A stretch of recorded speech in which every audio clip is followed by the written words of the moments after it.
for a cheeky little qualifier. Challenger bracket B qualifier. All right. All right, all right. So, top 2 advance to the OSC Championship. This is bracket A. There's 5 brackets, or sorry, bracket B. There's 5 brackets in total. Oh, that's wow. Heck of a run earlier today. I believe it was earlier today. Yes. Yeah, earlier today from Baby Marine.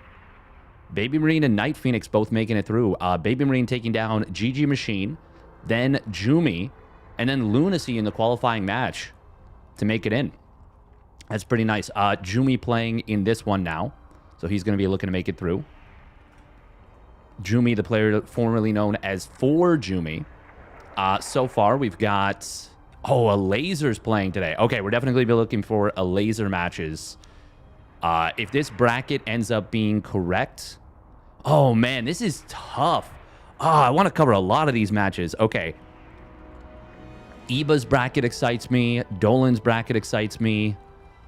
If you need to say a potentially Dolan Hydra match in the round of 16.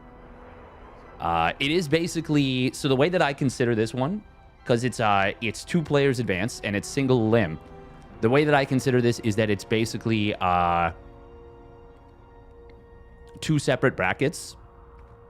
So even though I'm saying round of 8, really it's round of 4. Or sorry, round of 16 is really round of 8. Round of 8 is really round of 4. And then round of 4 of the whole bracket is the qualifying match. And that'll be a best of 5. Based solely on the previous bracket. And I'm sure it's the same rules. Yeah, qualifying matches are best of 5. Yep, which is good. And what it should be. And it looks like for Baby Marine's qualifier, every single match, he played the maximum number of matches possible. Went 2-1 in the first round, 2-1 in the second round, and then the qualifying match went 3-2. Actually, yeah, 3-2 versus Lunacy. Hey, welcome, Lego John Belgium. Did I do all the admin stuff I'm supposed to do? I updated the brackets. Eddie, I'm sure you're in the chat. Is there a specific command you would like me to add?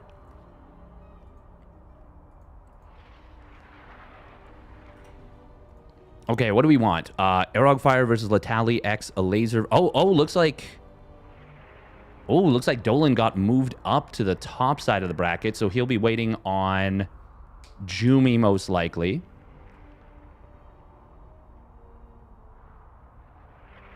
Oh, man, this is tough. This is tough. What do I want to cover?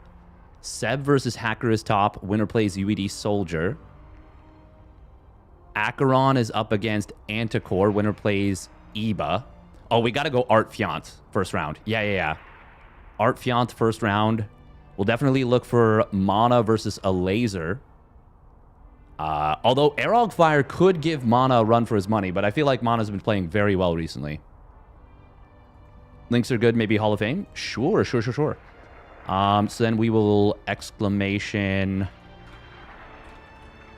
OSCE and exclamation OSC. Oh, what's the... It's just Hall of Fame, I think. Exclamation Hall of Fame. Cool. Okay, so we're going to pop over to EU and look for Fiant versus Art. Does that mean... Okay, Eba. Oh, man. Eba versus Fiant. If that ends up happening, which seems pretty likely, although Anticore could give him a good run for his money.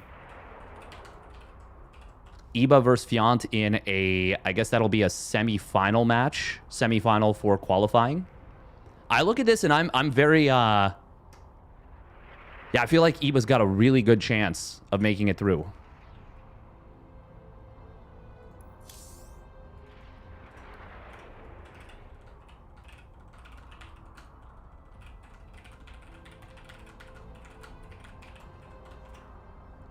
Of course, this is a qualifier for the OSC Championship number 12, the whole event, the main event. We've already got a bunch of great players that are qualified via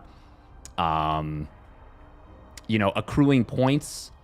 Max Pax and Shin both won midseason playoffs, which means they have, I believe, yeah, I think they have really great seeding. The highest seeded players are actually Beyond and Dark. When will this kick off is the question. I wonder if Dark will be able to play the whole thing. I hope so. The assumption is that he's going to the military very soon, so hopefully he'll be able to play. Because, and I mean, he's seeded into the upper bracket semifinal. It's a very complicated bracket, but Liquipedia has it all covered. Clem also qualified in. Yeah, Classic, Beyond, Dark, Creator, Clem, Wayne, Gerald, Cure, Hero, Nightmare, Shameless, Skillless, Nikoract, Young Yakov, Baby Marine, and Night Phoenix both making it in. I wonder where they will get seeded. I don't think they've been added there yet. The main event bracket seems to be missing Beyond and Dark. If you go to Liquipedia, you might not be zoomed out enough. They're like far on the right side of the bracket because they're so far forward.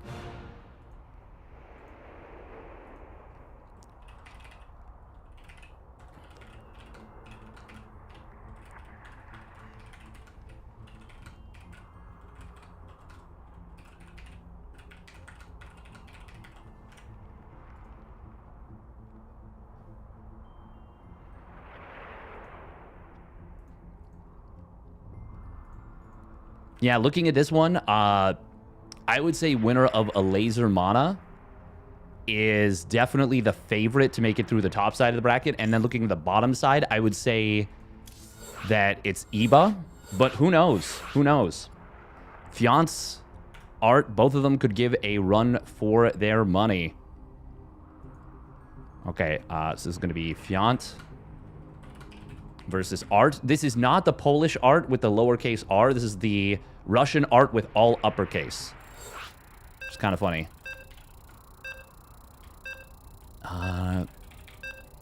Bracket B. Season 12 Championship Challenger Bracket B. I'm just going to say Season 12 Qualifier in my title, just because that's less of a mouthful. ZVP Best of 3. This is... We're going to do it... We're going to consider this a round of... I guess we consider this a round of 8 match? Yeah. Yeah, we're going to consider this round of 8. Even though it's round of 16, functionally, for the players, it's round of 8. Welcome, Seb. I mean, this is the situation where OSC seeding overrules all. Exactly, you get rewarded for playing a lot of events. Yeah, yeah, exactly. That's the whole concept. We'll win this best of 3. It is Fiant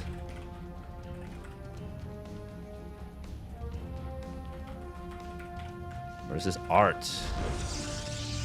All right, get those predictions in. We're gonna get into game.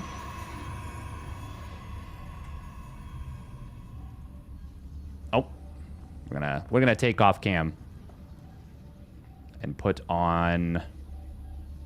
Where's the OSC thing? Right there. Perfect. Perfect. Can't be worse than Kung Fu Cup. No, because this is actually seeded.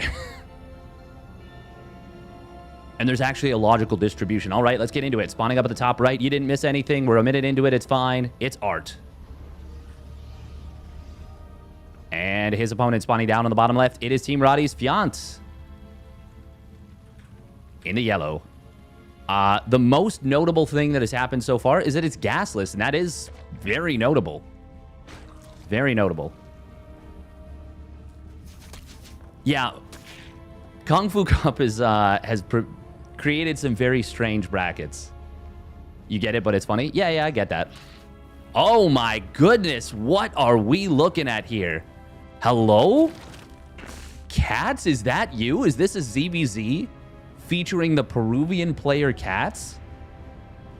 Watch this, trust. Okay, okay, I'm watching. I'm watching. Is this like a minimalist queen build? By the way, I didn't even realize this was a pool first. Yeah, this was a pool first. This is a late hatch. The build. Oh man, we got some memery coming based on what I can see in chat.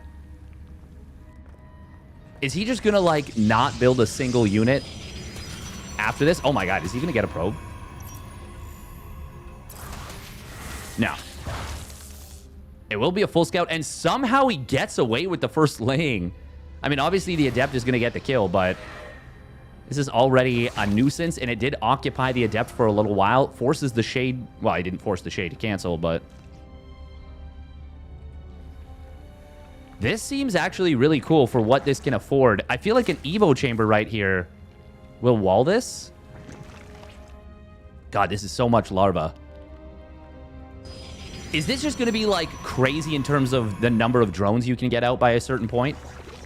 That's what it feels like. Only thing I'm worried about, you don't need to inject. Only thing I'm worried about is if you want to use this as a wall, the eggs might actually block it.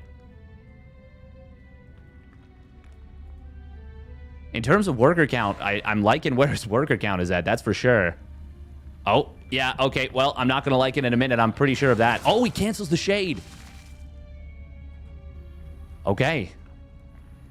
That's... I feel like this is already botched, no? I feel like you weren't supposed to build these lanes. I feel like that was supposed to be a drone in the wall. Top 10 respects moments for art. Yeah. The thing is, Fiant did build a bunch of lings behind it. He built 8 lings, but yeah, that was, I'm very surprised he didn't go for that. I feel like he should have. But, like, surely you're not supposed to build lings here as Fiant, right? Surely you're just supposed to have a drone in the wall that can morph an Evo?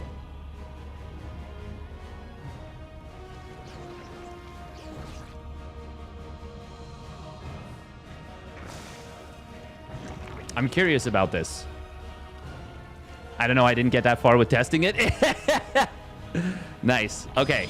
So we are going into Starglaives. This is the new hotness Starglaives, which is... God, that's so funny that you just don't need to inject.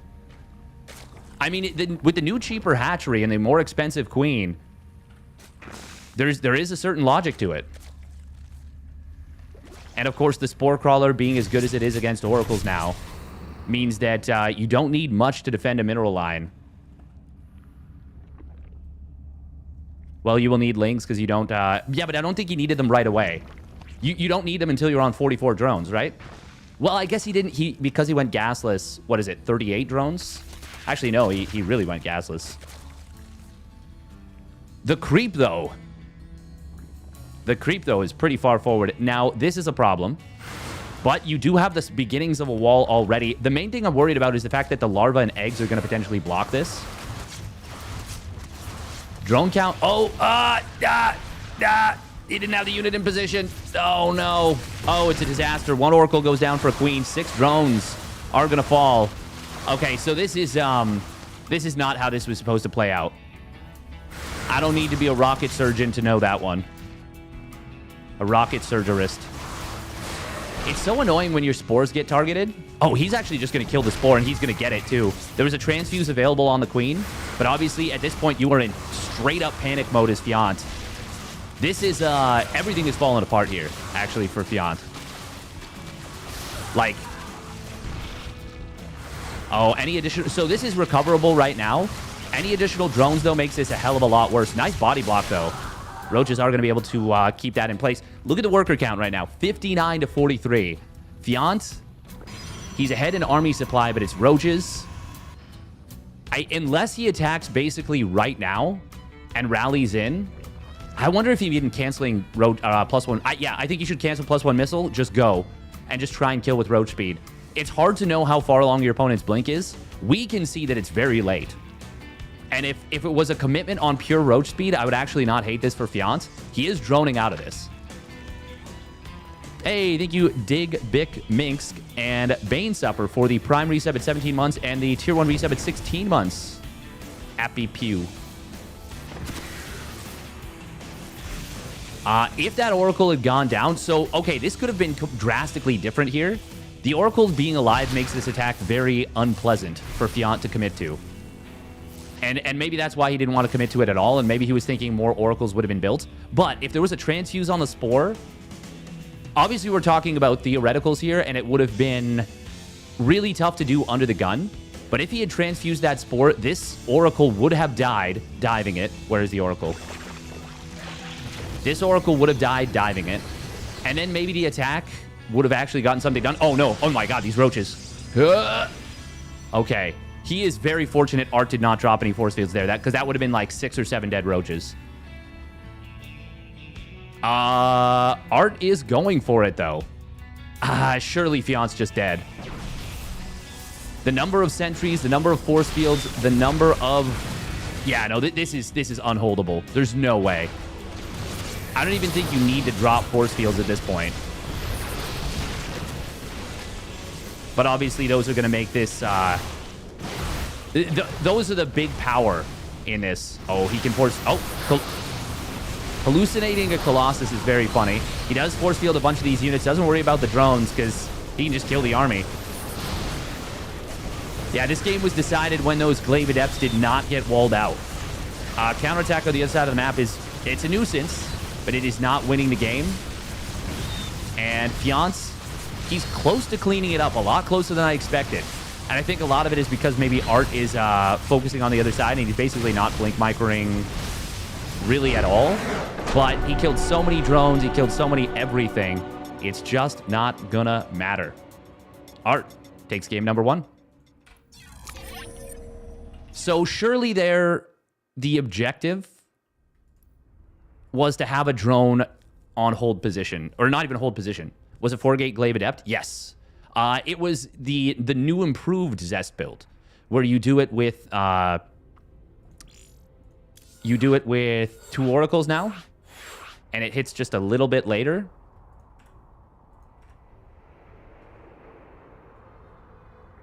People have tinkered around with different variants of it, but I feel like this is, well, not I feel like, this is the current version, which people are using the most.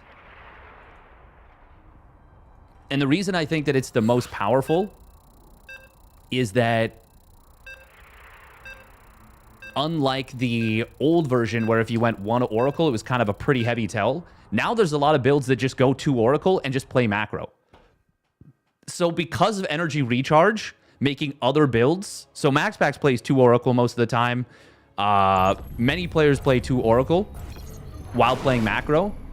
It makes it so much more potent to hit just a little bit later and make it that much more difficult to figure out. 2 Oracle and 3 base? Yeah. All right, here we go. Spawning down on the bottom right for Team Roddy. It is Fiant in the yellow.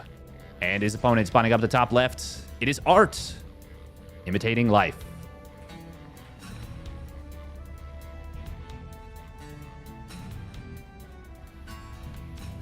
Ha.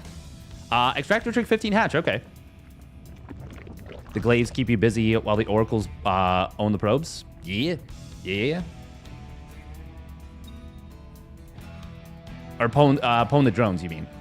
Well, it's not even really that. It's just the amount of chaos that Glaive Adepts cause is super powerful. I like triple Robo after double Oracle.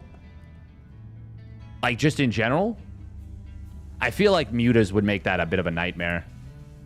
But I do think that that kind of thing once in a while is actually... It's actually kind of an underrated play. By the way, I was watching Harstum. Harstum had a video where he played against Printf. And, oh boy, did he ever make me feel validated about not being so great against defending Cannon Rush.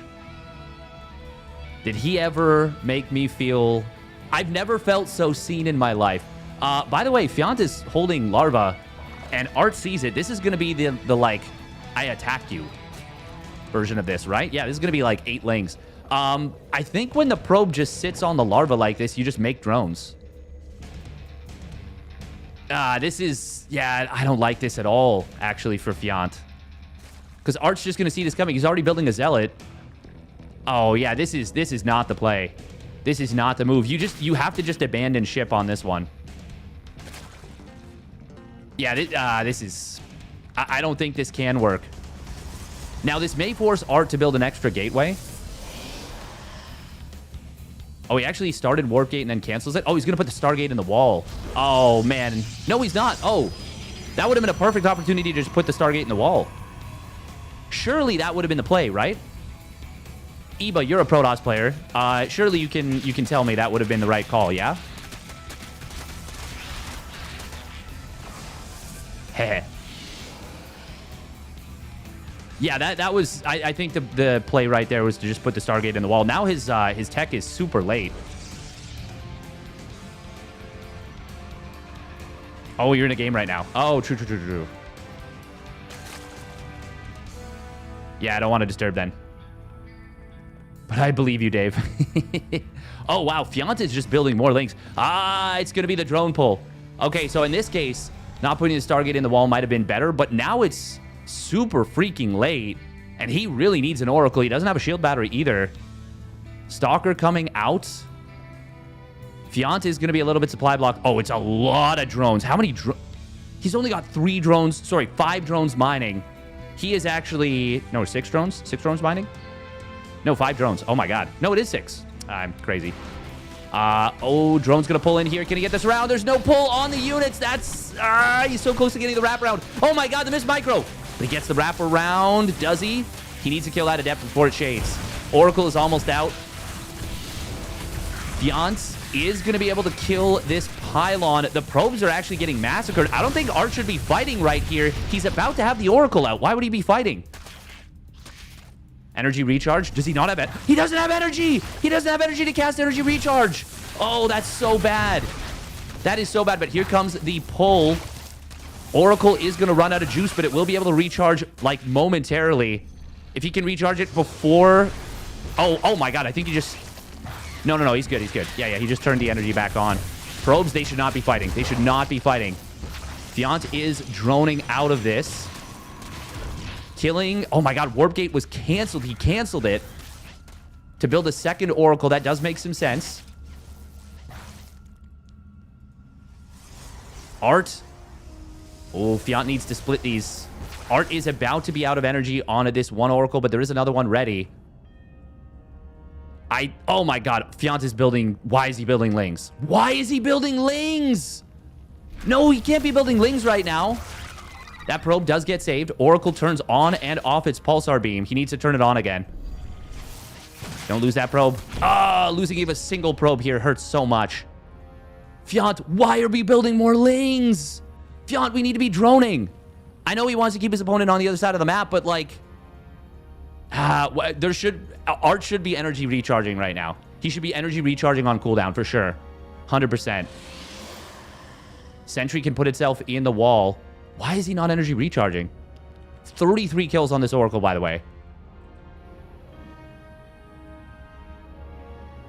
Do we not just drone up with a couple spores now? That's what we should have done. Yeah, 100%. Force fields. Oh no, he let the Ling in. Oh, and it gets the kill. That's so bad. That is so bad. He did not realize this was coming. Oh my God, Queens are actually walking across the map. Is this going to work now? This should never have worked, but now it might. He's going to get both pylons. Yeah, he's going to win this game.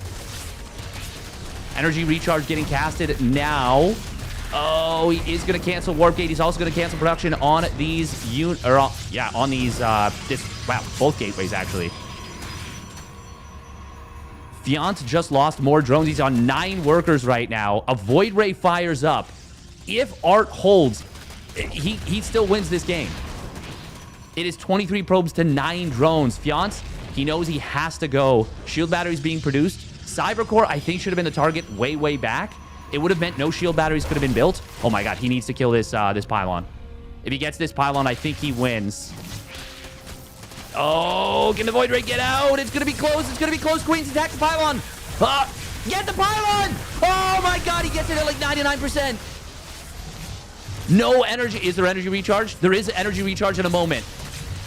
Oracles are getting healed up here by the shield battery, but no, he needs to be fighting the Queens. Oh, there's the energy recharge. One Oracle goes down. Second one is going to lose the fight, I think.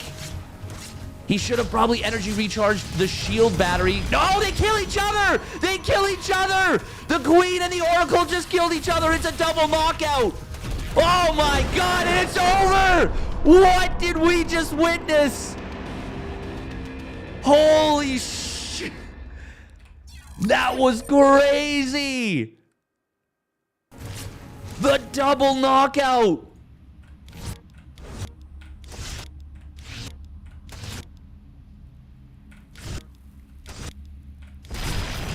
That's insane.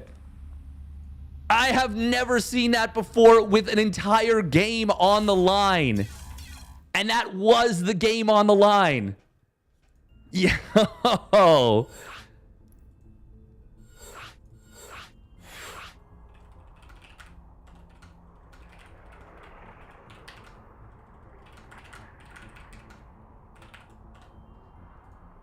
Oh my god, that is as tilting as it gets. Holy crap, what a finish. Didn't he have a battery behind his mineral line? I think it was out of, well, actually, if he had recharged it, he probably would have won that, yeah. He just needed the teensiest bit of HP. The thing is, when you're bleeding probes, when you're under attack like that, it is hard to stay focused. I don't think I've seen that before with an Oracle and Queen with a game not on the line. Yeah, but the fact that the game was on the line makes it even crazier. But yeah, I don't think I've seen that before either, like under any circumstance. All right, here we go. Spawning down on the bottom right for Team Roddy with the god of luck on his side, the god of RNG. It is Fiant.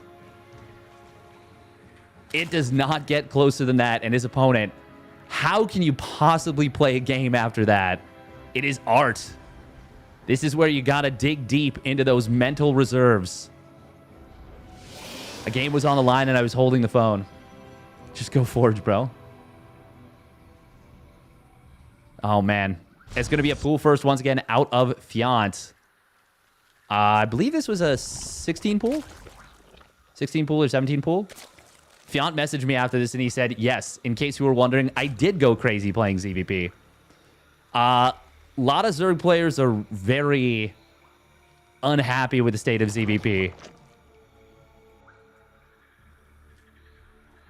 Now, I wonder if we'll see the same build out of Fiant. The hardest part about tourneys is having a rematch after a loss like that? Yeah. 100%.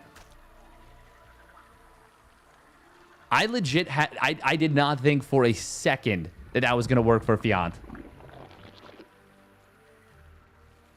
I did not think for a second that that was going to work. But it did.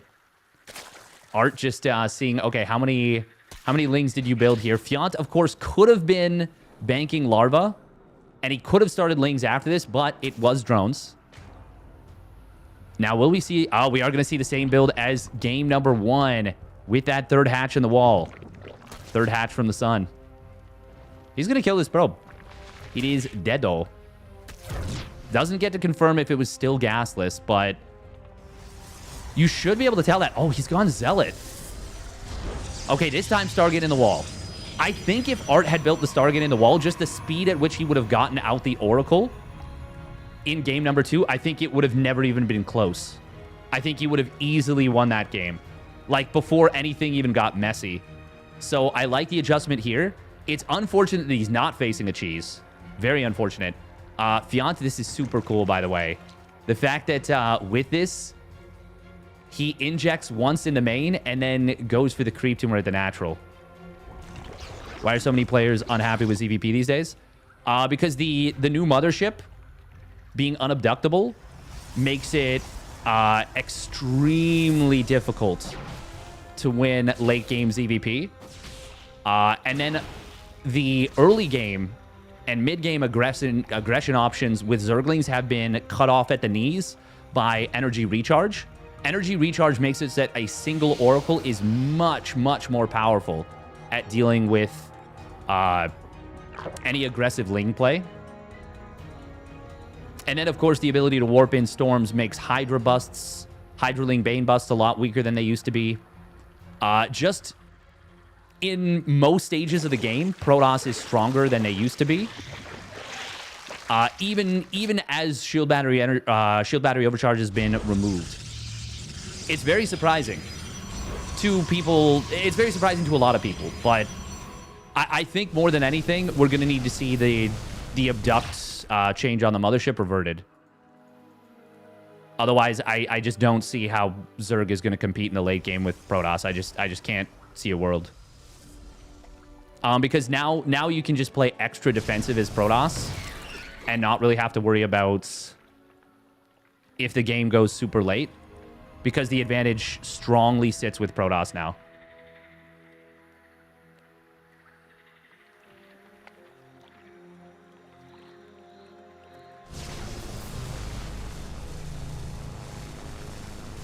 Well, even Cyril is lost a recent CVP. Mothership has always been a problem unit, to be honest. Yeah. I think when it was 300 and it had useful spells, a faster build time, low DPS, but if it got its spells off in a big fight, it was still worthwhile. I think that's the best version of the Mothership we've had. And I know that Mothership Vortex and Black Hole made some really cool, oh shit, holy crap, hell yeah moments. But the balance was not there for it. Void Ray going to be able to snipe a drone, a couple lings. Got an Overlord, obviously, earlier. Oracle looking for an entry. Oh, very awkward from Art there. Takes 40 hull damage for free. Really wanted that. Oh my god. Art. Oh, he's tilting. He's tilting so hard. Oh, that's so much damage on that Void Ray. And he didn't get the OV. Fiant should tuck that OV in Timbuktu, because it really feels like Art wants it bad. Now, we are going to be seeing a very fast Robo Bay here on King's Cove. No double Robo, but quite interesting. Clem should play Toss versus Zerg. The thing is, he's so good at TVZ. I think it's legit viable for him to play both.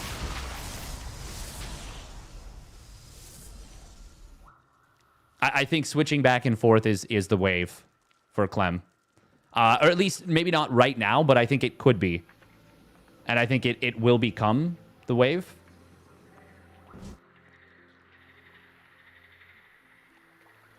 But of course, that's assuming nothing changes.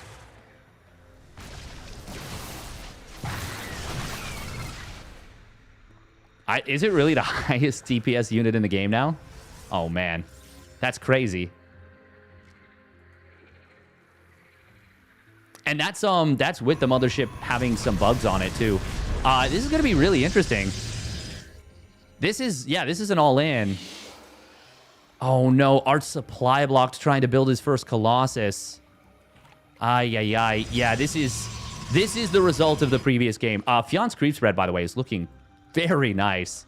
That is absolutely... So I was thinking it was the power of the build was the drone count, and it does seem strong for that.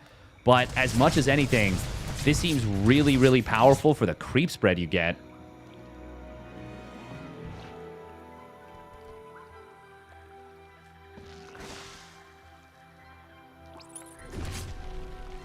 Oh, yeah, no. Compared to splash damage, obviously splash damage has the power to be much more electric. It's the fact that it's the consistent DPS. And you can't just look at DPS counters in a vacuum and say, like, oh, this is the strongest unit in the game. Obviously not. But that's interesting. I didn't even know. And that's why I don't, like, even know what DPS numbers are. Like, I don't really care that much. I'm more interested in the damage that individual units do. It is going to be an expansion behind this from Art. Maybe he was thinking about an attack, but because of the supply block, decided not to go for it.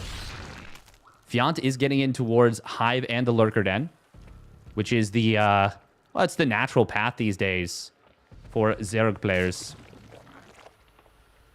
Moving the Spore Crawler for vision, then moving it back. Yeah. It's funny, though, that he went for the Corrosive Bile anyways. Now, Art, that's a very fast +2 weapons. That's quite quick. What is that going to be, like 840?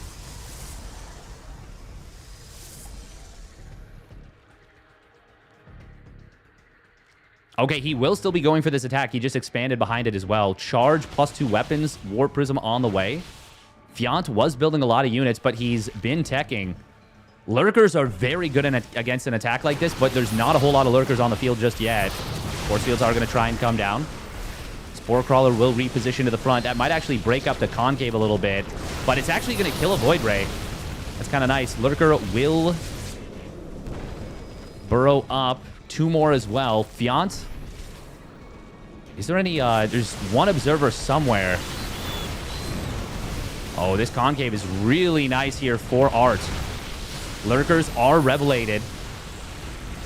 Oh, that blink forward. I don't like that one at all. He blinks into 2 Lurkers. Does manage to kind of disengage from that. Going to need to see a cancel on this, but obviously Fiant is very busy, and it does get killed. This outs the cancel. Honestly, this hatchery is a real problem for Fiant. If Art can muscle his way up the ramp, but he doesn't feel like he can. Seismic Spines is going to complete in a moment. That's going to be big, because that's going to now outrange the Colossus. But it's not done yet. There we go. Completes just at this moment. Fiant is really getting hammered hard, and Art is just going to blast through him. Before the Lurker count gets to that critical mass, Art hits him with the Stalker Colossus, which traditionally does very poorly against a Lurker-based army, but Art is able to get the job done. Very nice recovery. Very nice recovery from Art. That is the kind of thing that takes a ridiculous amount of mental fortitude. Well done by Art.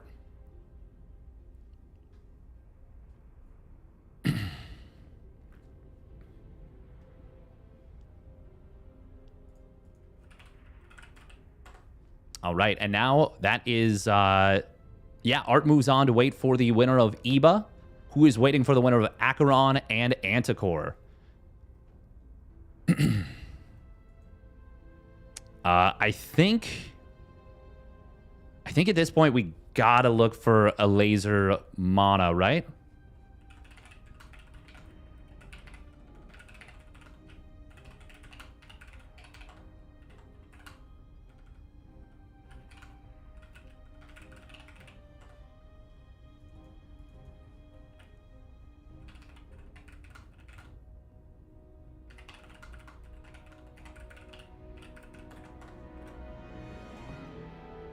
Hey, thank you, Rebel Scum, for the Prime resub at 4 months. Thank you. Appreciate it. Rebel Scum. Something, something, dark side. Something, something, something, complete.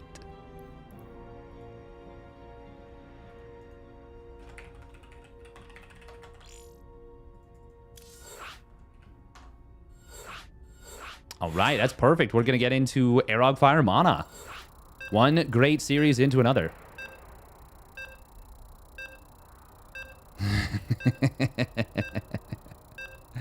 I saw a Reddit thread. You can just cut the sentence right there. You can just assume that bath salts were somehow involved.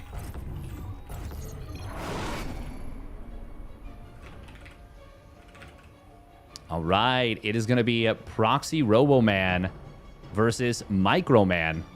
So we are switching now to the top side of the bracket. I saw a Reddit thread. It was the worst moment of my life. Nice. All right, let's go. Mana versus Arog Fire. Now, Arog Fire is the king of the Proxy Robo.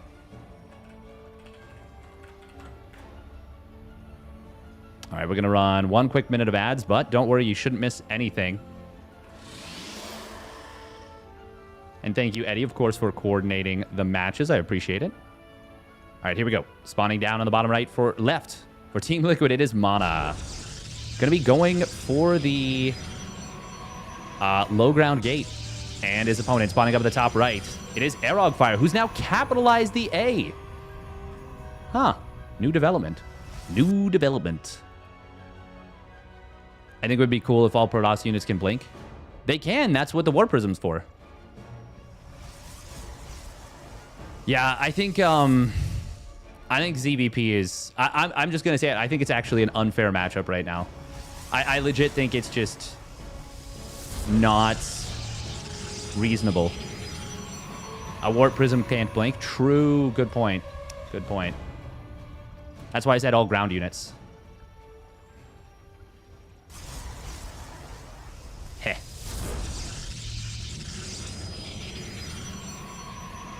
Proxying the second gateway.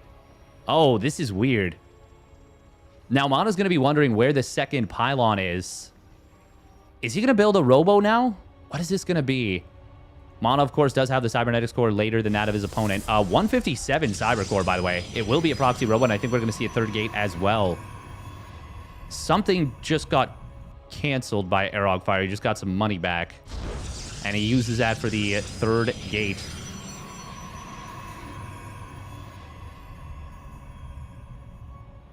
Oh, that's a big scout. That is a huge scout. Now, this pylon is walled. Oh, that's cute. That means that even if this gets scouted, it's safe. Oh, that's crazy. And in PvP, anything can happen? I mean, yeah.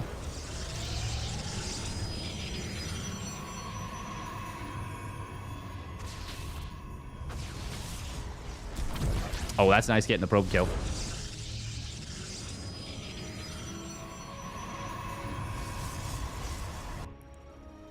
This is super interesting right now.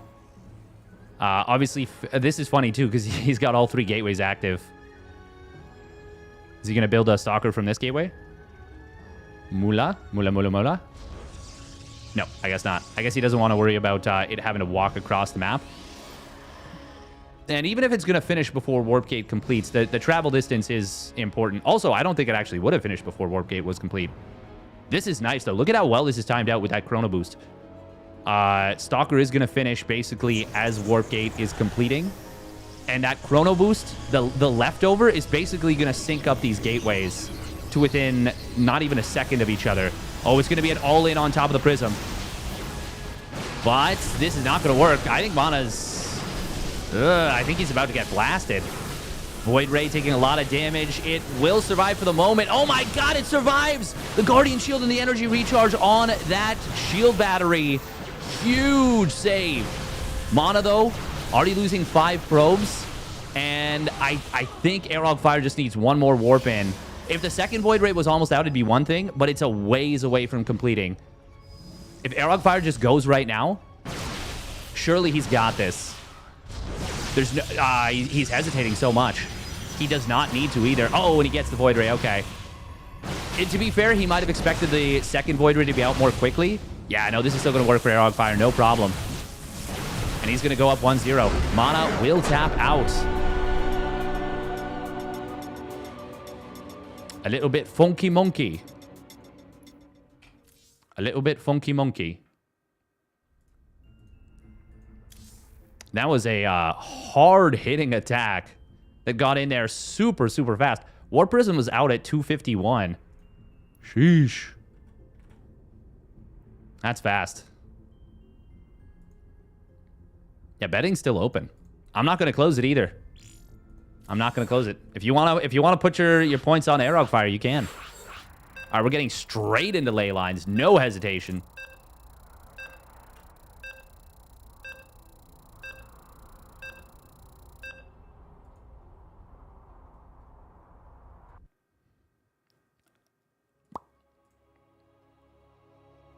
Yeah, that Prism was so fast.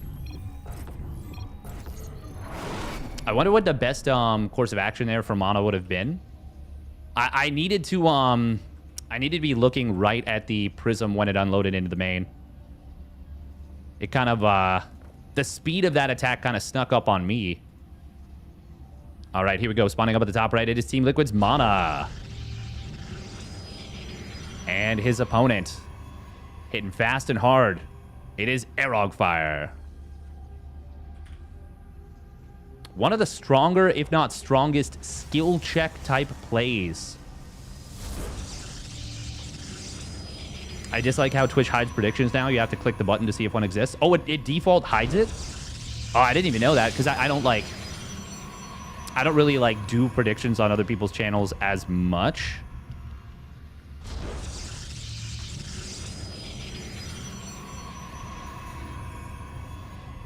Like, I watch other Twitch streams, but I don't necessarily, like, yeah, do the predictions as much. The only thing I'll do is Sal's stream.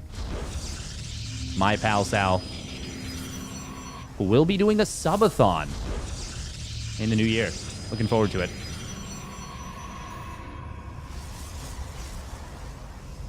Hey, welcome. The Schmetz is real. Thank you for the follow as well, Northern Slasher. And Red Shizzle. After this stream, by the way, because it may be a relatively quick bracket. It's actually looking like it will be a relatively quick bracket. I'll be doing some of the... So I'm gonna be calling them my dailies. I'm gonna be doing my dailies. So we'll do some Octoral Rescue. We'll do the strands. We'll do connections. Threads. Wait, threads, connections. No, threads is something completely different. Aerogfire is going 1 gate Stargate, and this feels like Aerogfire wants to go for the Max Packs 1 gate. Oh, but it's going to be a Sentry here. Very interesting. Zealot into Sentry. Very different from how Max Packs approaches this.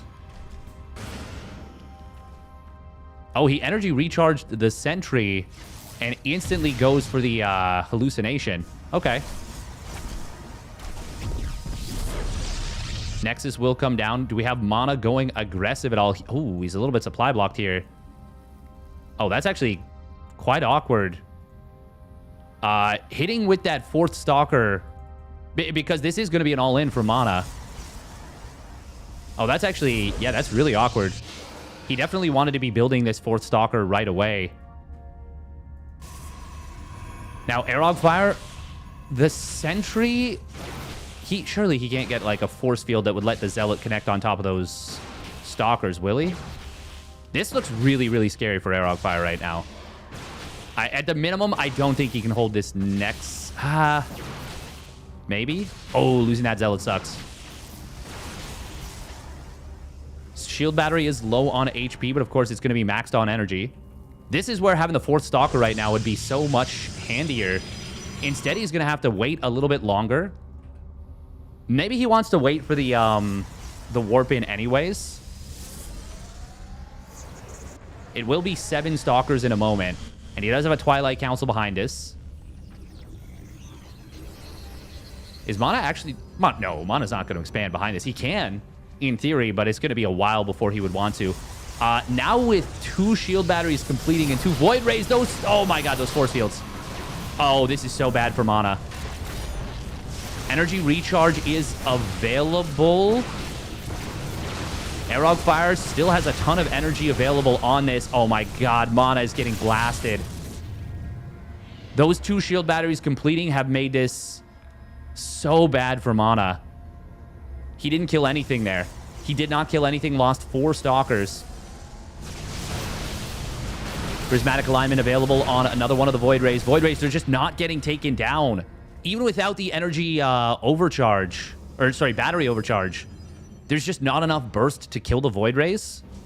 You need a lot of Stalkers to one-shot a Void Ray, and the other part of that is you need them all firing, which is not an easy thing to do. Max Packs was always extremely good at keeping the distance. Mana still doesn't have enough to one-shot. Okay, that's pretty big. Baiting that out. That was actually energy recharge used. So that means unless we warp in a bunch more sentries, which Aerogfire won't and shouldn't, Guardian Shield should be available in time for Blink. Obviously, there's no Oracle on the other side of the map. Chrono on Blink? Yeah, okay. Yeah, he just got the energy for it. I think we're just barely going to have Guardian Shield available. Also, energy recharge is just 15 seconds or so away from completing. Or, well, being back off cooldown. Yeah, 15 seconds right about now. There's that blink done. Is he going to blink in on top of these Void Rays? It's a scary prospect, but... Oh! Oh, is that going to be enough vision provided? Yes, it will. And he's going to go after the Stargate. There's no shield batteries here protecting. Can he get this Stargate before the Void Ray's out? Yes, just barely. That's huge. Does he blink it on top of this? Yes, he does. 1 shot, 2 shot, 3 shots. Not going to be able to take down this Void Ray immediately. He gets it. And that should be Mana taking the game now. He has blown the defenses wide open. Killed all the Void Rays. And Mana, yeah, he just needs to reconsolidate the natural. Doesn't matter how many shield batteries there are. If your opponent has no units to take down your stuff, it is all a moot point anyways. Mana. He's got him. There should be absolutely nothing Airlock can do. It's just the lack of production. That's it. That's the entire tweet. Mana. I did not think he was going to be able to get in there. But he just barely had enough vision from the Adept. Now he's going to blink past, and it's just a matter of taking his victory. We're going to game 3. That was looking so bad for Mana. That was looking so rough for Mana right there. I wonder if... So all Airlock needed to do was deny the vision. I wonder if a force field placed where the Adept was trying to shade, if he could have pushed it to the side, would that have been enough to limit the vision? Maybe. That's the thing. If Mana cannot get into the main base and circumvent the shield batteries, it's game over. 100%. Also, Airlock probably could have defended the main with some shield batteries. Like, he had like 7 shield batteries in the natural. He was not getting broken there. Not with 4 Void Rays out and a 5th one about to pop. What OS or S skill are we training in the background? We're not training anything.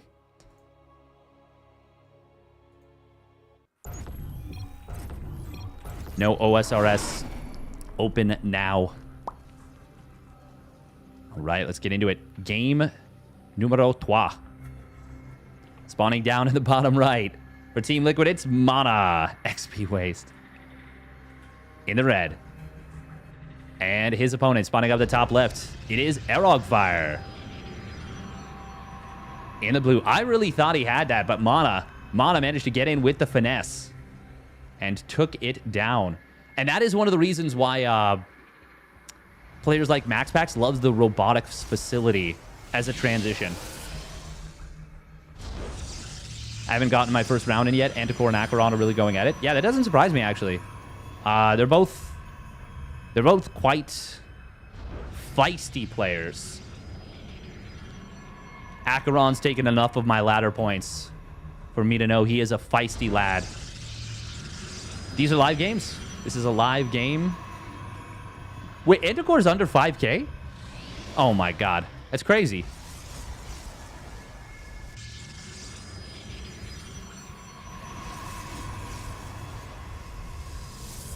Does that mean he's $49.99? He must be. It's like, oh man. I love that I can get this thing for under $10. Well, on an A, unless he's smurfing. Ah, true. I don't think he's smurfing. He might just not play that much. I was going to say, I thought he was close to like 5.5K.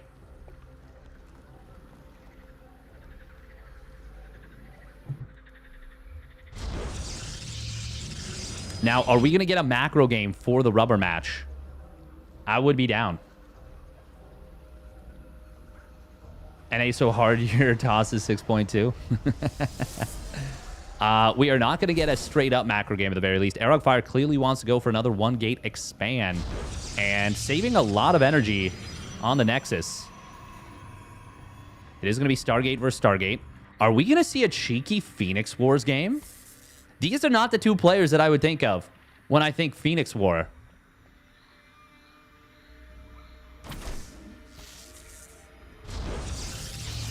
Oh, Probe will get taken down. Okay. Oh my god. Airlock. He says, nah, we ain't going Phoenix Wars. We going back to Char. We going for the proxy robo. Except it's not a proxy, it's in my main. I'm also expanding, and this is not an aggressive build. Now I'm just very confused. I thought this was going to be a robo into like 2 additional gates. Or maybe even 3. Mana is going for the Phoenix. And that will get scouted. Isn't this just... I don't know. I'm confused. Oh my god, there's nothing here! No! He didn't realize. Mana's going to be able to shade forward. Do we see... Well, that force field actually doesn't help very much, does it? Oh, what? Okay, but the probe micro was very good. Only 3 probes going down there is actually way better than that should have been. Oh my god, he canceled the row. He's literally going through all 3. He's like, do I want Stargate? Nah. Do I want Robo? Nah. Do I want Twilight Council? Yes. That is quite funny.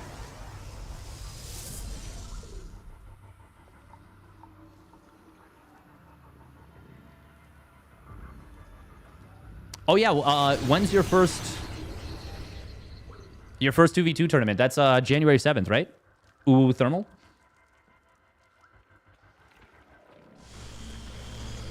That is pretty dope. Phoenix into 2 Oracles? Well, he thought it was going to be Phoenix Wars, I think. But this is... Both players are mind gaming so hard.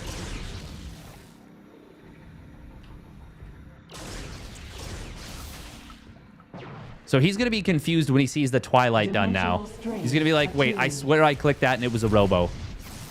If nothing else, I'm just impressed with how well Aerogfire is gaslighting. Oh, man, that's some nice Oracle micro. Ooh, can he get the... Yeah, he can. He gets another one and another one. And he gets out. Oh, baby. 7 probes. And now he enjoys a 7-worker lead. Whew. Yeah, Aerogfire is a very good macro player as well. He's known for the proxy robo shenanigans, but he's a strong macro player as well.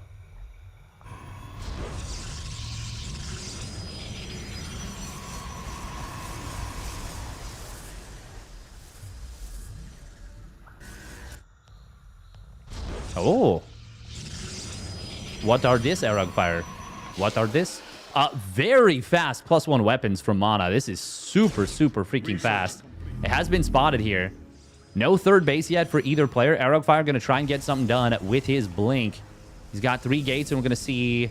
Surely we're going to see another gateway come down. Yeah. Just wanted to prioritize the slow warp in, because it does take a while. How many immortals do we have out? Just... Okay, second one just popped. Ooh, triggering the stasis ward without getting the Stalker caught is very nice there. Mana cannot... I don't think he can fight this just yet.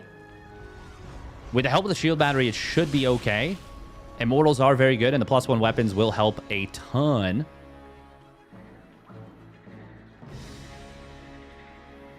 Oh. Oh, can he get the blinking on top of that Oracle? Target fire was very bad, to be frank. That's surprising. He missed a couple target fires on that. Thank you very much, Loco, for the raid. Welcome, welcome. Thank you. I'm surprised.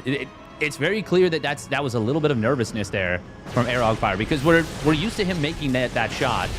Now he is going to blink into the main base. Will find a pylon. There's a lot of room in the main base, so he's able to get out of here. Oh my god, Sentry. Force field on the ramp. Force field on the ramp. Oh, that's nasty. We're going to need to see a recall. And Aerogfire is just going to try and blink right past, but the force fields make it very awkward. He's going to lose so many units here. Oh, no. That is really rough. On the other side of the map, Oracle does get in. Oh, wow. He's going to lose both Oracles. Does get 8 probes. This game has gotten super, super messy here. Aerogfire way ahead on the timing of the 3rd Nexus. Yeah, I think despite the supplies, I like this better for Aerogfire right now. Losing those Stalkers really hurts, but the actually, maybe not. I mean, Mana's so close to +2 weapons. Thank you very much, Mickey Verix, for the 1,000 biddies. Oh, no. Aerogfire, no. Mana's lights out in PvP recently. Yeah, thank you very much for the 1,000 biddies. That's very, very generous. I appreciate it. Gonna crash with +2 Immortal Charge. If he does, that's gonna be really strong.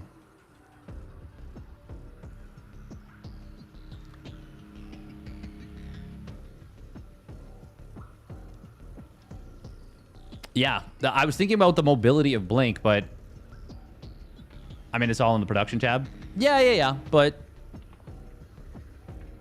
Fire just unplugged the cable.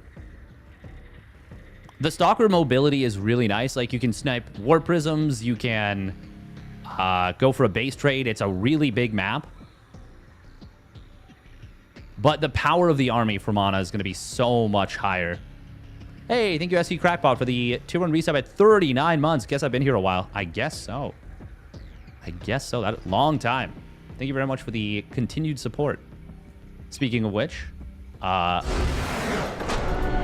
we're going to resume from replay. Speaking of which, thank you very much to Eddie SC2 for consistently running these cups. Well, not cups, but like just being a constant support in the SC2 scene. Yeah, so we'll obviously resume from replay there. That one is going to be... This one's going to be a little weird.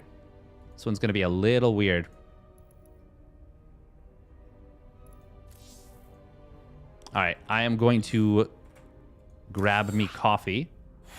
Mana.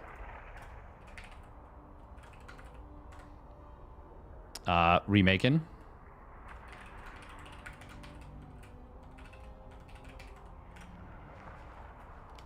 I'm going to grab my coffee. It's been done for a bit. I'm going to fill my water, and I'm going to run a minute and a half of ads, and we'll hopefully be back with a resume from replay. I'll be quick, don't worry.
Yeah, hopefully Fire does return.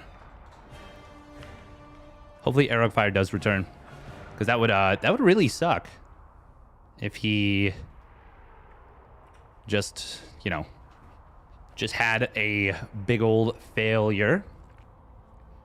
Yeah, I don't want to talk too much about the game at the moment. After Caster's NA ESL Weekly cast finished, that felt that was a good time to shower. I'm off schedule now. Yeah, figure it out, ESL. Look at what you're doing. Look at what you're doing to us. Oh, Fire's back. Perfect timing. Ads are cleared. Awesome.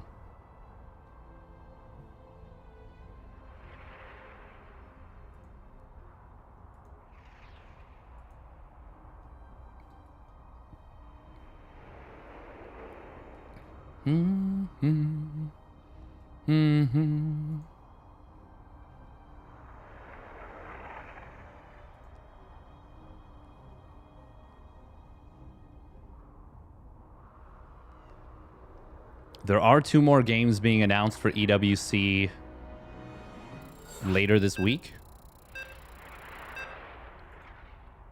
All right, so we are going to get into the resume from replay. It's got to do its thing. Wait. Okay, it's loading in, and then it'll recover. Okay. We weren't super far into the game, so it's actually recovering pretty quickly. So what it does is it basically runs the replay at ×8. It's really interesting, actually. By the way, look at this very cute mug.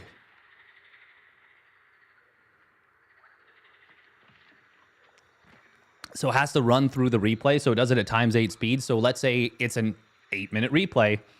It'll take a minute to recover. We're already like 60% recovered in, so pretty fast. I mean, it beats using Blizzard as a shower clock. True. Welcome, Setsuna Mayo. All right, so we are going to pop in like 10 seconds. Yeah, we may as well just do this. It's very, very close.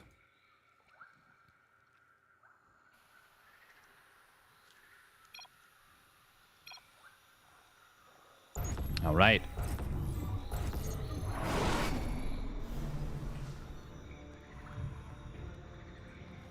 Oh, gotta re-update this. Oh, is that a prism? It is. Ooh, this could be very nasty. Stasis Ward in the middle does catch a couple stalkers here. It is kind of difficult, I feel like, to get back into the groove of a game like this. Mana doesn't have a lot of gates, actually, so any attack he's doing, it won't really have punch for a little while. It won't actually time out with his +2 weapons, even if he starts all of his gateways right now. He needs a Templar Archives, actually. He's got so much gas. Mana's floating so much. How does he have so much gas? It's insane. He spent, like, no money on gas units. Now charge completes. Zealots are going to drop in here. Oh, Warp Prism. Oh, he's got to blink to the low ground, yeah. He is going to get that Prism. But a lot of probes already falling. Both players actually losing quite a few probes. Double Adept in the natural. Oh. 9 probes going down to that. And I think he recalled. All of a sudden, yeah, Mana losing a lot of stuff. He's only on 4 gates right now. God, Mana's got so much gas. He is going to be able to warp in so many Archons. I actually don't think he should stop mining gas right now. Oh, never mind, never mind. His Nexus is done.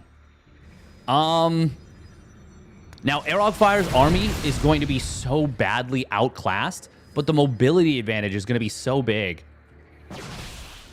Yeah, Mana absolutely should stop mining gas. I was thinking for some reason that the Nexus wasn't done yet, but it makes a ton of sense. In fact, he might be able to literally stop mining gas completely and pull even the probes from the... Oh, never mind. He's got 6 extra probes here. Yeah, so he should just rally them over.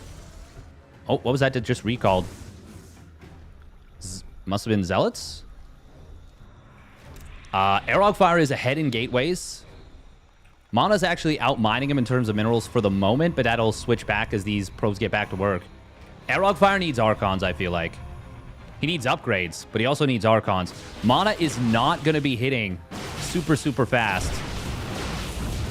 And here's the mobility of those Blink Stalkers really just causing issues for Mana. Aerogfire completing that +1 is big.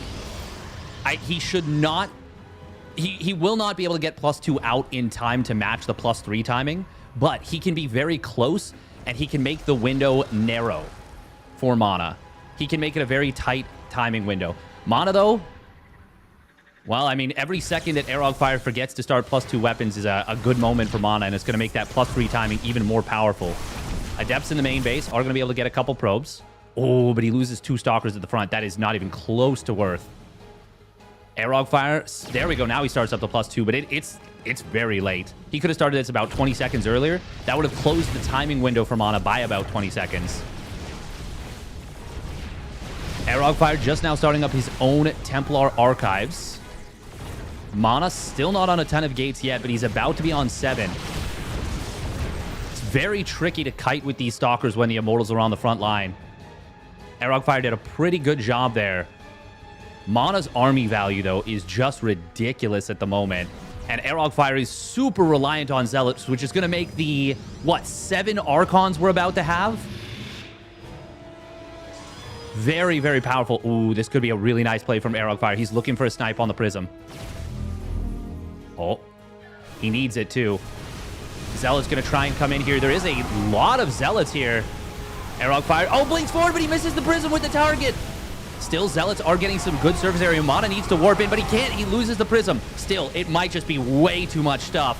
Mana did hit before his +3 weapons, but he still had a single upgrade advantage. Zealots didn't get enough surface area. The Archons of Mana went burr, and that is going to be the Team Liquid Protoss punching his ticket into the next round. GG will get called. Aerogfire not able to make it happen. If he had sniped the Prism right away with the Stalkers, I don't even know if that would have made a difference. I think the Zealots needed to swing in from multiple angles there, and he needed to snipe the Prism. That was the only way I think he was going to be able to make that work. Now it is going to be a Laser versus Mana. Eva is going to be going up against Anticore.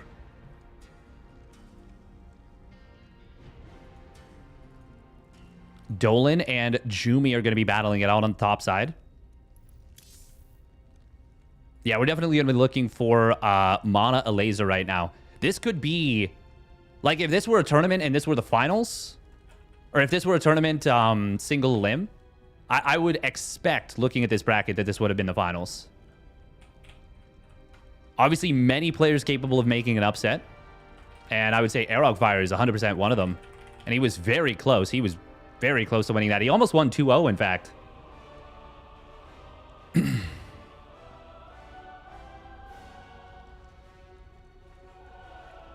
But Mana a Laser going to be a banger of a match. This is a rematch from the Lulu qualifier this morning. Really? What happened in that one?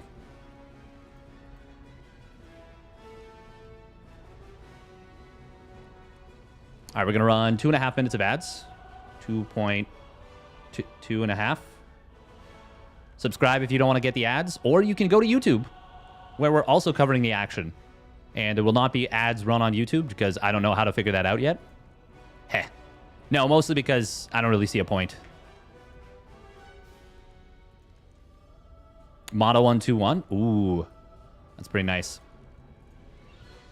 Winner of this will make it to the qualifying match where they will face either Jumi or Dolan. If it ends up being a Laser Jumi, that one would be spicy because they played in a 4-player FFA where Jumi basically eliminated a Laser, and a Laser was very unhappy with that because it kind of didn't really play the objective of the map.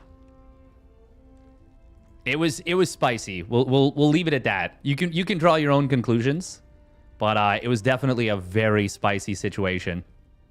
Could have been the final since it's PvP. Qualifier versus Mana, you mean? Or wait, are you saying a Laser played Protoss versus Mana? Sounds wild. It was pretty wild. Welcome, Fleisch. Once again, welcome everybody from Loco's stream, and I hope you guys are doing well. What was our favorite? What was one of our top 5 favorite Dutch content creators up to today? I don't even know. I don't even know who's my favorite. There's just so many good Dutch content creators for SC2. Loco is undoubtedly the king of SC2 YouTube. Roddy is obviously the king of SE2 Twitch. Euthermal and Harstum. I don't know who I would put above, but like they like both share both aspects. Definitely Euthermal is the king of like SC2 creativity. But for the Dutch content, but even that you could argue that Harstum's like there, you know, like right there with him. Neon Violet. Wait, is Neon Violet Square even in the map pool? It is. Okay, fair enough. Wow, Neon Violet Square getting picked. Damn. Yeah, I thought Harsum is the king of YouTube SC2 being the cheesiest man alive. That's the thing, is it's actually, I think you could make arguments. I don't know enough about the numbers behind it all to know for sure. All right, here we go. Spawning up the top left. It is Team Liquid's Mana. Surviving a very scary series against Qualifier, but ultimately clutching it out. And his opponent, his teammate, spawning down to the bottom right for Team Liquid. It's a Laser. In the orange. Oh, he's going to be taking the gold. Mana says, you don't get your hatch of the natural. And Laser says, fine. I think If Mana sees this, he should cannon rush it. It's so far away. It's such good surely, right? Is this good cannon rush positions? I mean, okay, what does it cost you versus what does it gain you? The hatchery is already a little bit late, and if your opponent has to cancel it, it's even worse. But there's no strategic positioning, really, behind this. Although you can use it as an attack point, a jumping off point for an attack later. But it's not like it, it cuts off, like, a crucial point in the middle of the map. Do you just let them get away with it, then? I guess that's what's going to be happening here. I think a cannon rush here could have been super strong. Yeah, I think this could have been super strong. This is kind of weird, too, because 2 of the close mineral patches are lower. Actually, the only 2 close mineral patches are lower. Like, less resources. Oh, this is weird. I never noticed that. Not a lot of drones being transferred over. Only 3 to start.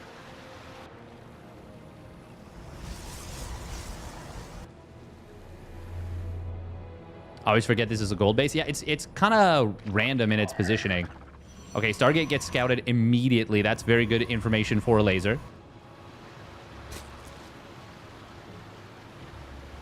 Yeah, this is, I would call this a lower quality gold base than normal because all 3 mineral patches that have full saturation, full minerals, like 1800 versus 900, are far away. Now, that's not going to be in effect until later. So early on, which is when it matters the most, it's still beneficial.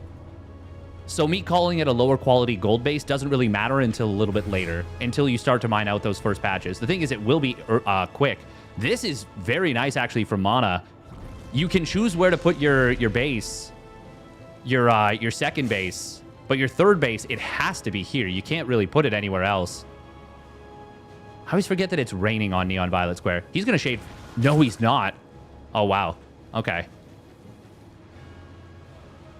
A laser was a little bit out of position, but, I mean, it would have been shading right into a bunch of drones. Link speed will complete.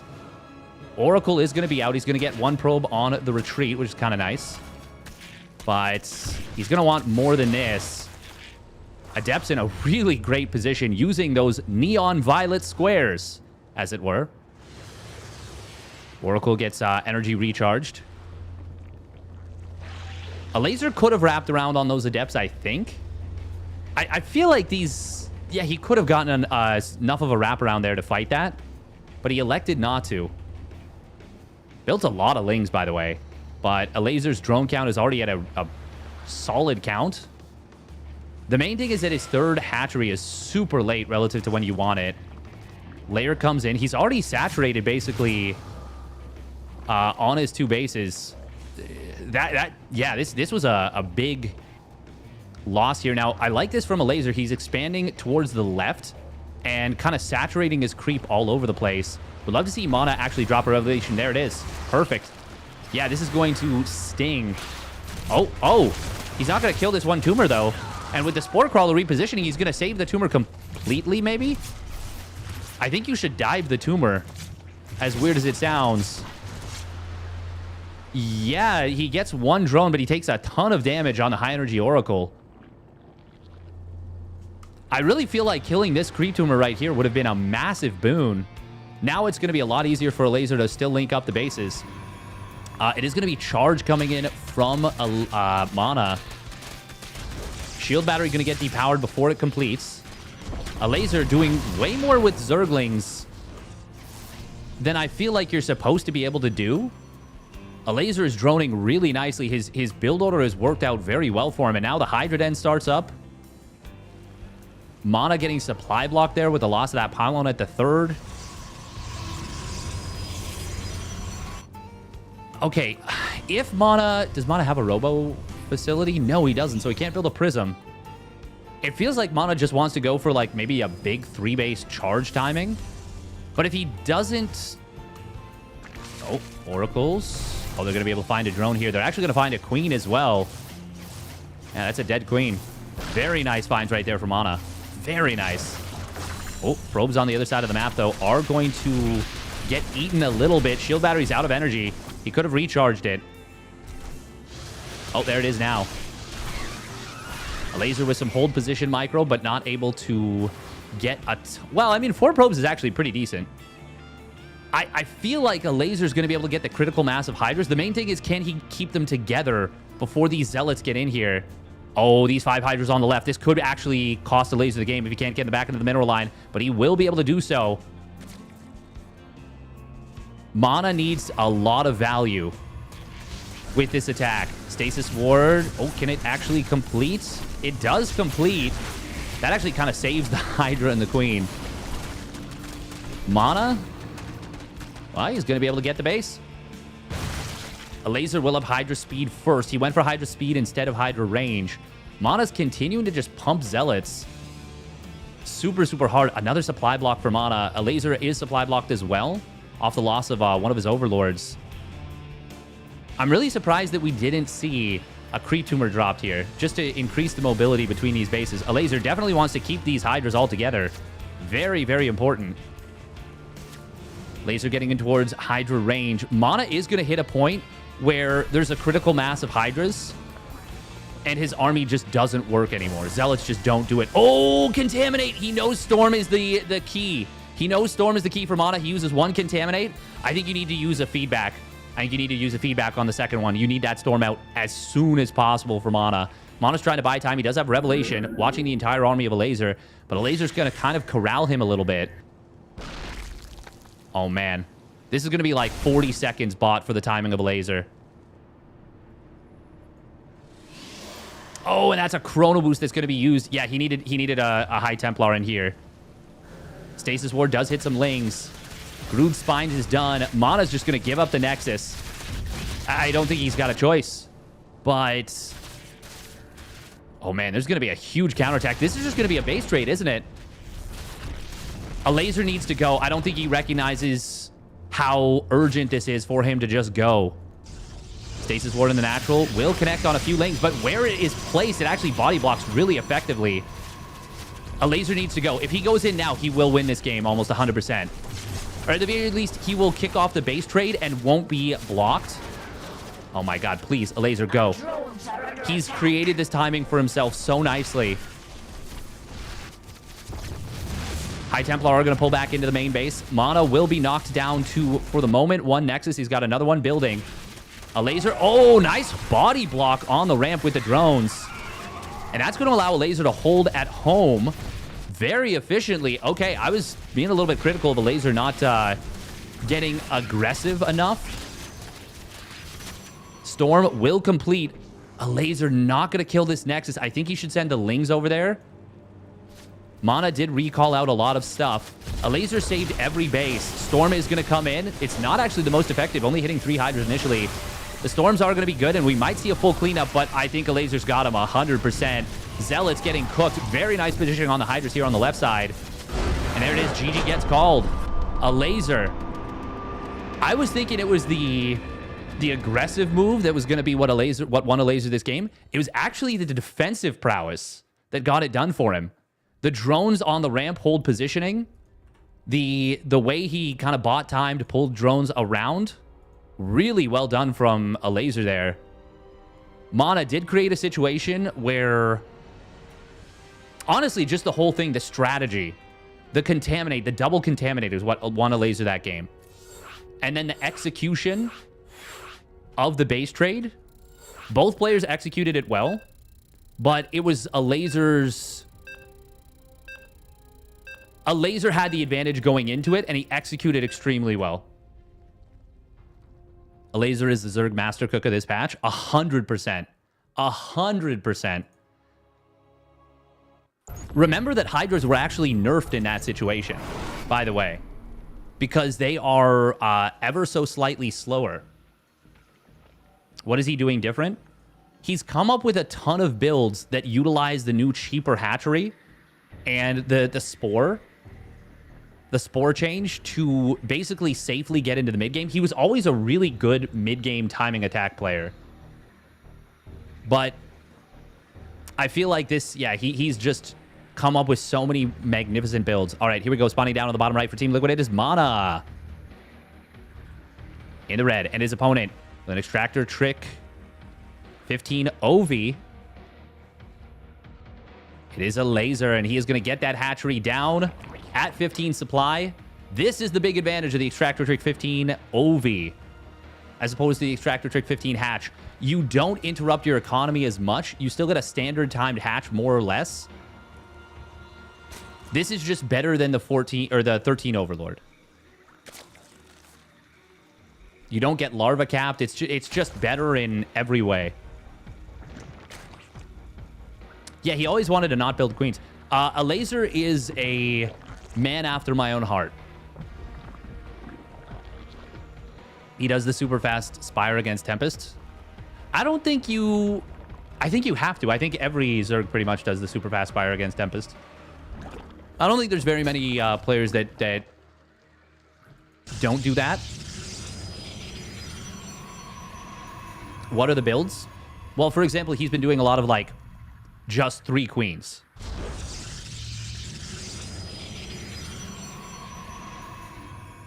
Yeah, 15 OV, 15 hatch is very similar to 16, as opposed to the 13 Overlord, 15 hatch, which is quite a bit worse. And on some maps, the 13 Overlord, you have to go 14 hatch, which is way worse. Like, it is like, I want to say it puts you like 5 seconds behind your build,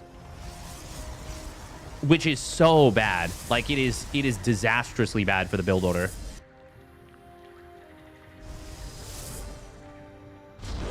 This feels like a late Cybercore out of Mana. 218. And, well, I guess there's not... These aren't really close mineral patches. It's only, so this is like... This is kind of an optical illusion. So these 2 mineral patches and these 2 right here are super far away, which makes you feel like these 2 right here are close, but they're actually not. They're actually not that close. Only these 2 mineral patches are actually close mineral patches. So this is kind of a deceptive mineral patch layout. I would say this is 6 far mineral patches. So actually, yeah, that's why the Cybercore was so late. We are used to... Where's an example of a normal setup now? Does this map not have any? No, I guess it doesn't. Yeah, they're all kind of far away mineral patch setups. There's no way the core was at 218. Take a look. Go to YouTube and rewind it back. What is normal anyway? Well, what we've come to expect is 4 close mineral patches, 4 far. He went warp gate, not core. No. I mean, when the Cybercore finished, it finished at 218.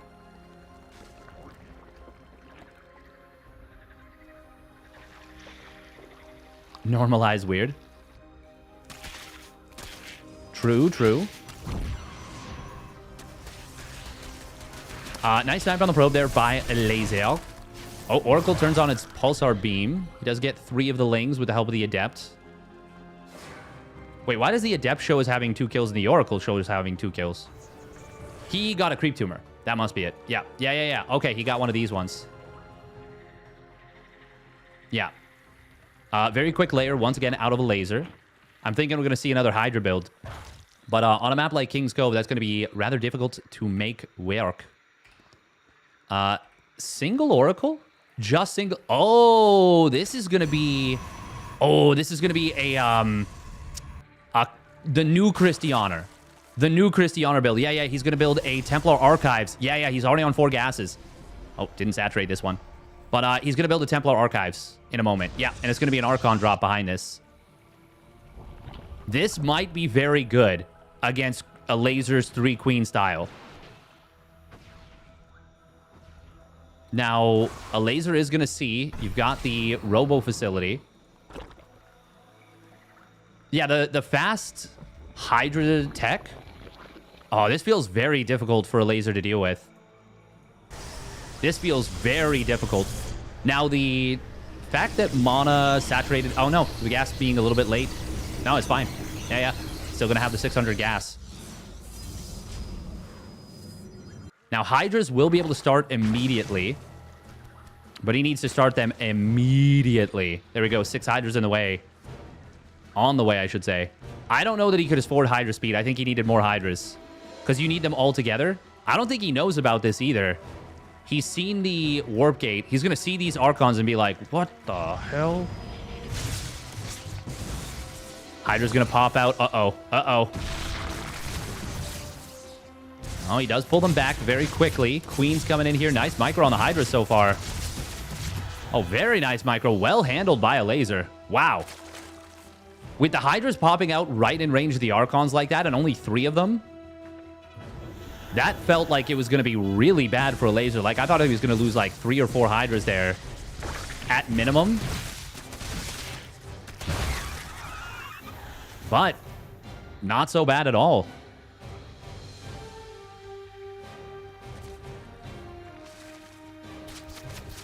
Oh, Stasis Ward will connect on some of these units. Revelation. Oh, Hydra speed is going to complete. Oh, that... Mana actually stopped paying attention to that Oracle for a minute. A laser, I think if he'd continued going to the top, I don't know if Mana would have been... I think Mana had fully switched to going back to his base to macro. Storm, it's already done. Oh, man. Contaminate. But it's too late. Storm is already up. We've got Hydraless, or Overlord speed on the way. A laser is going to get a rude awakening. Mana says, okay, fine, you can contaminate, but if I get Storm this fast, can't do much about that. First Storm, very good. So is the second.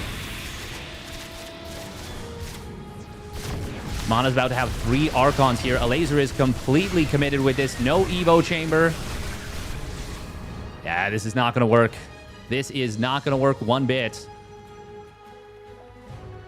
I don't think Mana needed to Archon morph everything there. I think he could have kept at least one of these untransformed.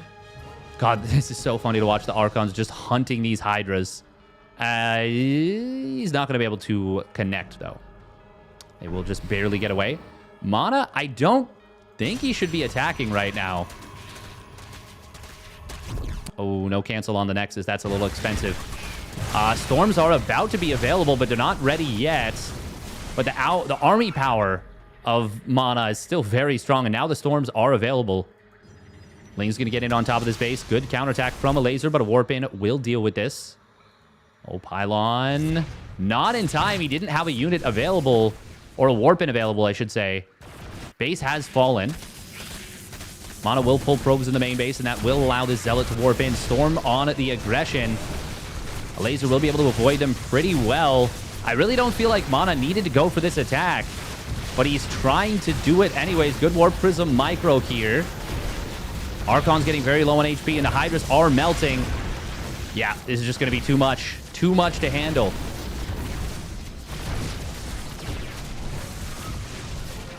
Oh, a few more Hydras join up. The Archons are very low on shields. But 13 drones have fallen. The base has fallen as well. The 4th base. Mana was rebuilding his. And a laser will be forced to tap out.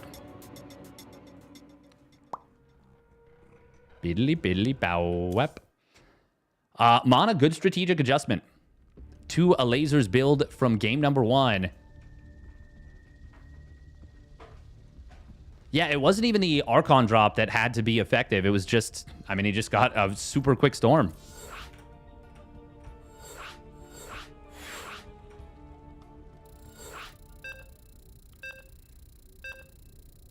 Didn't produce anything for about 30 to 40 seconds. It's not so great. I think he might have been a little bit demoralized after Storm was available. But Mana probably should have been... I don't think Mana should have attacked there. It worked, but I don't think it should have.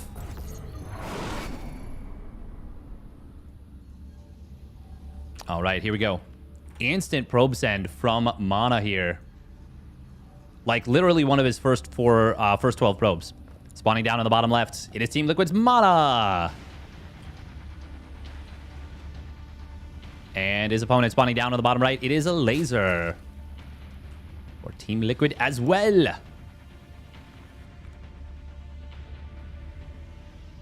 Contaminate me twice. You can't contaminate again. This is going to block the Extractor Trick 15 hatch. Oh, no. This was an extract. Never mind. This was not an Extractor Trick 15 hatch. This was an Extractor Trick 15 OV. A laser saying, okay, well, man, can't get fooled again. Funnily enough, Mana actually chased... If another drone had come down to the natural, Mana actually pulled the probe a little bit too early. I guess he wanted to know really early if he was getting hatch blocked on the other side of the map. And to be fair, a laser is a very timing-oriented Zerg. So he wants that hatchery right down at the, 45, 46-second mark. Whereas somebody like Dark is much more willing to be like, I'll take my hatchery 12 seconds late. I don't care. If I get it at the natural, keep pumping drones. If you, Dark is not afraid to drag the game into the mud. And in fact, he oftentimes purposely does so to make the game messy. And it's so freaking cool.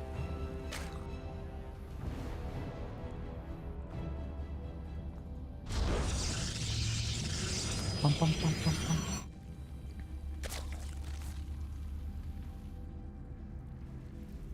Now, Whispers of Gold, much shorter map than King's Cove, much more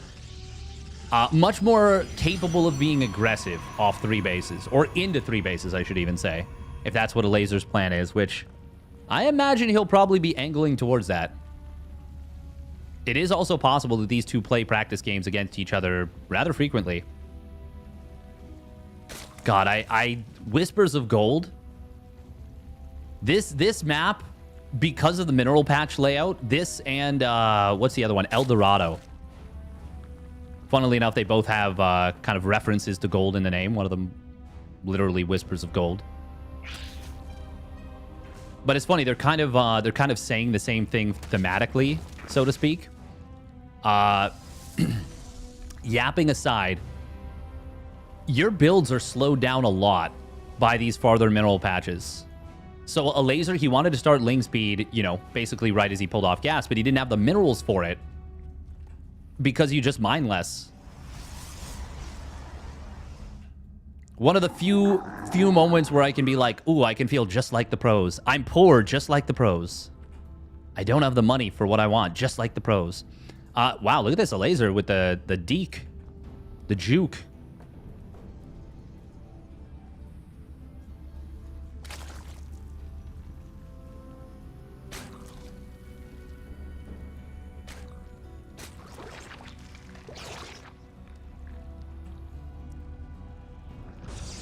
We're going to see the Nexus at the 3rd base. Please greet me. Well, welcome. MD. HSC2. Welcome. Another quick robo this time. It's going to be the same build. He's doing the exact same build. He's doing the new Christianer. And you might be wondering why I'm calling this the new Christianer. The old Christianer is just this off 2 bases. Single Oracle into a Twilight Council. Very quick 3rd and 4th gas, and you go up to 4 gates. You get the Templar Archives basically as this Twilight Council finishes, and you do a little bit of Archon drop harass. And it transitions into Storm, it transitions into Charge a Lot of Mortal Archon very nicely, and it's a powerful way to play. But it starts with this setup. Now, this version, you get the Nexus very quickly, and you still do the same damn thing. So your economy is just way better.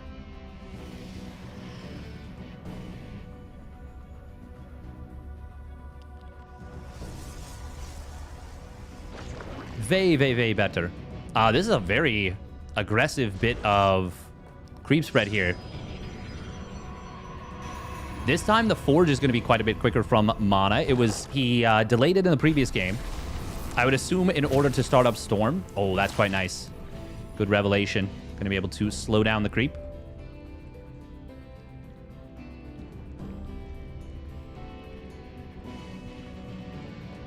Does he go for the double Overseer here? At the very least, he is going to start this up. He probably adds the second Overseer. Oh, This is going to be quite nice, I would say, for a laser. Well, actually, no. Never mind. Never mind. I thought he was going to target one of those High Templar and maybe force the cancel. Nice reposition on the Spore. Oh, this is cute from a laser. He recognizes that Mana's not really using the Spores. This is very dangerous for Mana. I do not think I like this, but he's going to be able to actually just kill the Lings. Now he warps in Zealots. He doesn't have charge, though. Hydras are being produced. Oh, Spore Crawler is going to have to re-burrow, but it actually gets caught / kind of ends up body blocking. Very weird little situation here. Queen will tank some of the Zealot shots. Spore Crawler ultimately does go down. Archons will survive. Nice micro from Mana. And he gets 5 drones. There's only one Overseer this time, so Contaminate shenanigans. I mean, I actually think Storm... Oh, it's going to be really close. It's going to be really close. One more Chrono Boost, and I think he can get the Storm out before... Oh, man. A laser needs to go, like, right this instant. Right this instant. He needs to go in. Nah, he's going to be at energy, but he didn't go in early enough. He could have done it. He could have done it, but he's just shy. Oh, that's so unfortunate. He actually had it on the timing. If he had just been sitting over top of it. Now, where are the High Templar? Did he use energy recharge? He did. Oh, okay, there it is. It's on the one in the prism. Those are 2 pretty big storms. Still, the supplies for a laser are very high. Oh, man, big storms again. But the High Templar, there's nothing to really tank for them. There's no charge. He never made charge. Mana forgot a crucial upgrade while prioritizing another. And a laser's just going to blast right through the Hydras. Oh, me, oh, my. A laser is going to get the job done. Despite the concept of his build not working to Contaminate, Mana put too much into Storm, not enough into regular units.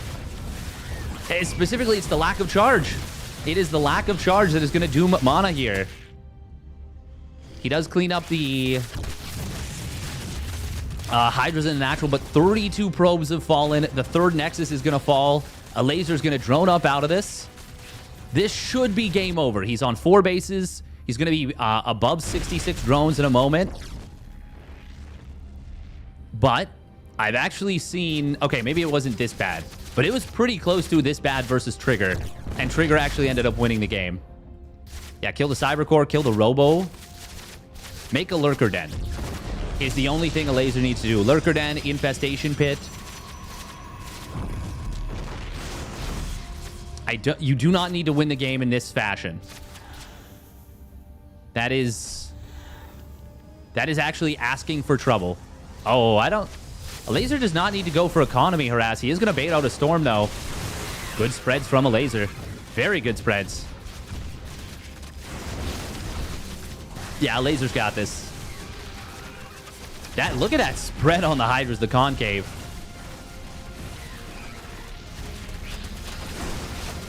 Zealot's trying to warp in. The pylon will get taken down. Mana knows this is his tournament life on the line, so he is giving it his all. He's got he's got 2 more storms available.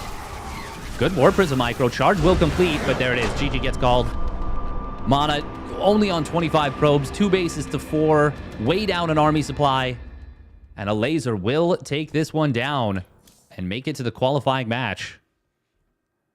I think a laser was just going for style points there. Having casted a game that a laser lost from not quite the exact same position, but almost as one of a position. There's a reason that Mana stayed in that game. There's a reason that a laser didn't just charge blindly in, but still attacked.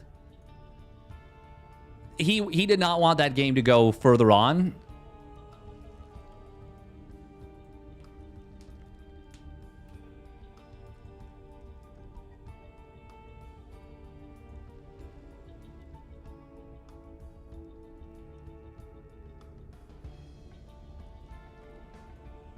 Okay, let's calm down, MDH. Let's calm down.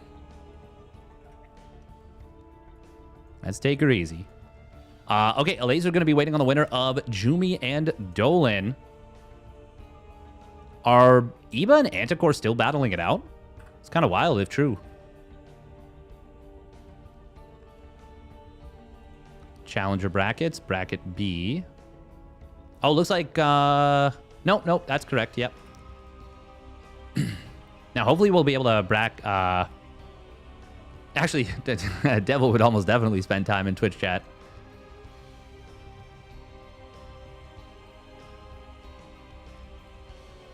It's an important question. How's the fat kid? An important and valid and very good question. Perhaps the most important.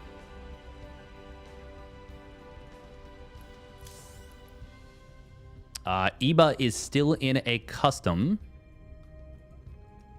I wonder what's happening between Jumi and Dolan right now. Jumi is streaming his games. Looks like they're pretty far into game. Well, they're 9 minutes into whatever game they're in.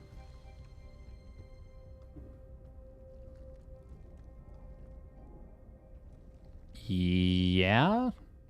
Is Dolan 2-base all inning? Not sure. Not sure.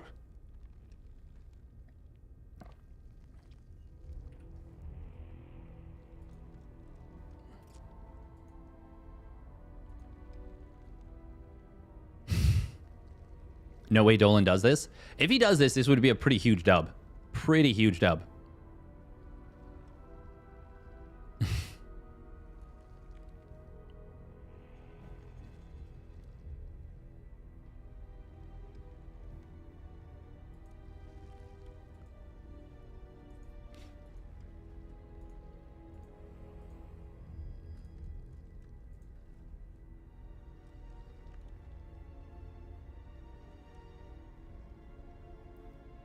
Dolan is on a new team for him, by the way, called Detonate, which is pretty nifty.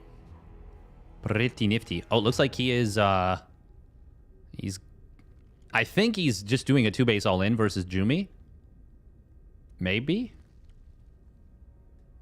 He's got ghosts. Or maybe it's not a 2-base all-in. I mean, it's pretty late in the game for it to be a 2-base all-in, but I haven't seen a 3rd base yet.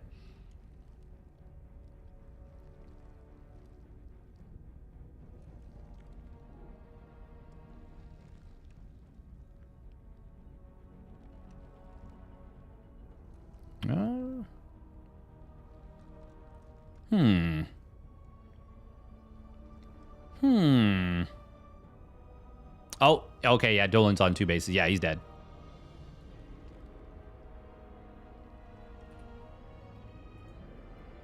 Wow, wow.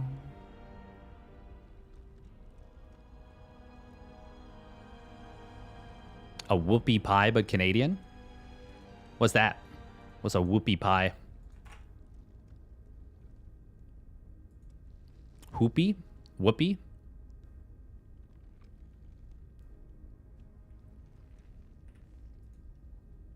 New haircut? Yeah.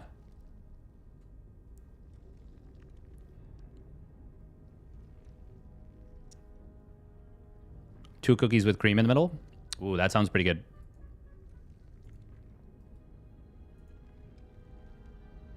At least 350. What about 350?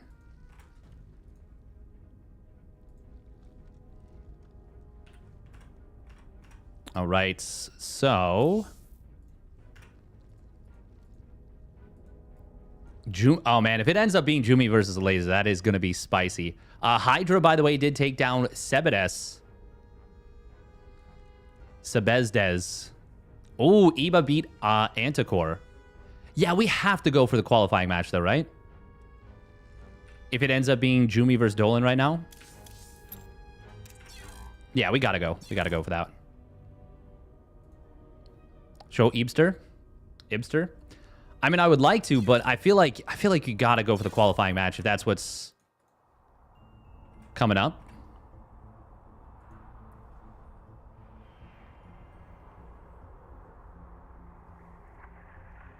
Especially if it is Jumi versus Lazel.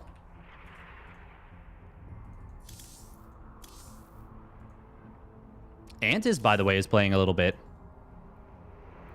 Here to watch me play Minesweeper. Hell yeah.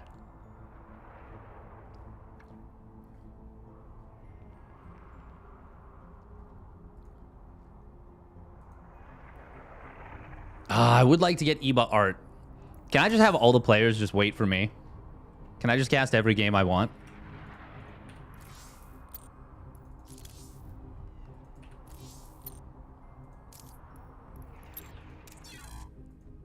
I just want all the games. I'm greedy. I'm a greedy boy. What can I say?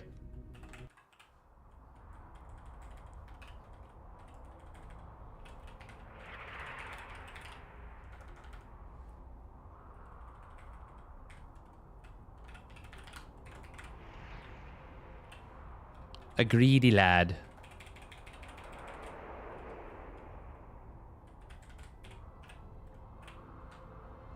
Qualifying match.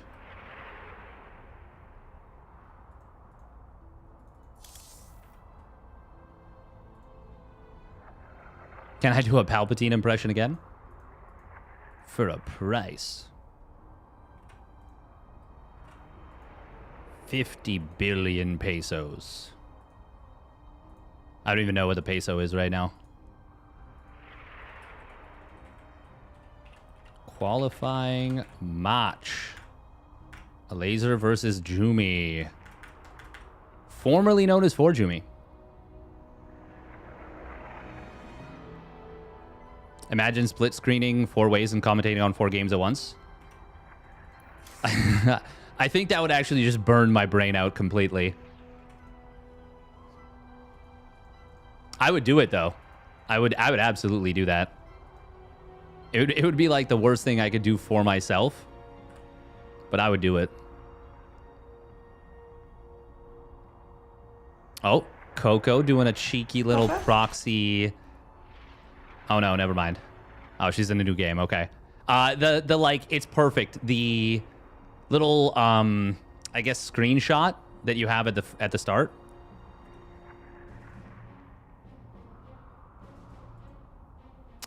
Is like when you go to the Twitch page for StarCraft 2, it's Coco literally with the power flower. All 4 gateways. 3 done. Pumping zealots with a 4th one about to pop. Magnifico. Magnifico. Coconut Games, a lovely human. Delightful, really.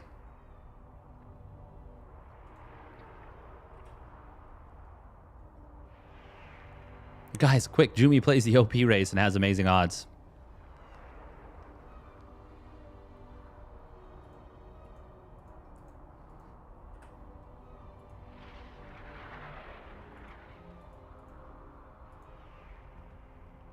Amazing odds. Thanks, agreed. How you doing, Hydra? Hope you're having a good one. Hope you had a good New Year. Happy New Year.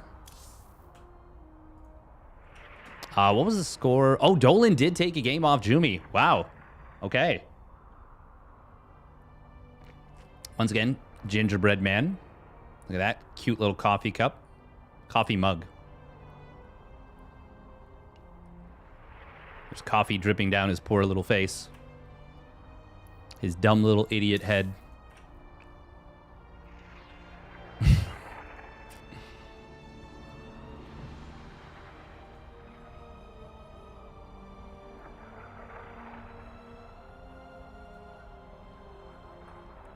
Playing Dolan in PvT is pure pain.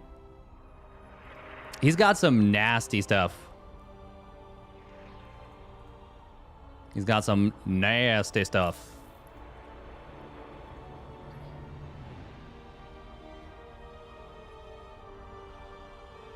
We're trying to follow a good example from Yapperman. Ha, yeah. I would never talk about balance. And I would definitely never complain about Protoss and PvZ.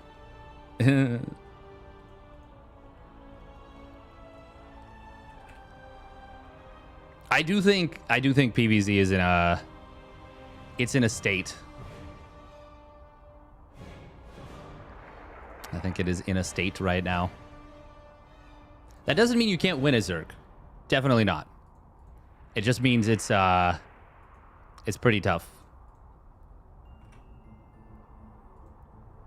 Careful, that probe behind you will start cannons. You think this is the first time it's done that? It's been doing that. I've been cannon contained on one base for the last 6 years of my life. We're really starting to mine out. Every time I try and come down the ramp, I just hear Printf with his little mustache cackling in his spreadsheet. He's like, ha ha, force field on the ramp. Gingerbread butt. Yeah, there he is. It's him.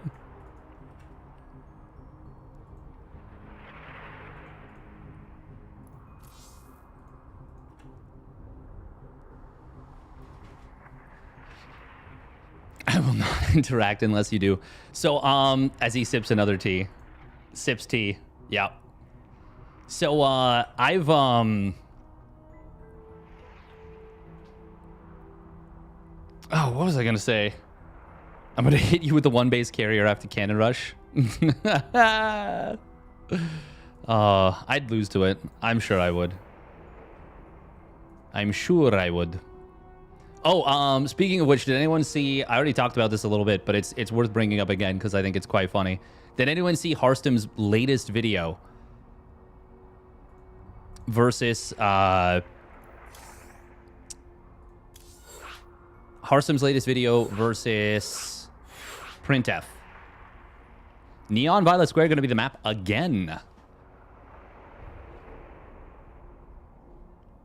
Where, yeah, he plays Zerg versus Printf. Looking good today. Thank you.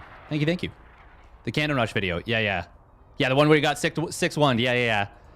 Oh, my God. That game 4, that must be what it's like for people to watch me. Where, like, or like when anyone watches Sal. Where you're like, oh, my God, you've won. You've done it. And then he's just like, he just commits the most egregious throw humanly possible, and you're like, why did you do this? How could you do this? All right, MDHSC2, you gotta chill. You gotta chill. You gotta chill it out. Chill it out. You always look silly when you play against Cannon Rush. Do you mean the proverbial you, or do you mean me? Because either way, you're correct. All right, this last warning. I'm gonna time you out. I'm gonna time you out if you can't chill. Apparently the game Hearthstone 1, Printf actually said he was like 10 or 15 seconds late on his first or second pylon. Oh, we Zergs. Yeah, 100%. Yeah, that does not surprise me because I was looking at it and it felt late. It felt late even not even looking at the timer, just looking at when things happened. All right, here we go. Spawning up at the top left. It is Streamer Zone's Jumi, formerly known as 4 Jumi. And his opponent wanting to settle a score. For Team Liquid, it's a laser. Inza orange. Orange versus light green. Now there's a combo. Harstem didn't rewind the replay, understandably. Yeah. Cannon Rush feels easier to play versus with Zerg than Toss to me. But I haven't played Bonan, to be fair. I think the scariest part of Cannon Rush, the really committed one, is when they understand that you don't need to keep the Zerg from... basically, like, they recognize that you just set up around the ramp. And you just basically don't let the Zerg ever deblock for free. So, like, you're basically taking a permanent concave. You build your cannons so that if they come down the ramp and bile them, they're in, like, a really nasty position. You build the stalkers. Yeah, that's where things get really difficult. This was a Nexus first, by the way, out of Jumi. Damn. I mean, that's a good build order for Neon Violet Square, I think.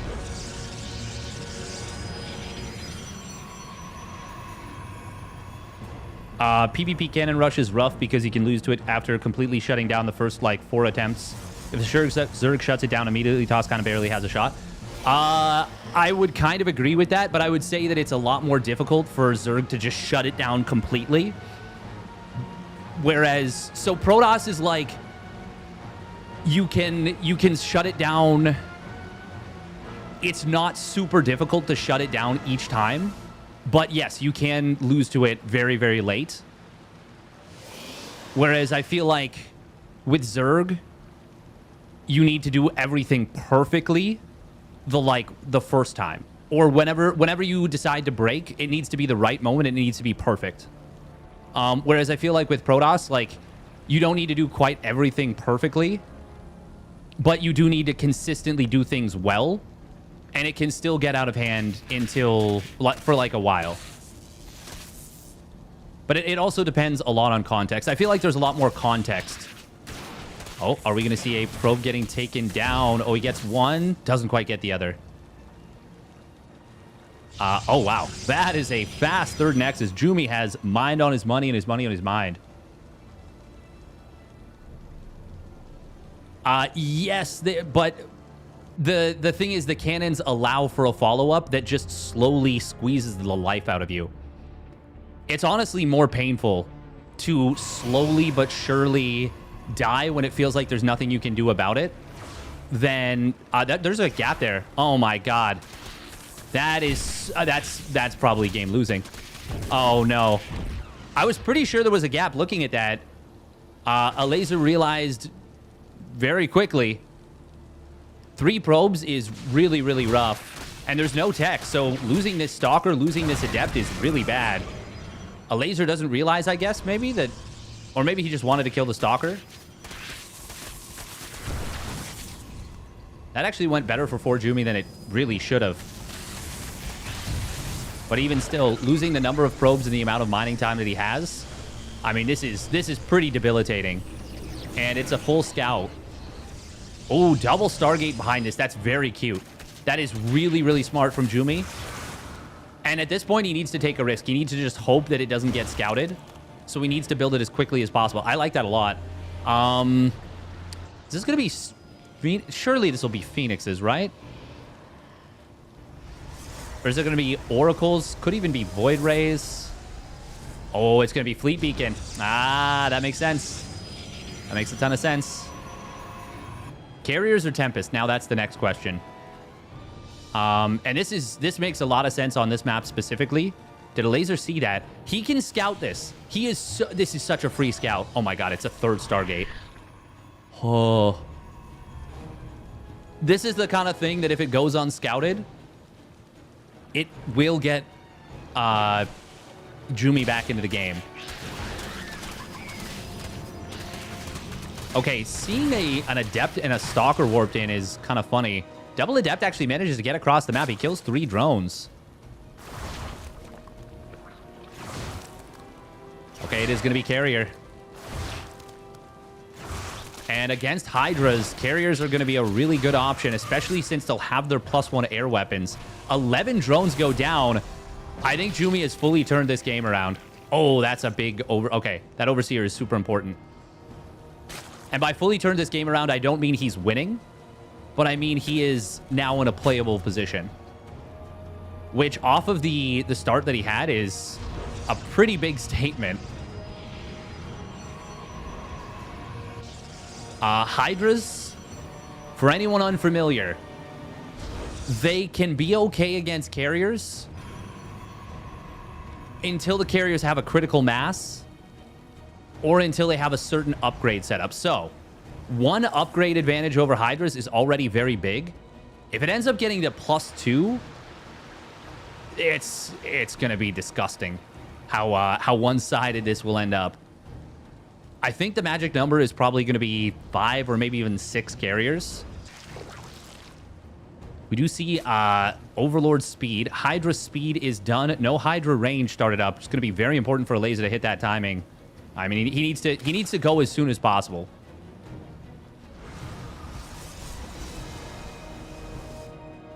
Jumi, he can honestly sit on 3 bases right now.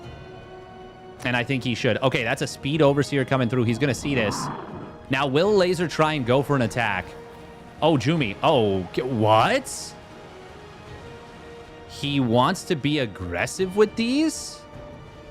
I mean, if he gets the interceptors out by attacking the rocks, this would be a fight that I actually think would go not too badly for Jumi. Or sorry, for Jumi.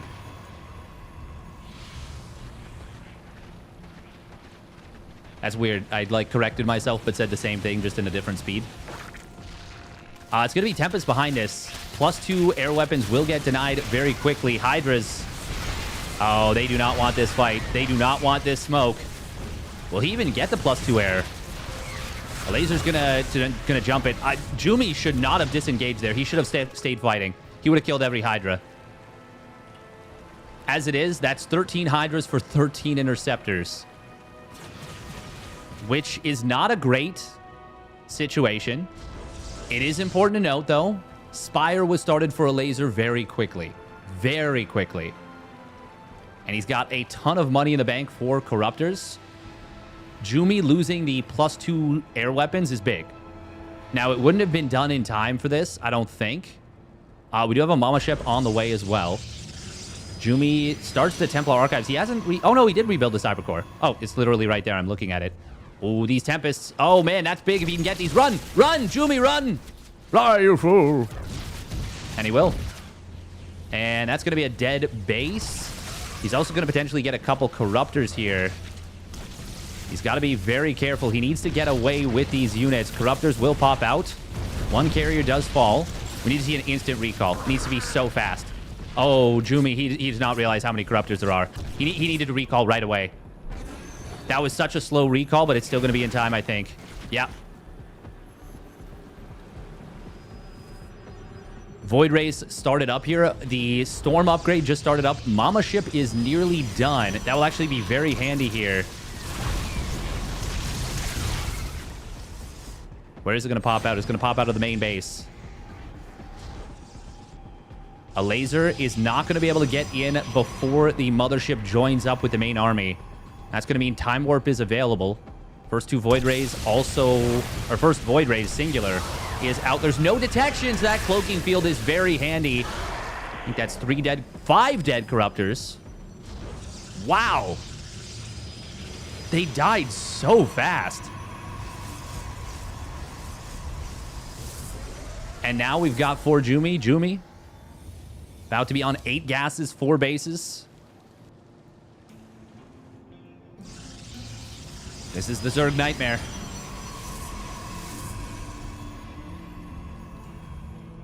Three Void Rays pumping out at a time. Jumi should be chronoing the +2 ship weapons. There we go. I don't think chronoing Storm actually helps that much. I mean, obviously getting it out as quickly as possible if you're afraid of the Corruptors diving you again is very beneficial. But I think Jumi is...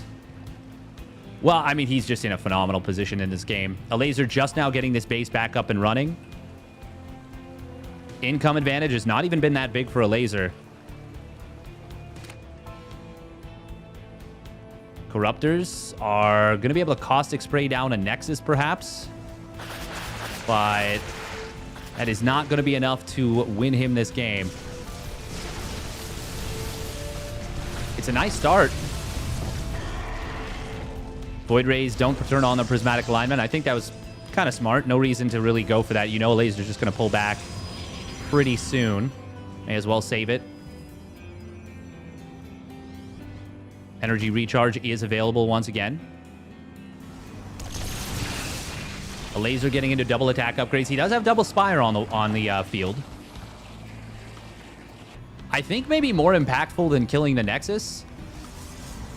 If +2 ship weapons... I think +2 ship weapons was done well before that. But if he could have caustic sprayed down +2 ship weapons, that would have actually been more impactful than killing the Nexus. Oh, we will see a dive on top of one of those carriers. Archons were not ready to cover. This time a Laser does have detection with his units. If he'd had detection during that first fight, this would have been a lot more difficult for Jumi to survive. But yeah, Neon Violet Square. There's a reason that I was very surprised that a Laser let it through versus Mana. And it is because of this exact situation.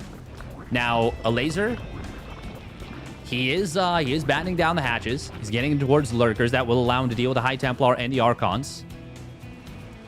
If a laser has leveled up his late game, maybe he can still make something happen here.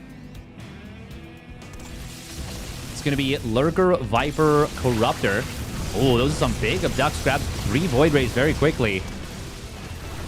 Going to be able to get a couple interceptors as well. Storm and feedback coming in. Oh, big storms. I was just going to say, I would love to see an Oracle out of Jumi for Revelation. That is exactly what we're going to see. A laser will be able to start shelling down this base a little bit with the lurkers. If you can get a kill on this, this is actually a pretty nice position for the lurkers. High Templar are going to have to run around this. One carrier does go down, and the Time Warp is drawn out. It's actually going very well for laser in the last minute or so. Jumi. Oh, those are slow zealots. They don't even have charge. They have +1 attack. Jumi getting close to +3 weapons. +3 ship weapons, I should say. Zerglings, they do have adrenal glands as well as +1 melee, so they're going to be somewhat effective on the counterattack. A laser did lose quite a few OBs there. Oh, but there we go. +3 flyer attack, +2 flyer carapace. I wouldn't mind an Ultralisk Den right now out of a laser. Jumi is not rich, and oh, these abducts are going to keep him relatively poor. Grabbing a Tempest and 2 carriers now. Did he even lose a Viper there? I don't think so.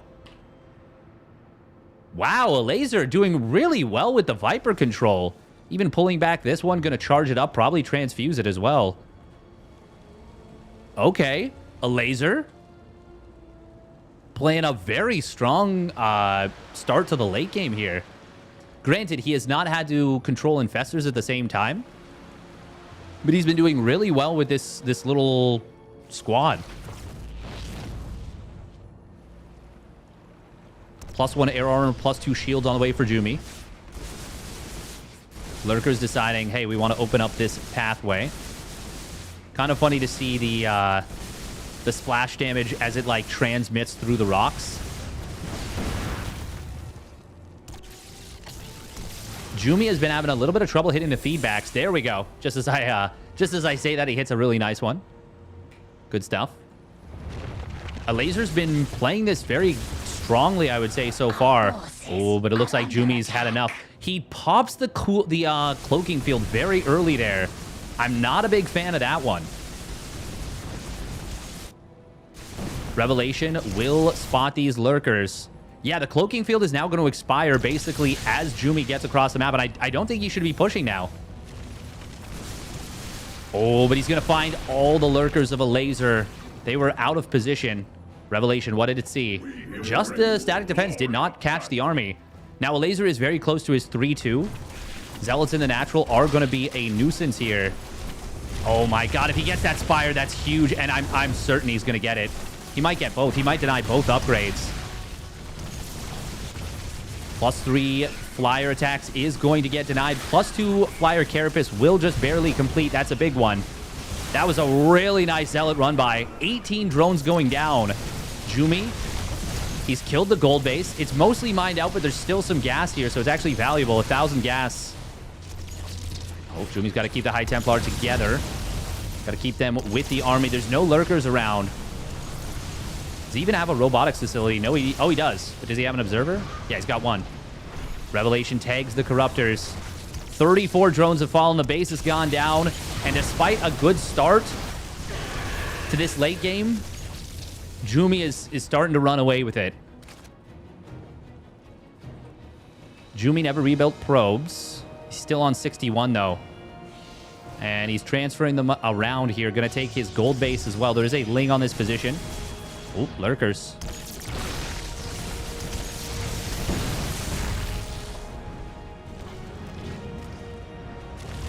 I don't think the ground attack upgrades are going to move the needle here. They're nice. But a laser is super mineral poor now. He's actually got so much gas. Oh my god, High Templar! Jumi! Jumi, what are we doing? There's like 6 High Templar here! Oh my god, he loses 3 of them immediately. 3 of them do just walk away from the lurker spines, but oh boy, that was not it. Jumi, I think, should... Oh man, that's... Honestly, that's not going to cost him much in this game. That was very awkward, though.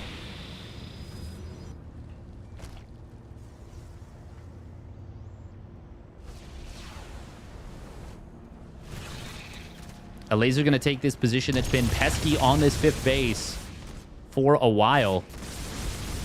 That is a lot of Archons being produced. 8 Archons. I mean, it's going to be really good if the Corruptors dive here.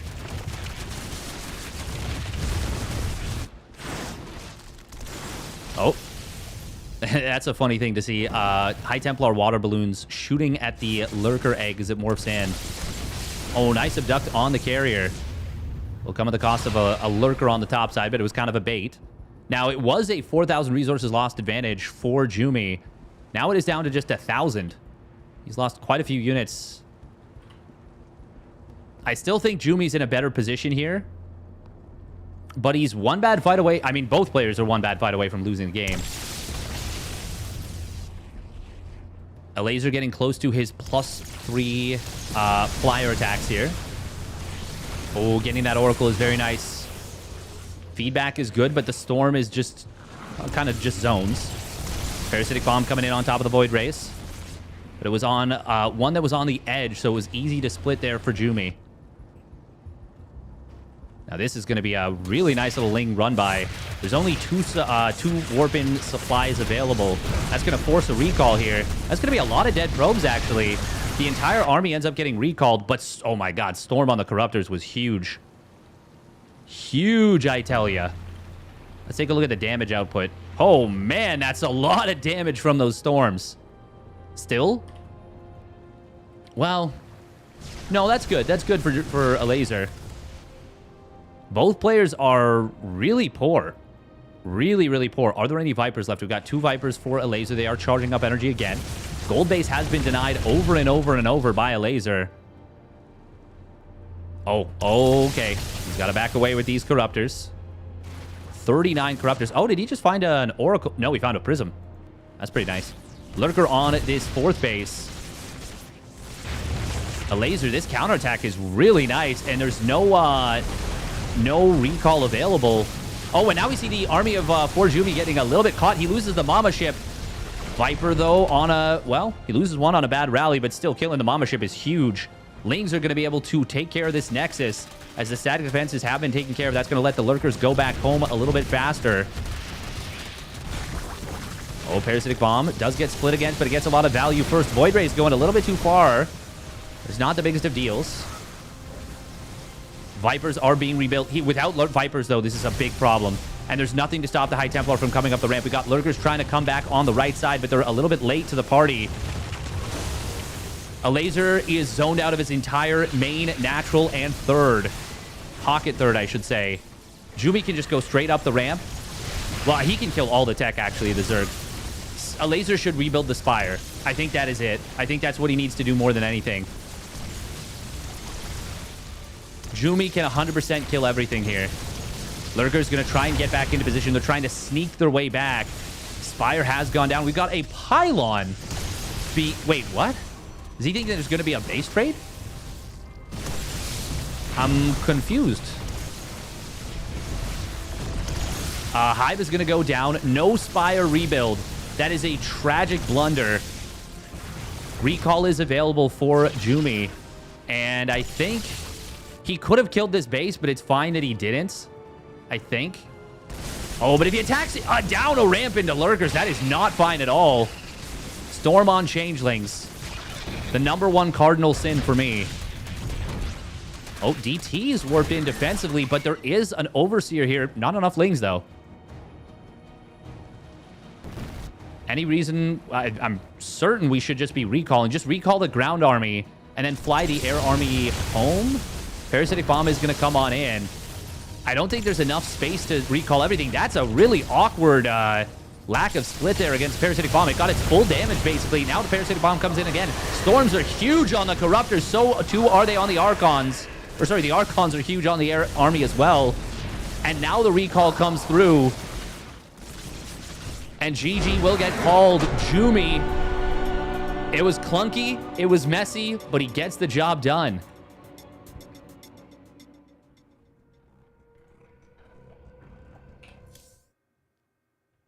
Damn. I thought when that first parasitic bomb did so much damage that was going to be a victory for a laser. I thought that was Jumi making a huge mistake, but it wasn't. Did not pan out that way.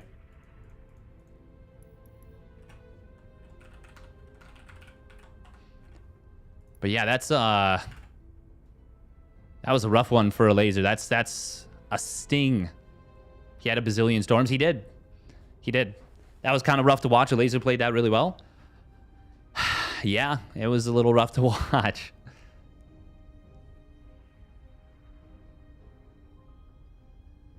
It's only Cyril and Raynor who can beat that. Dark at his best can beat that too. All right, we're going to run a minute and a half of ads and we'll get into game 2. Game 2. Jumi made the right call going for that, though, to try and come back. Remember that a laser started with a really, really good start. Like, that was an incredibly good start for a laser. Killed, like, 6 or 7 probes.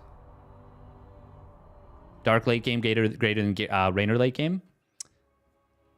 I don't think I agree with that. But I think Dark's late game is more flexible. I would trust Dark to come back from a worse position than a Raynor, but I would trust Raynor to win more games from the get-go, if that makes sense. A laser wins as the lurkers were home. Yes, I would agree with that too. If he could have somehow bought time for the lurkers to take the long way round and they get up to his own natural ramp and hold the line there, I actually think a laser wins that game. Or if he just keeps the lurkers at home. But kudos to Jumi for getting across the map, recognizing the lurkers were out of position, and taking that devastating position in the main. I gotta say, though, I'm impressed with what a laser was able to do there. All right, here we go. Spawning down on the bottom left. It is Streamer Zones. Jumi with a gas first. And his opponent spawning up the top right for Team Liquid. It's a laser. In the orange. I think Shin can win that too. Shin's mechanics are gross. No. I don't think so. In the late game? Nah. He doesn't have the spellcaster control. He could have won that particular late game possibly if everything had played out similarly. But so you got to remember, infestors were never made in that game. I've always thought Dark was the second best with spellcasters after Cyril. It's hard to say. It's absolutely Cyril at number 1. 100%. Dark and Raynor, though, I don't know that I would... I think I would put Raynor... It's hard to say. It's hard to say. They're both just so insanely good, and it's hard to quantify which one of them is necessarily better.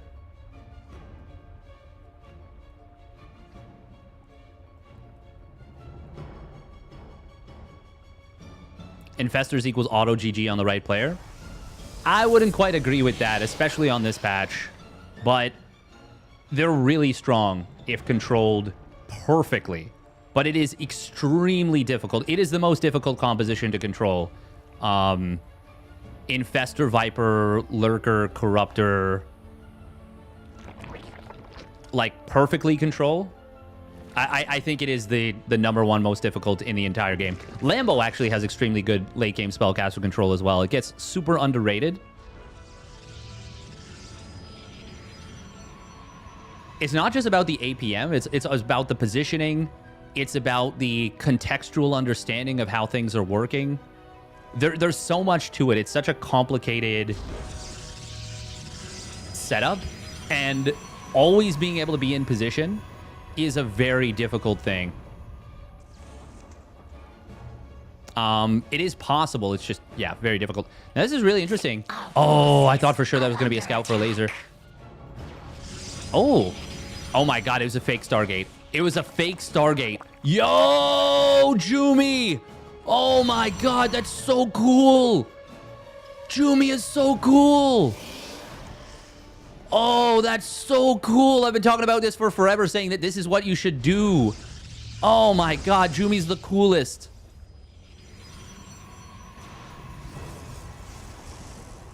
God, I love this.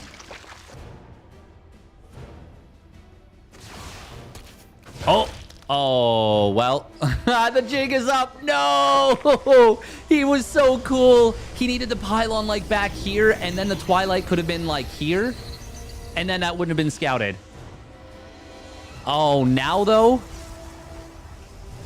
Oh, he's going to think it's Glaives. Oh, this might be better for Jumi. He's going to think it's Glaives, not DTs. Oh my goodness. This is actually going to turn out better that the Twilight Council was scouted. And now the Ling see this. The Ling sees this. He thinks he might be expanding. Oh, that's really good actually for a laser. Okay, now you see this. Now you got to be wondering, wait, you just had 3 adepts in the middle of nowhere. Oh my god, a laser. Please build. Please build spores. He just needs to build spores. DTs are warping in. Okay, spores start up. They're emergency. They're emergency spores. He needs to body block. He needs to surround these. Lane's going to try and hold position. Okay, I think the laser's actually going to defend us. Yeah, he is. Yeah, he is.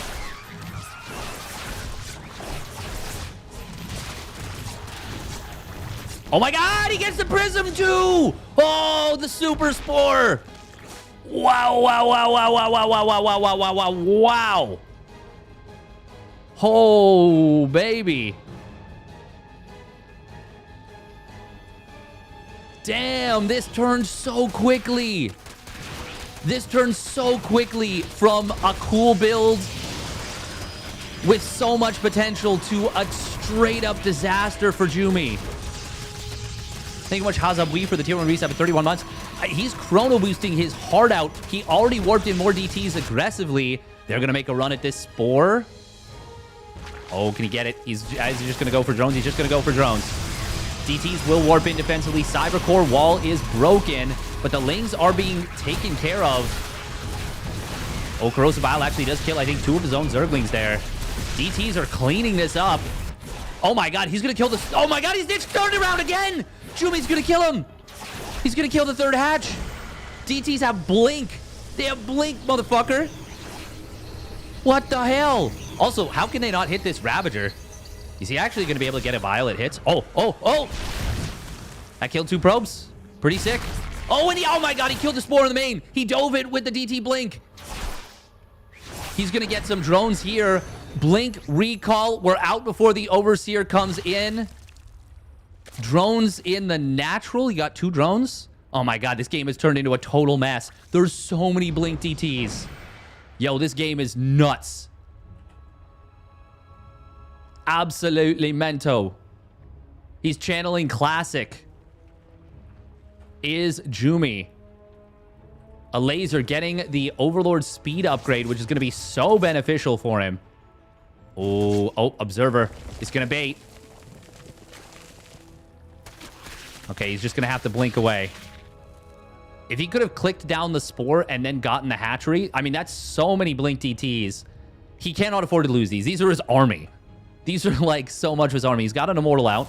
It's going to be really tough to secure 3rd base here for Jumi as well. So it's very important that he keeps his opponent from growing too large. Oh, Corrosive Bile does get dodged. Nice on siege. The Queen actually gave up the jig too early, I think. Obviously, you get the notification that you're under attack. Oh my god, this series is already so lit. Oh, DTs with blink. I think he can run these down. He's got the speed Overseer. The wraparound comes through. He's got him. Maybe he gets away with 1D. Oh, he cut his way out. Hello? On the other side, the DTs get into the natural. They kill the spore. Holy crap, this game is not even close to over. It is electric, though. Absolute cinema. Oh, that was not a good blink. That was not a good blink. That does not create the separation. But Overseer getting baited. Oh, man, a laser is struggling. He's struggling to answer the multi-pronged blink DT harass. He's just like me, for real, for real. Lane drop on the other side of the map gets 2 probes. Not a whole heck of a lot. Where are the Overseers? Oh, man, this is nasty. This is nasty out of Jumi. Is he going to recall? He's going to recall. Oh, Corrosive Bile. Actually killed 2 of his own Lings. Lane drop back into the main. Will not get the job done. Now, Jumi is still only on 2 bases. Oh, is that? These are not playing Stalkers. They're trapped. They are 100% trapped. Snipe on the Overseer, perhaps? Oh, it's the DTs coming in on the 3rd base. Again, there's a speed Overseer here. Gets the Queen, blinks away. But can he actually blink away for real? I don't think so. Roach speed is about to complete. Blink on DTs is twice the cooldown that it is for regular blink. Wait, where are the Oh. Okay, he's actually... He's out, I think. Maybe? Oh, man, that Ferrari Overseer goes zoom. Getting that speed upgrade was big. Super crucial. We are going to see a 2-base all-in coming in from Jumi. Oh, he does manage to dodge those biles for the majority. Just running right past them. Charge is done. Army supplies are very close. This game is somehow gotten so close. Roach is coming in for the flank.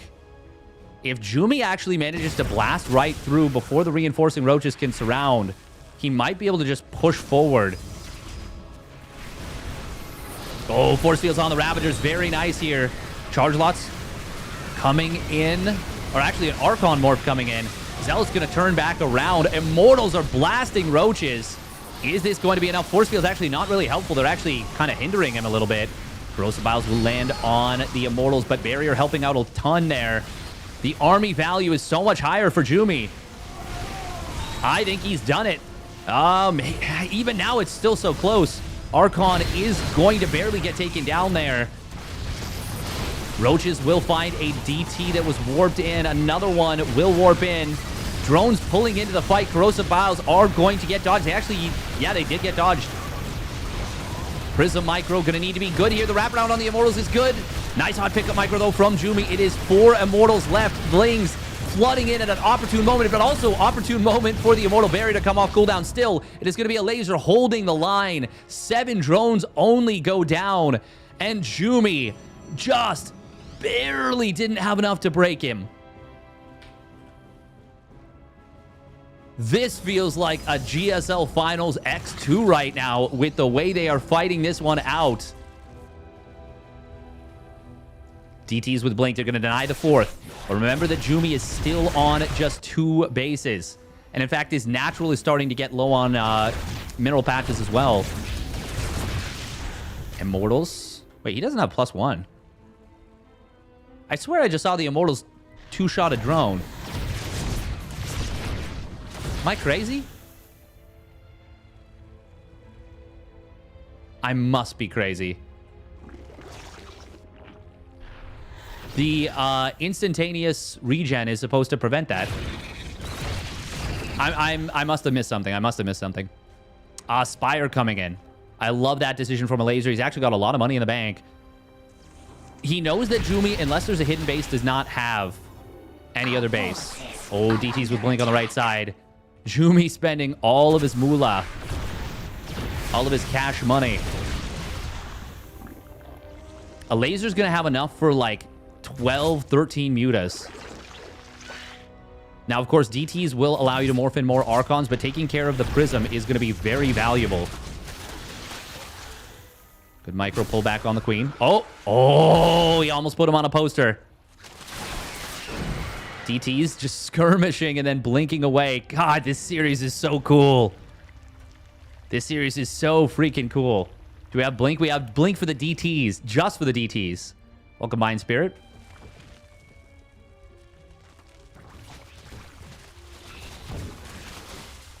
Oh, Observer flying into a Spore. Nice placement on said Spore. 10 Ravagers morph in. He says, okay, you're trying one last-ditch effort. Force field's not quite perfect, so only traps 2 roaches. Oh, there are more force fields available. Mutas are not going to be super helpful in the fight. Ravagers morph in late on the right side. Corrosive Biles do connect on 2 of the Archons pretty hard. Mutas trying to dive the Prism. They are going to be able to get it very low. They take it down with an Immortal inside. That's huge. That means no more reinforcements into the fight. The army value is very close. It actually does favor Jumi a little bit here, but there's almost no anti-air for the Mutas. There's like 1 Stalker and an Archon. No, there's 1 Stalker and 2 Sentries. That's it. Drones once again being pulled, but it is going to be a Laser holding on by the skin of his teeth. This time, no Prism juggling shenanigans. The Mutas were clutch for a Laser here. Without them, I'm actually not sure if he would have held there. He would have had more Ravagers for sure. But damn, what a game. And what a series so far. 1-1. 2 very exciting games. Oh, wow. Art took down Eba, which means it's Art Hydra in the other qualifying match. Can I vent to you after this game? I need to get it out. Tell us what's on your mind.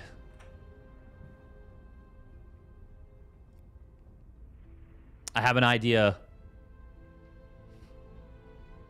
I do have to run some ads, so I do apologize, but I'll still be on YouTube. You can pop over to YouTube if you need. If you need to vent.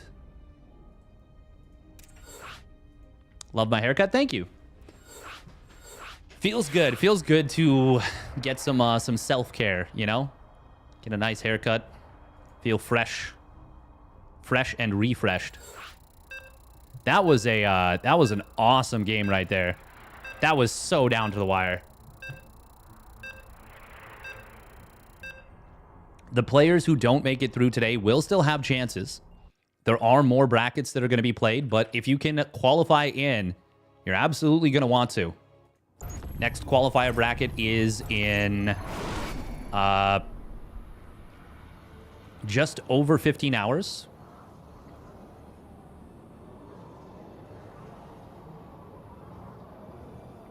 There's another one on Sunday at 10 a.m.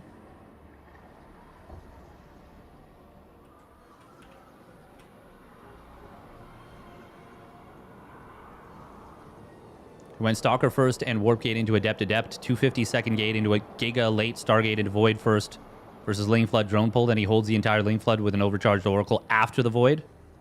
Oh, damn. Show us that damned mug. Oh, I will after this game again.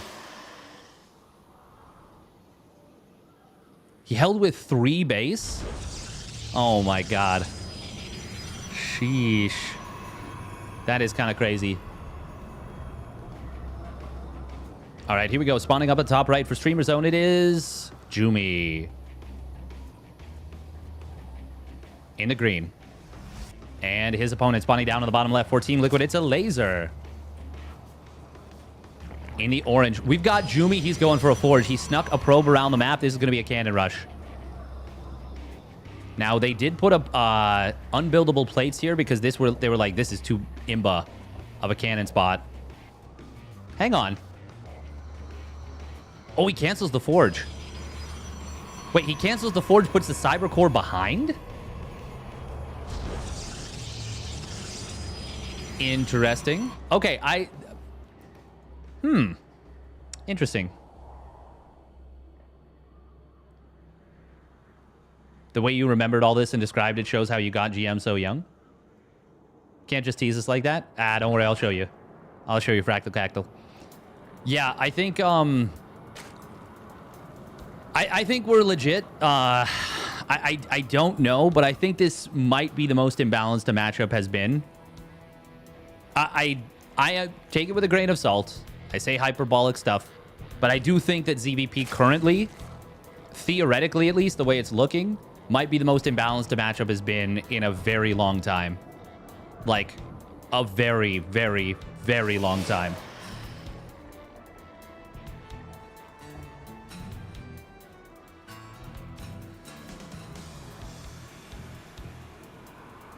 Because of Cyril mainly? Yeah. Yeah. Oh, we are going to see an aggressive shade forward. He will... Oh! Actually misfired on the queen and still got the tumor. Sheesh. You think PVZ is Zerg favorite now? No. What? No. No, no, no, no. No, I think it's incredibly Protoss favored. I think it's extremely Protoss favored at this point. Oh, that's really bad for Jumi. A laser could be targeting. There we go. He will... Oh my god, he gets 3 probes with the first 4 lings. That is extremely good. It is going to be a link flood out of... Oh, wait, no? Oh, 3 drones getting down on the other side of the map. It's actually a laser who is really committed right now. Jumi will lose the 2 adepts. But that is a lot of drones that went down for a laser. Shin found an answer for MaxPax on this patch. There are positions, there are things. I think a player like Shin actually is the best player to play this patch. This is really bad for Jumi, by the way. Really, really, really bad. Not getting the re-wall. So because he put the Cyber Core in the wrong spot, now this follow-through from a laser that should have gotten nothing done gets 7 more probes and flips the game back on its head. The Cyber Core should have been here. This gateway that he built should have been a wall. Obviously, it's, you know, easy to talk about that, but these 7 probes should not have died under any circumstances. And if there had been a proper wall here, Jumi would be ahead right now. As it is, he is now very far behind. This should be almost unwinnable under normal circumstances. Like, this is a gigantic lead for a laser. But a lot of things can happen. I think there's going to be a mothership rush. The thing is, I don't think Jumi's got enough money for it. And he's only on 2 gas mining. Okay, yeah, he is going to be up to 4 gas very shortly, but... Yeah, this is just going to turn into like a 2-base mothership all in, I think. Revelation in the main base. We do have double adept on the 3rd. We'll be able to grab a couple drones there. That's a nice start for Jumi. Oh, but that's a really nice round on this 1 adept. Getting it before it can shade forward. 2nd one in the natural. Oh, that inject. That was actually a mistake from a laser. He should have just let the queen fire. It would have killed that. Would have saved the drone. That is a mistake that is very easy to make. Oh, Oracle. A little bit awkward right there. Gets in range of the spore. But yeah, this is just going to turn into, I think, literally just a gateway mothership all in.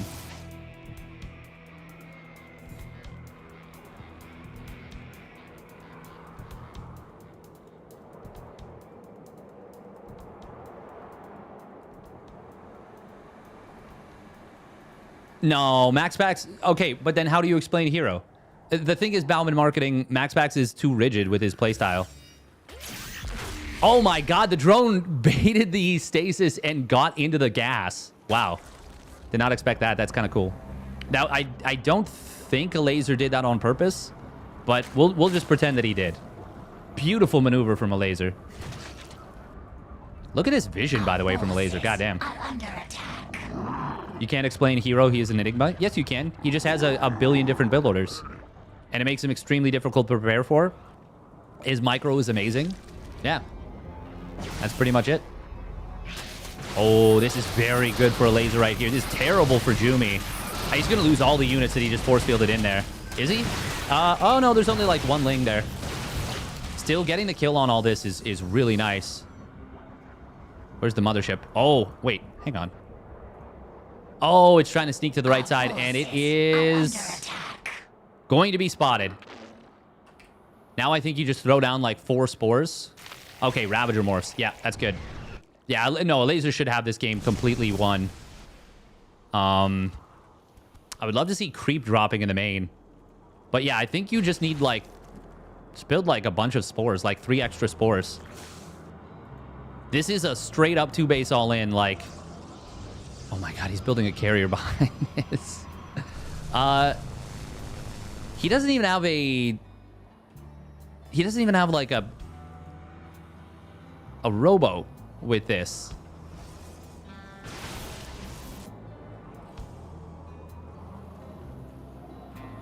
Spore's just repositioning here.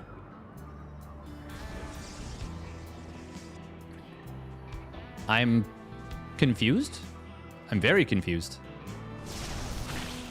He's just going to push out with the army. Okay. Is he going to attack on the top side and then recall to the bottom? 5 corruptors in production. Okay, there we go. He's going to recall. I guess he's going to kill this base for free, maybe. Oh, corrosive vials. That was awkward. Stasis Ward gets baited out. Oh, no, it gets a few lings. Okay, yeah, he's just going to lose a lot of the army here. He's going to recall now, but he's going to lose so much of it on the recall. All the sentries basically have gone down. Corruptors, a couple of them do fall. Time Warp on the ramp. A laser just basically needs to... Actually, I don't even think he needs to wait out the Time Warp. I think he can just go. Cloaking Field is activated, but... Oh, no, there's no detection. But he actually has to kite back towards the detection, which is not great. Mothership will die. And he's going to try and recall out some of the units, but yeah, he's going to lose so much. Zealots on the 3rd base location. Carrier, random carrier on the 4th. Jumi absolutely memeing out of his damn mind there. How's my New Year celebration? What did I do? Actually, I was super low-key. By the way, here is the gingerbread butt. Yeah, that was as memey as it gets from Jumi.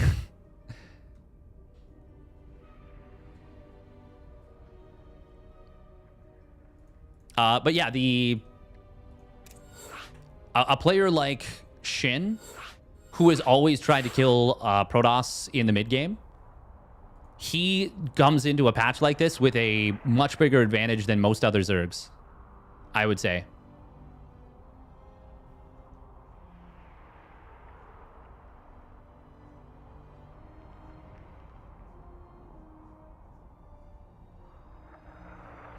But yeah, I do think it's only a matter of time until players start to figure that out, generally speaking.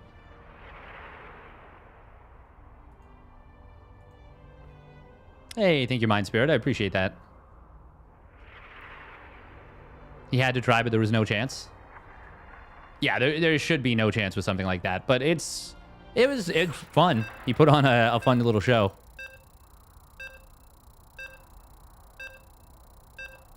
But yeah,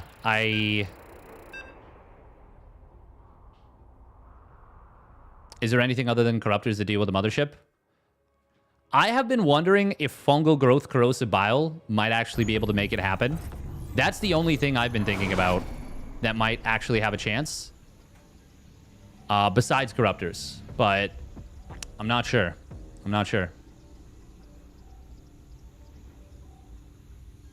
All right, here we go. Spawning down on the bottom right for Streamer Zone. It is Jumi in the green. And his opponent spawning up the top left. It's Team Liquid's Laser. In the orange. In the orange. Yeah, it's a best of 5. Yes. So winner. So a laser can close this one out right now.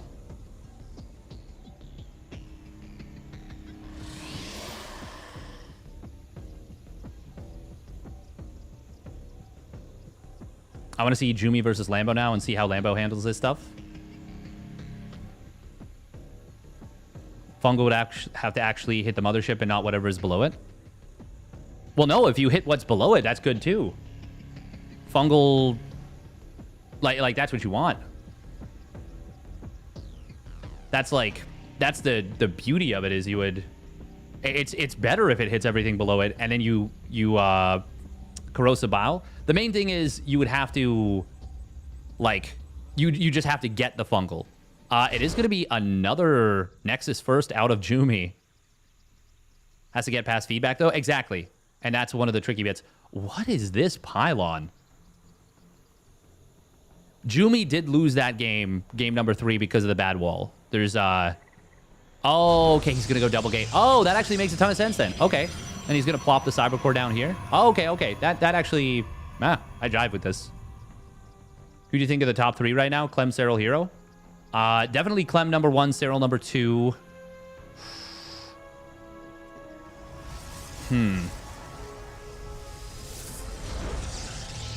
I'm not sure because we're in a bit of an off season right now.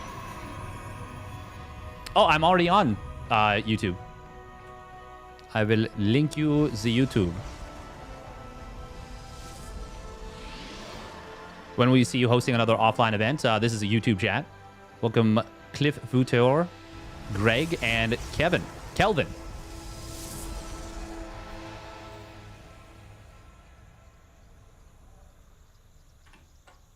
There is the YouTube link for the people on Twitch.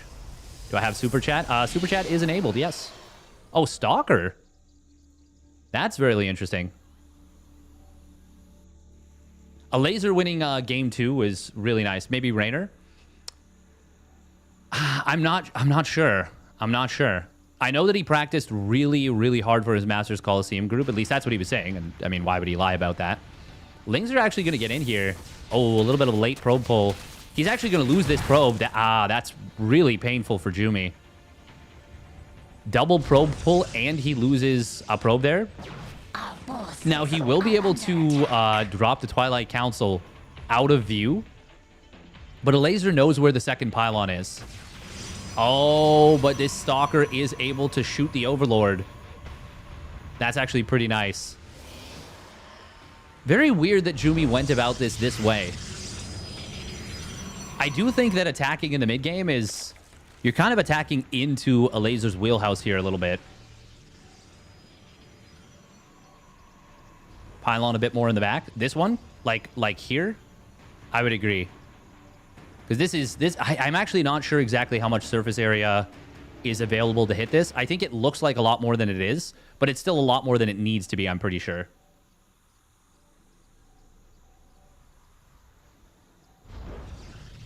Yeah, it's more what you have fun with. Oh. Oh my god, did we miss a fight? We sure did. Excellent stuff from me. Way on top of it. Oh, finding a probe here is quite nice. It is going to be resonating glaives. And it's going to be a 6-gate glaives. Now, a laser's been skipping Roach Warren basically... Well, actually not in the last 2 games. But he skipped it in the games that went macro. And it seems like he's thinking that this game is going to go macro. But, oh wait, did the... Okay, no, the Overlord did not get much of a scout at all. Going to be a DT Shrine behind this.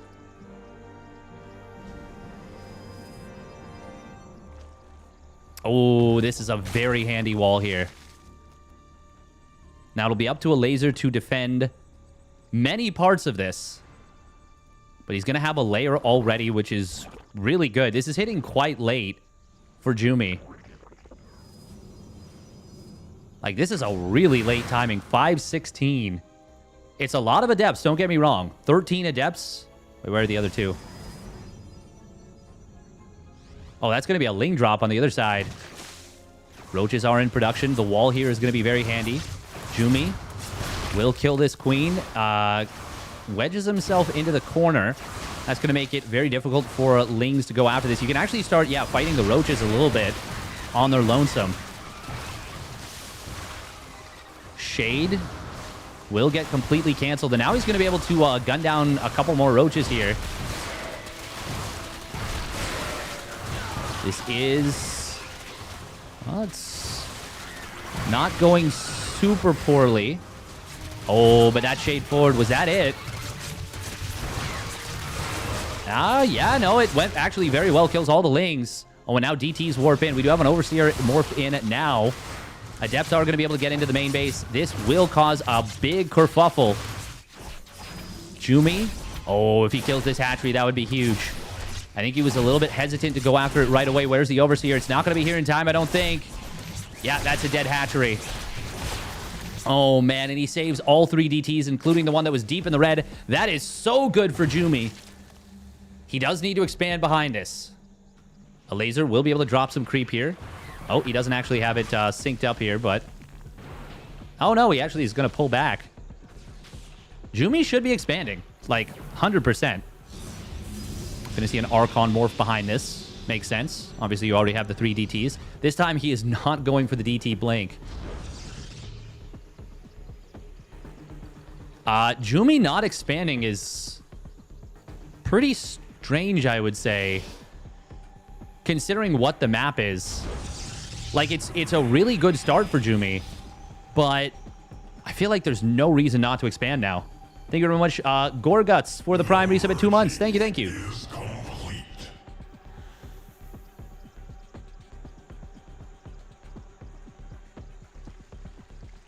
Oh, Double Adept will reveal the position of this Overlord, and that's going to be a freebie kill.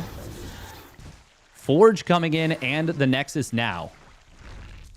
Remember that these Adepts do have glaives, so if they get into a mineral line, they'll kill it lickety-split. Behind this, a laser adding on a Hydra Den and an Infestation Pit. Some insane teching coming out of a laser right now. Jumi. I don't actually think he needs to get that much done with this Warp Prism drop. I think he's already gotten a fantastic amount of value. Just find any free chip damage you can. Now, if he can get these Overlords that are all clumped up, that would be really nice.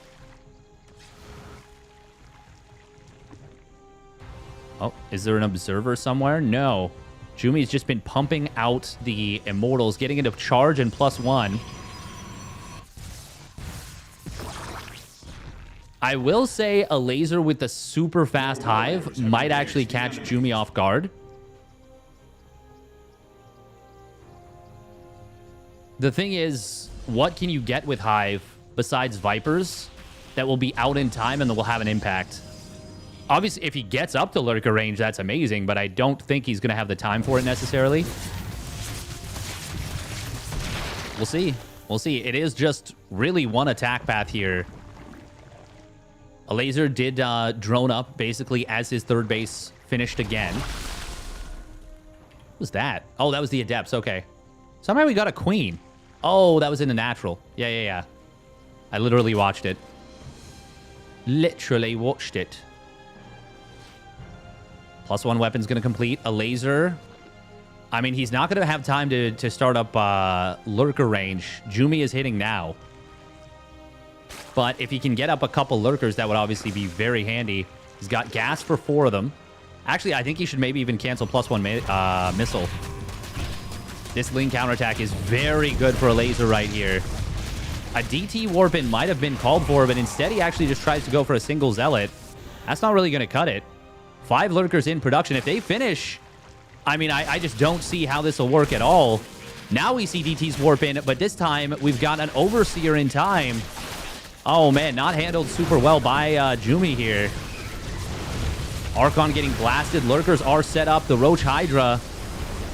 I mean, he can click the hatchery and just get out. But he is trying to go right into the Lurkers. He will catch a couple of them as they unburrow. Oh, my God. Is he actually... He's just going to blast through. Yeah, there's detection still. There's an Observer behind us. Jumi's actually just going to A-move right through these. The drone's trying to hold the units in place. Immortal nerf, doesn't matter. He just chonks right through him. Oh, got to be careful about the Spore. It is still important to keep that Prism alive. A laser counterattacking through the natural. Has depowered 2 gates and a Robo. I can't believe that actually just worked. Warp Prism will get taken down, but the Hydras are going to be sacrificed for it as the force field is good. GG gets called.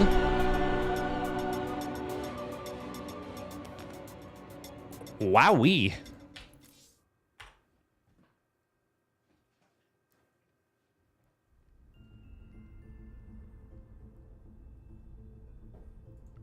Damn. Can we watch the fight again? I have already popped out of game because I do not want to miss the next one. But once again, you can take a look at YouTube. I would not have predicted Jumi taking a laser to game 5. It's been a really good one. Immortal is still one of the best ground units in the game. Versus Zerg, yes. Versus Zerg, yes, for sure. Still very strong. Remember that killing the third base is huge. It is huge with the DTs. It's going to be King's Cove for game number 5.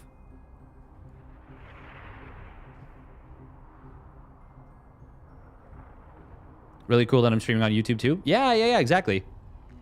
It was encouraged for a while by members of the community. Shout out to Old Man Toast for that one.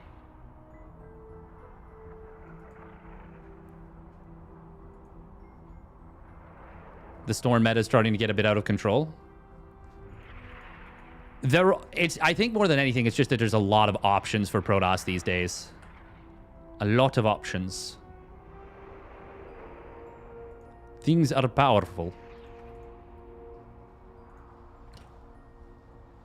Jumi is playing a strong, solid series, though.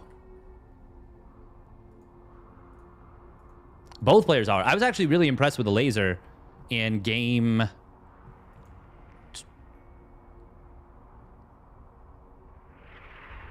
Game one. Against the Sky Toss. He did quite well.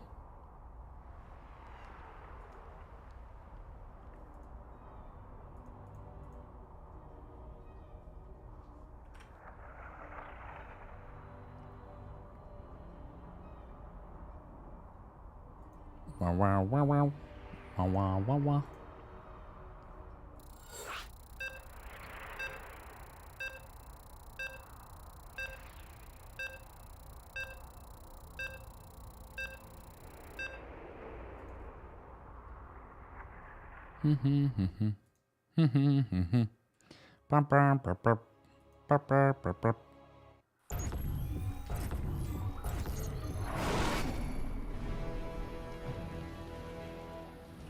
All right, game 5 between these two. This one has been good. It's been an entertaining series.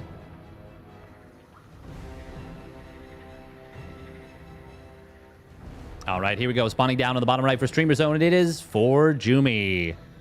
Actually, just Jumi now. And his opponent spawning up at the top left for Team Liquid. It's a laser. In the orange. I do not imagine Clem getting to 7K with Zerg. Maybe. Maybe he will.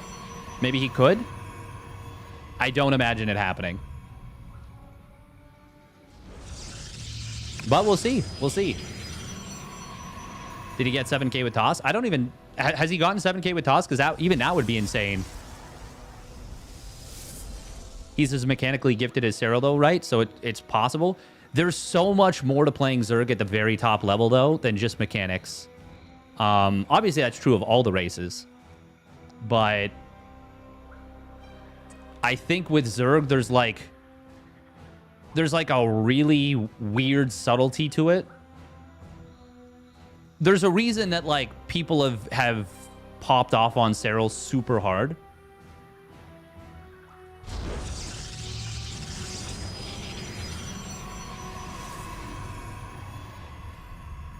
Like, it's really, really difficult to do what he does on a consistent basis. It's not just the scouting, it's the decision-making, it's the...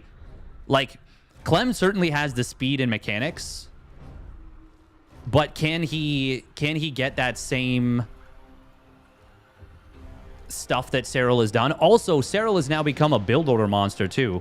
A build order and strategic monster. Like... legit rivaling Rogue at his absolute best. People keep getting Lurkers over Infestors. To me, that's a poor choice. Nah, Infestors suck in a fight. They're really, really bad in a fight these days. The lockdown is great, but the DPS is so bad. And they're a one-and-done spellcaster. Lurkers are usually the better choice. It would be interesting to see Clem play Zerg, because... Well, I mean, he's played Zerg versus Raynor's Terran, and Raynor has... Raynor has beaten him pretty solidly. Although I think in Big Brain Bouts, I think it went to game 5 in their best of 5, and Raynor did edge him out. Clem Zerg is like 5'8". That's really good.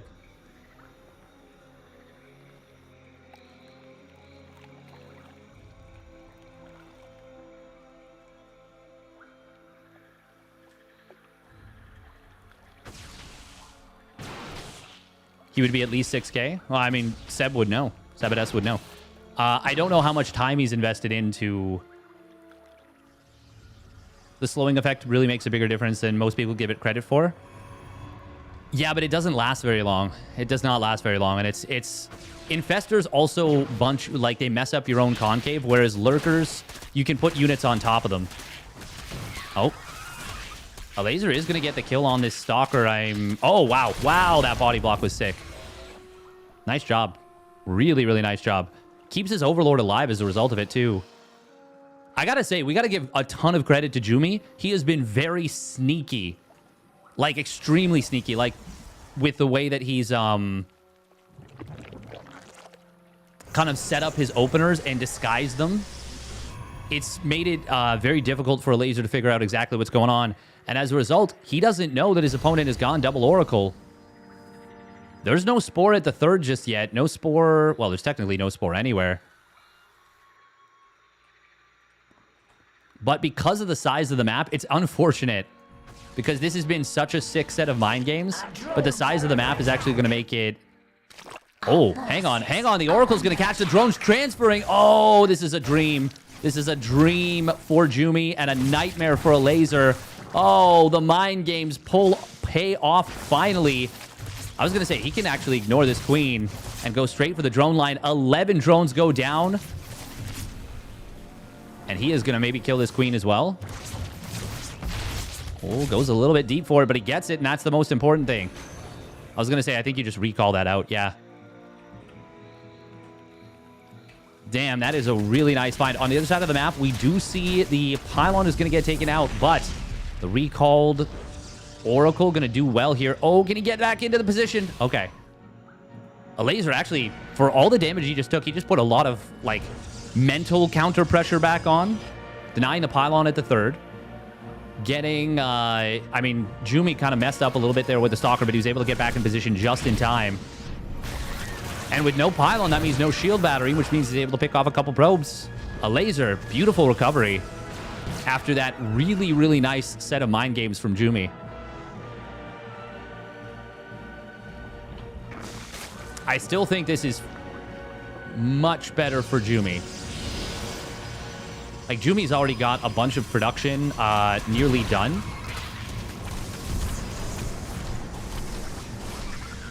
Two more probes do get picked off. A laser's done really well here with these lings.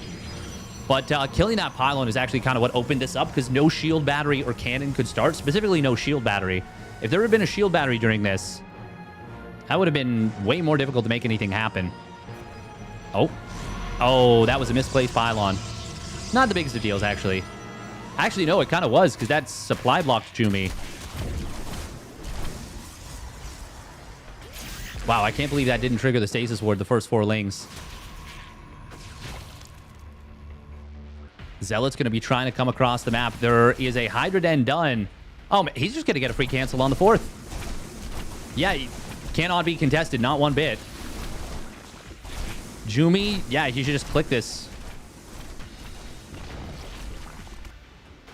Take a 4th Nexus, start up Storm. Go from there and cook. Lings on a counterattack, trying to get this Stalker. This is not a great unit to have on the wall. Hang on, can Jumi just go? I don't think so, but he might feel like he can. The supply blocks from Jumi have actually really hurt him in this game. He's made a lot of really nice maneuvers. Oh, that's a great stasis ward. Yeah, but the supply blocks have been a big problem for Jumi. I keep saying for Jumi. God, it's breaking my brain a little bit. Zealot counterattack going to come in here. Hydra speed is going to complete pretty soon. Is a laser just going to go for it? That would be not so great for him, I don't think. He will be forced to come back. But the Zealots are going to be able to get in here. I think recall is available. Hydra will go down very quickly. I think you just put the Zealots on hold position.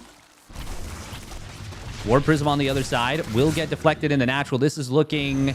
Yeah, there we go. There's the recall. Saves, I think, every Zealot there.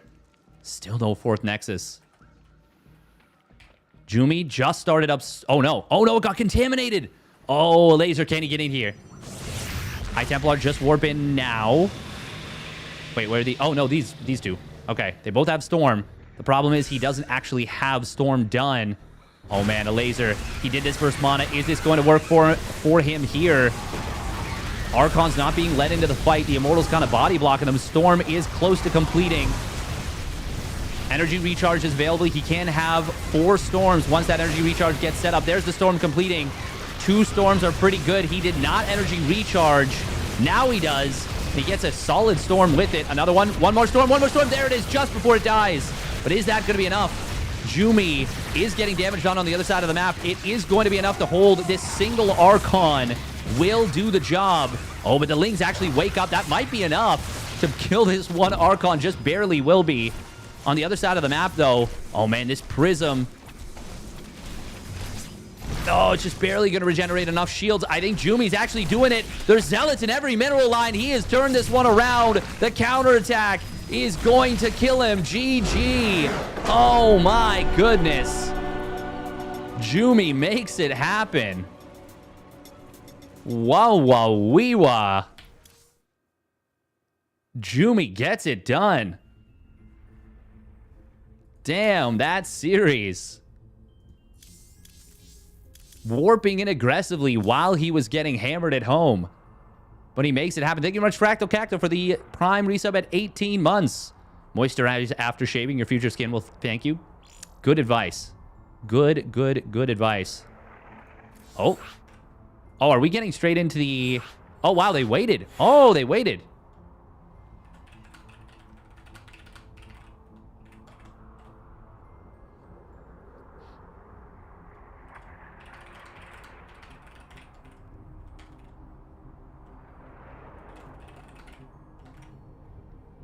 All right.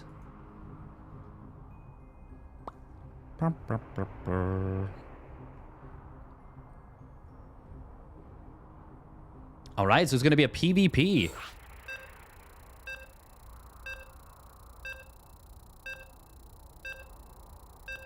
All Protoss now, right? From this qualifier, it is, yes. All right, so we are going to switch right into the next one. It's going to be Art versus Hydra. Art versus Hydra.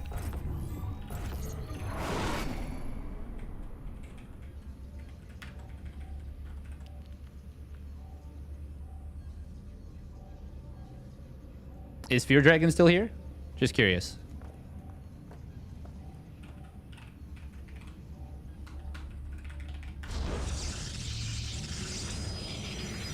Art had a pretty clutch comeback versus Fiant. I think maybe Burrow might be something to get. If the drones burrow and no detection, they live. That's not really the kind of game you get Burrow, though. That's like, yeah, that's not the kind of game you get Burrow. Okay, we're going to get right into it for the next qualifying match. So Jumi makes it through. Here we go, spawning down on the bottom left. It is Art.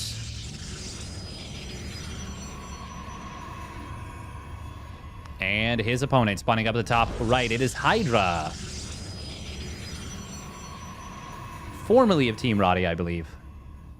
Do I play Helldivers? I have never played Helldivers, but I've heard good things. I've heard it's a really fun game. Are they both skipping Scout? Okay, no, they're both going to second Gateway Scout, it looks like. Interesting. According to SC2 forums, at this moment, Protoss is by far the weakest and hardest race. I mean, Reddit is saying that, yes, but that is just categorically false.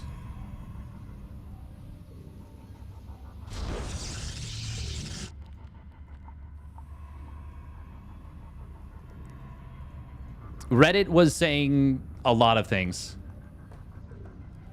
It shows that, one, they're not playing the game, and two, they're not actually watching the games.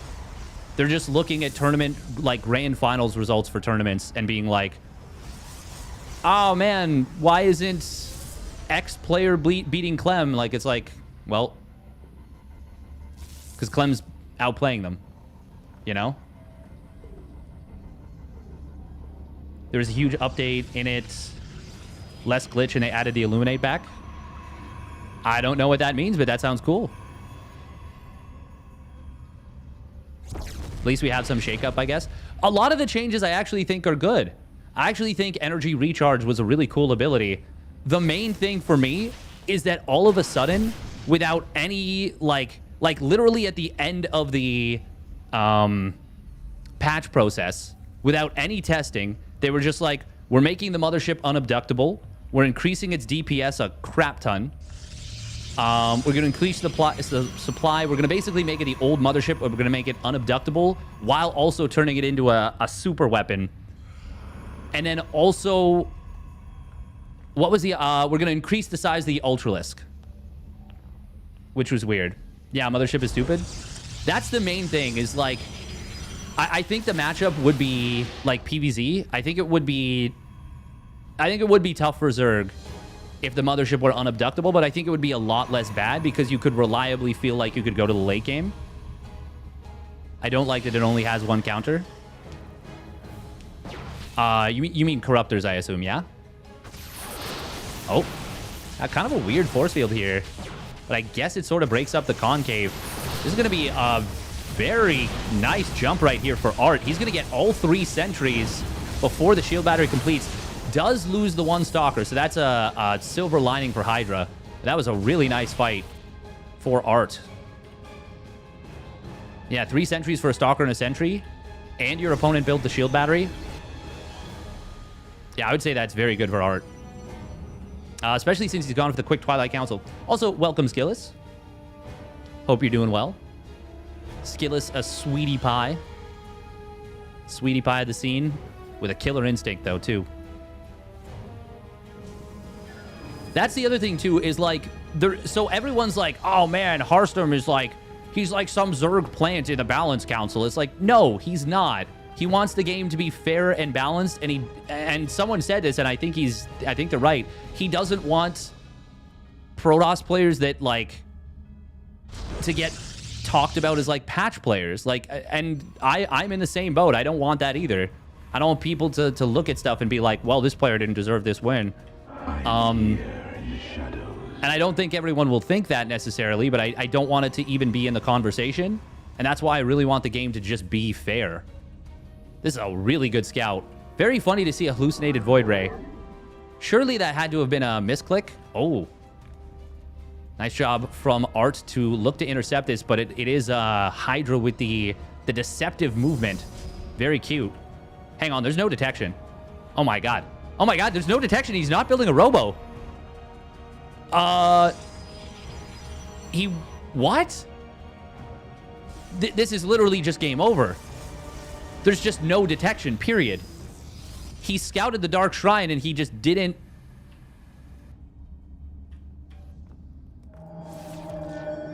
This is game, yeah. What?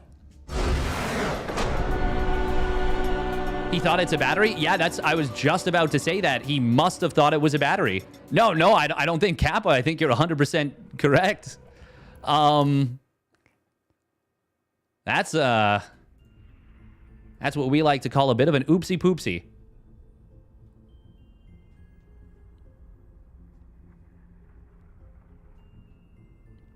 Lost the exact same build on the same map? Oh, damn. Always place the shrine in a mineral line? You're pretty sure he didn't see it? Well, he saw it with hallucination, but he might not have noticed it. And that's definitely possible.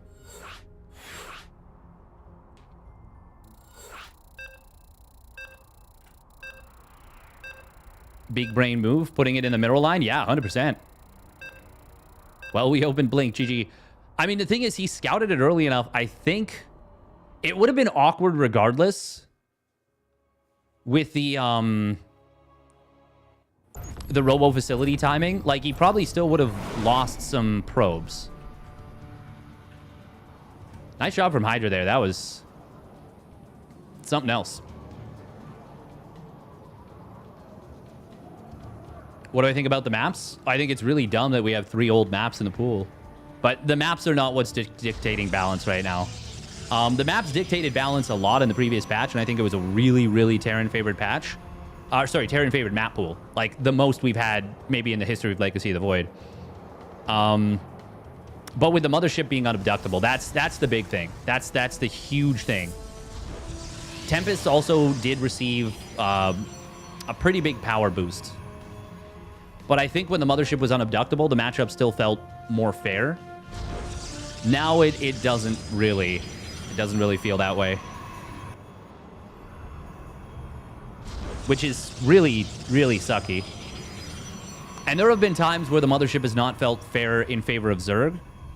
Like the Immortal Swarm Host, or the Immortal Nidus Worm was a really bad time. That did not feel like a fair matchup.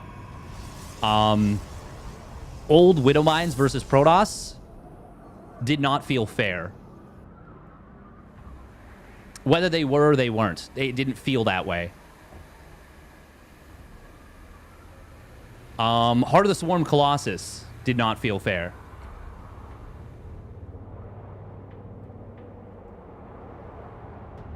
All Zerg really has to abduct a mothership into his Hydras anyways, right? Well, no, you could abduct into Corruptors. The thing is, it was okay. Like, people don't realize that a mothership being built, if it's just ground army, like, and a mothership comes out, like, it forces a big response of Corruptors even with a Viper. Even with a single Viper for abduct. But now, without being able to abduct it, you need to build so many Corruptors. Like, it's extremely difficult. Yes, Banes, I would say Banes were... So the funny thing about Banes is that I was heavily in favor of nerfing +2 Banes, even though for my latter games, they were great. It was too strong. It was too strong. Be able to one-shot probes with +2 Banes was very... It was too difficult for Protoss to deal with, and I feel as though that was an unfair situation. But then they, like, nerfed the Bane HP as well. And then also... just the... Like, they nerfed the damage and the HP. Yeah, that's... I would also be fine with the Mothership. And I've said this, and I think this is actually the way. Make it so that, yeah, Mothership only gets abducted halfway for the Viper. The HP was just unnecessary. It felt unnecessary. I understand where it was coming from. It was meant to counteract the fact that Widowmines didn't do as much AoE. But I think Terran won that trade. Trading Baneling HP for Widowmine Splash. Because now Marines just gun down Baneling so much easier.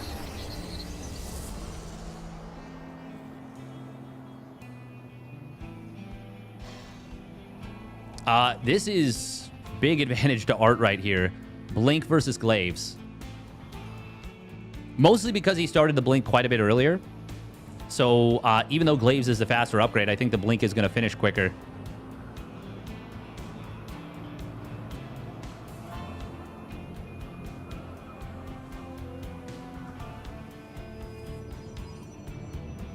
The -400 memes finally ended. The only thing I'm wondering, and I've been thinking about this, but I don't know if it's actually viable, is if like a fungal bile combo on a mama ship. Oh, Prism was getting hunted there. The thing is, I don't think you can necessarily do it consistently.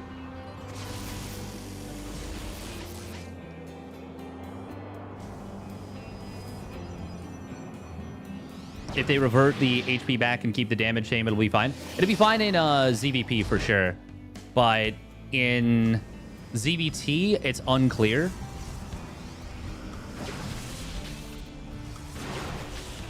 Yeah, when they made it unabductable, they should have nerfed it to compensate, not buff it further. It makes no sense. Yeah, that was very bizarre.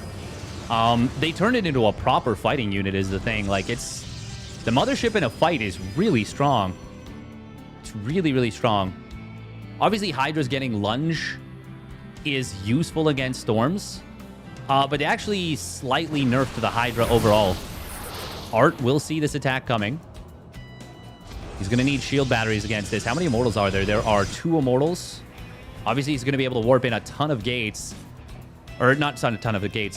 He's already got a ton of gates. He's going to be able to warp in a ton of the depths because the gates are done. The gates for Art are a little bit late. If he can jump on the back... Oh, sentries did warp in. Oh, we need to drop these force fields. They're a little bit late. Hallucinated Immortal leading the charge, which means the other Immortals are actually far in the back. Art... Oh, he's got to be really careful. He wants to jump on this prism, but there's not an opening right now to do so. There we go. He's going to jump in as the warp-in goes off, gets the kill, denies the warp-in. Probe's going to pull into this. That's a really nice timing to pick the fight for Art. Pulls the probes back as the fight kind of resettles. Only losing 3 probes. That was an excellent engagement from Art. That was perfectly timed. Hydra did a really good job of keeping the prism in the most safe position it could have been. But Art picked his timing, picked his spot as perfectly as he could have. Waited to the last possible second, more or less. Oh, bit of an awkward rally for Hydra. Art might think he's ambushing, but there was an observer over top of this army. Oh, Art seeing this prism. Huh. This is still a little dangerous. We've actually got Hydra with a... Oh, man. Hello? Wait, he's counterattacking. Okay, the force fields need to be further forward. He needs to be moving these sentries up. There we go. He does that now. That's actually really good. Gets the Adepts zoned out. Oh, my God. Hydra's going to try and push through this. That's optimistic. I think he needs to wait out the force fields more than anything. Art. Okay, he recalled the Stalkers after they killed 8 probes. Hydra is really going for it. Oh, but the Prism gets sniped. Blink forward in on top of the Immortals. Yeah, he's got this. It's going to be expensive in the Stalkers, but he just needs to hold. And as the Immortals go down, yeah, Hydra is out of options. It's going to be Art taking game number 2. Nice defense. Really, really nice defense.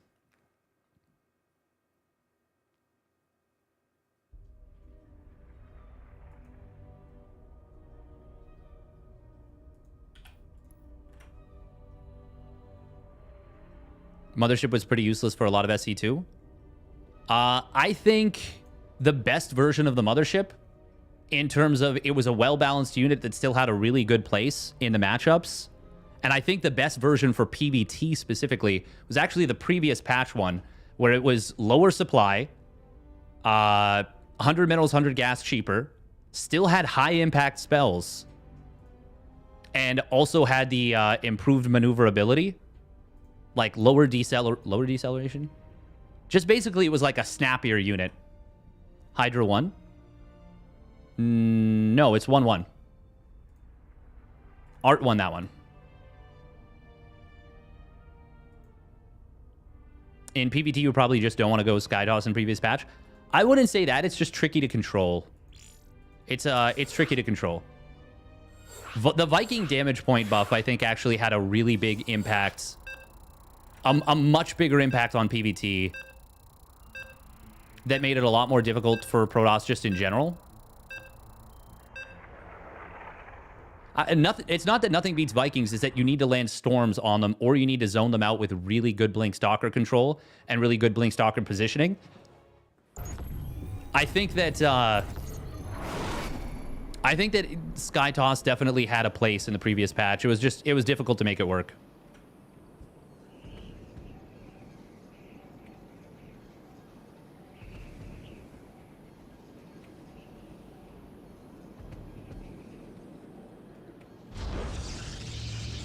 Oh, sorry, guys.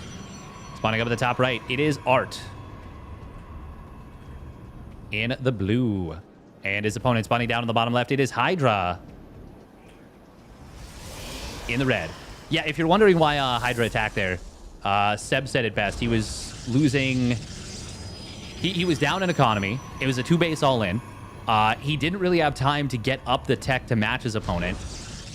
And then the second time, so the first time he was already committed to the attack. The second time, he was losing probes on the other side of the map. Like, he had to go.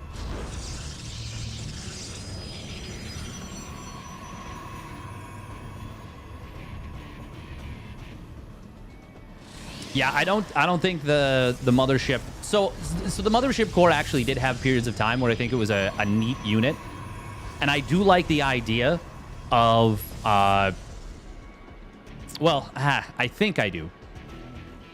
I think I like the idea of the mothership core being like a kind of vulnerability as much as a powerful unit. So like if you recall and you lose the mothership core, the recall gets canceled. The problem is for something like that, that's like really feast or famine. Really feast or famine. But for the period of time in SC2's history where that was a thing, it made for some like explosive, exciting moments. I don't think it would fit super well in now. But there was periods of time where the mothership core would do like, for 25 energy, you could turn a pylon into a machine gun. And Terrans would go for like 4 medevac drops. The Protoss would have the mothership core at home. They would spam battery overcharge, or sorry, not battery overcharge, pylon overcharge on 4 pylons and gun down all 4 medevacs with only one of them getting out like 3 units, which would then instantly be vaporized by the pylons anyways. Like 100, and it was a 200 energy unit on max. But for just 100 energy, you were wiping out 40 supply. I think pylon overcharge might actually be the 25 energy version. I think it legit might be the worst thing that was ever in the game, potentially. I don't know if there's anything that was as efficient and effective, worse than Archon Toilet. I mean, the fact that you could double Vortex was really strong. Archon Toilet was actually, like, crazy. But at least the Archon Toilet had the benefit of being a cool thing. Art, by the way, going to scout the proxy Robo. And he did get the jump on his opponent's Stalkers. Oh, he's going to win the fight and kill these Stalkers. Oh, actually, hang on. Oh, this is kind of awkward. Never mind. This is very weird. He kind of went a little bit deep. Oh, but he will be able to turn around. Gets a good couple shots on his opponent's Stalkers here. Phoenix going to be the choice instead of Void Ray out of Art. Scouting this was very good for Art. We do have a counterattack pylon being set up here. Both players are going to have Warp Gate at pretty much the exact same moment. I wonder if we'll see an immediate warp in of an Adept here, like a double Adept. No, he warps in defensively. Okay, that makes sense. Oh, if he lifts the Immortal, oh my god, this might just be game. Yeah, he's going to be able to kill all the Stalkers for just one of his own. The only thing is that Immortal... Oh, yeah, no, this is game. This is 100% game. He can just lift the Immortal again with the second Phoenix. This is over. Art. Oh, he's going to try and recall out, but he's not going to save it. That's... If he'd done it right away, he might have been able to get out. Maybe. Just maybe. But this was always going to be extremely difficult. Another Immortal will pop out. Where's the third Phoenix? Oh, actually, hang on. Where is the third Phoenix? Oh, he didn't build it. Phoenix number... well, this one is going to get energy for a lift in a moment. I still feel like this can't work for Hydra. But it's gone much better for him than I expected. I'm surprised we're not seeing a Phoenix lift right now. He's just kind of holding it. More Stalkers rallying in here. Oh, very neat micro war, but Art with a little bit of a misstep there. This should not have been able to even be held here, this position. There we go. There's the final double lift here. Immortal being chronoed out once again. Hydra has done far better than I expected he'd be able to. Phoenix is trying to be targeted down. A Prism lifts the Stalkers out of the fight, but it's not going to matter. Hydra was fighting an impossible battle that whole time. He was actually kind of close to making that work, but not going to be able to do so. Art had too much of a build order advantage, too much of a good jump to start. Yeah, when the first fight goes that one-sidedly, and you're both on such low eco, yeah, it's just not a lot you can do.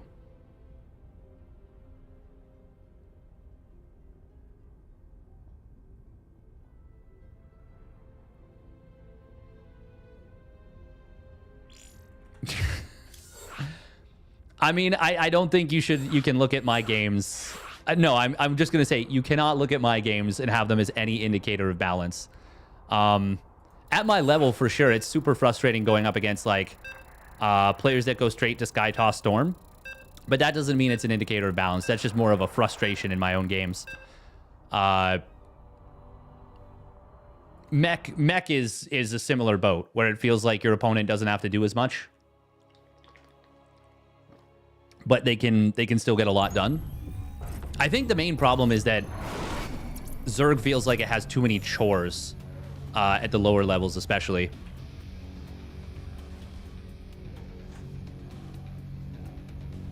All of Steadfast games prove the game is really balanced. Heh.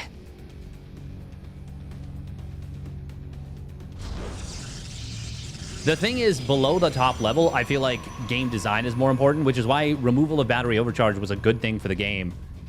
And I think it's been pretty proven. And I was saying this from an early standpoint that I was pretty sure energy recharge was going to be as powerful, maybe even more so. But it's looking like it's a lot more powerful. All right, here we go. Spawning up at the top left, it is Art.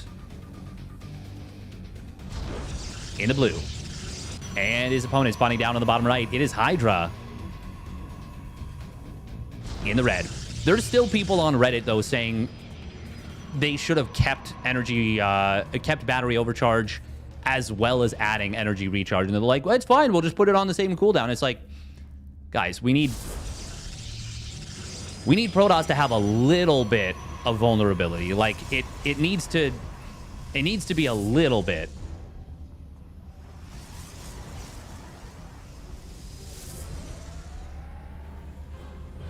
Like, I think the problem is the game is not fair until Hearthstone farms Serral. Goddamn. Welcome, Beum. Nerf the heck out of Protoss. I think the main thing is just, yeah, we got to go back to the Mama ship being abductable. That's what I've been saying for a long time.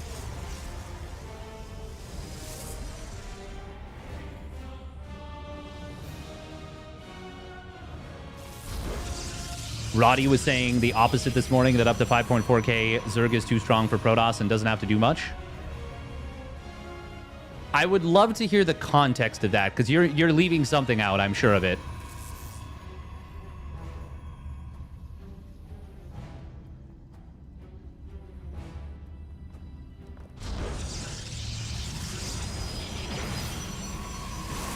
Well, no, Roddy is very often fair and objective.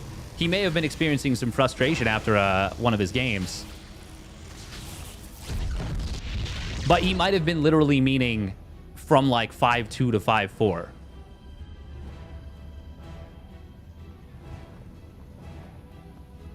Mothership will come back to go back to being abductable. It'll just take like 6 months. I really hope so, but I don't know. Art with the very aggressive shade. Oh, what do we have from Hydra here?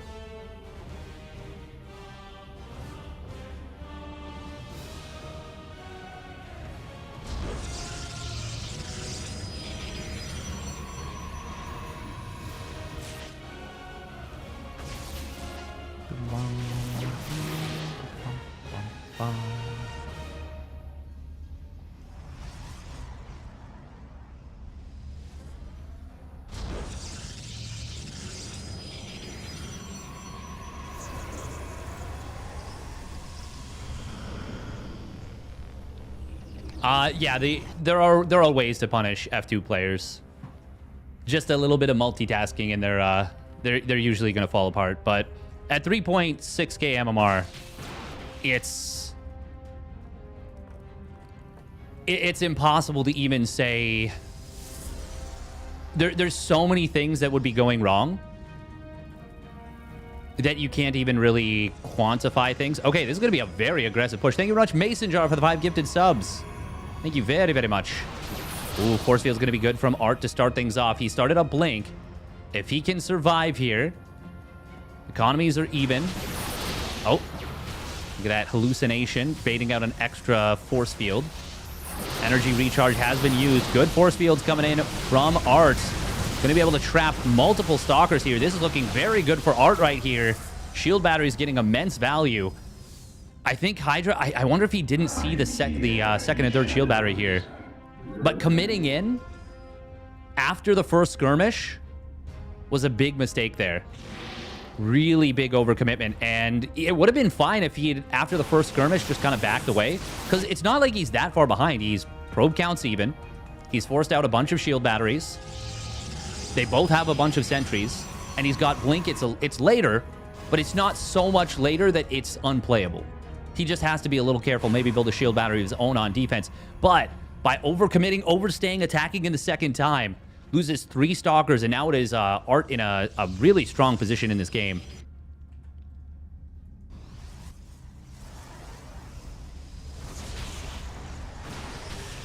And I do like the addition of the Robo facility here. He's enough ahead, in my opinion, to justify playing a little bit safe. Obviously, that's going to make sure he doesn't have DTs.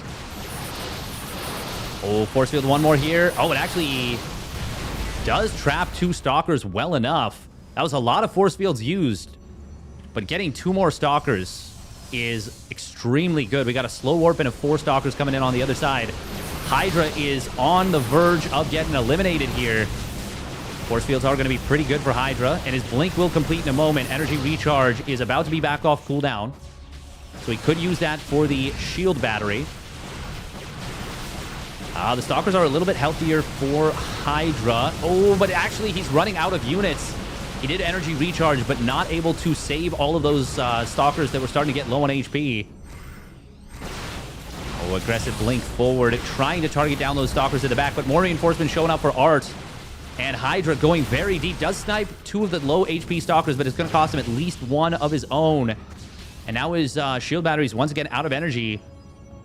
Art trying to end the game. Are they both on? Yeah, 5 gates to 6. They're both on a very committed 2-base setup. But finally, Art will take the Nexus behind us.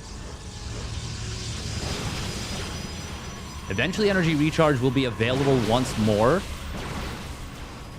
This is just a classic Blink micro war.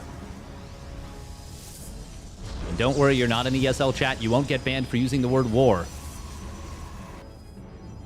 Ooh, double Adept warped in here.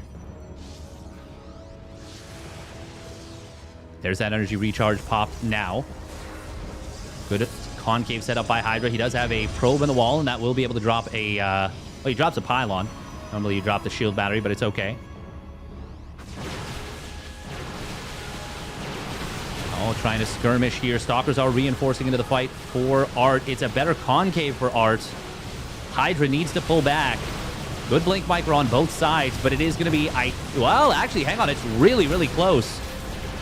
Oh, Hydra actually is going to be able to just barely get enough units. The shield batteries that he's blinking back into will be enough to allow him to hold. Oh, that blink forward able to get a couple extra stalkers. Art does show up with more reinforcements. Nice job from Hydra right there. Kind of moving forward to draw out a shot. Great defensive micro. And now is able to catapult that into an actual lead. Damn, well done from Hydra. That was so close to being game over, series over. But Hydra just barely able to out-micro his opponent. And now it's going to be 6 gates to 4 as he depowers one of his opponents. Ooh, we've got an aggressive move through from Art. Art did get a robotics facility and now has Immortal number way out. Immortal number way. Immortal number 1 out. Immortal number way. That's like day 9 using the number J. This observer for Art is actually really handy. It is letting him see these reinforcing probes. Oh my god, he's running circles around his opponent's army. Oh. Hydra not yet seeing these stalkers. Now he's going to see them. That's a slow warp pylon. Probes are going to get one-shotted. Oh man, he's going to force a recall. How many stalkers can he get before the recall goes off? 2. That's not so bad. That will not supply block Hydra. He will be able to now fully mine once again from the natural. Art. Oh, man, he's got 2 Immortals out. A third one nearly popped.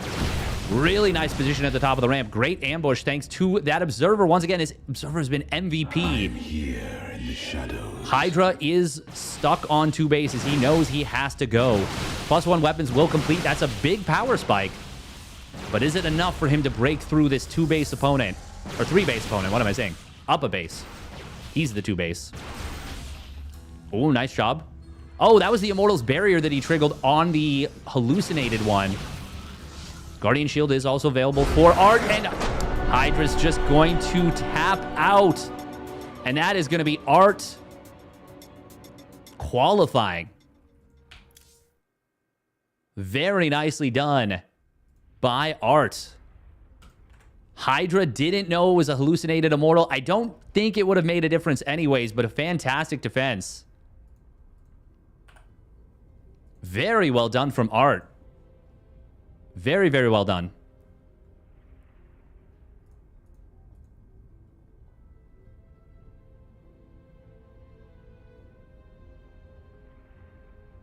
This looks like a big offline tournament finals easy. Yeah, they're super entertaining. The I'm assuming you're talking about the previous one, the previous series. In PvP, what's the counter to Void Ray? Phoenix, Stalker, Archon. Stalker is kind of situational. But, yeah, I guess I would say probably Archon would be the best. Usually, it's just generally outplaying your opponent is the most straightforward way to say it.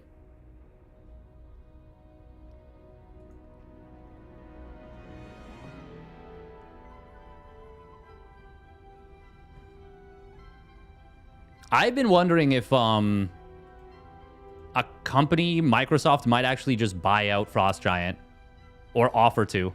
I wonder if that's something that's been discussed. Welcome to the folks on YouTube, yeah? There's only one Terran for this tournament. Yes, for this qualifier, I believe so. Dolan, yeah, Dolan was the only Terran.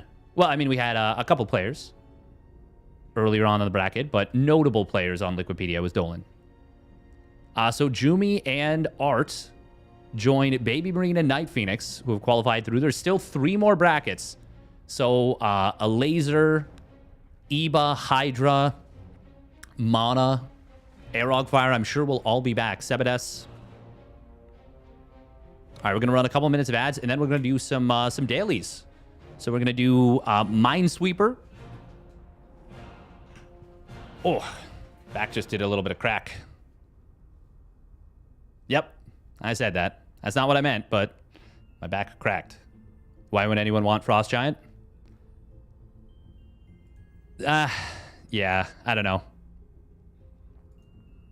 Apparently they have secured more funding, and they also have changed their art direction. They have a new art director. Apparently they've secured funding to the end of this year. Yeah, the thing is for me, so I'm hopeful about many of the direction changes, but until they literally break, like they rebuild Celestials from the ground up, and I do mean that. I mean they need to gut 90% of the race. I am not interested. Honestly, I am not interested. I think it's really, really disappointing. Let's Minesweeper.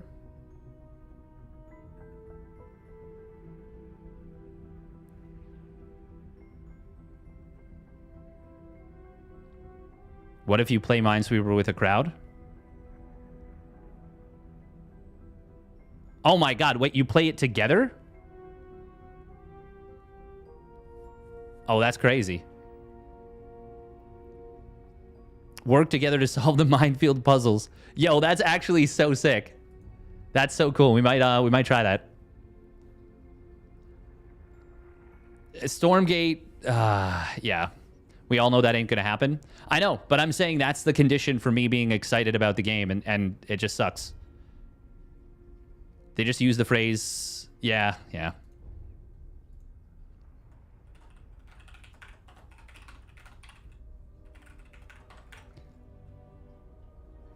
Twitch integrated Minesweeper with Heat plugin. That would be a fun dev project. I don't understand what most of that means, but that sounds cool to me. All right, I'm going to be right back. We're going to do Octoral Rescue, the daily Octoral Rescue. We're going to do Strands. We're going to do Connections. We're going to do Minesweeper, a game of Minesweeper Expert. And then what else? We might do Redactyl. Redactyl has been really difficult, but we'll see. We'll see. All right, I'll be back. 3 minutes of ads. Once again, thank you to Eddie SC2 and OSC for making this whole tournament happen. We'll be back.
All right.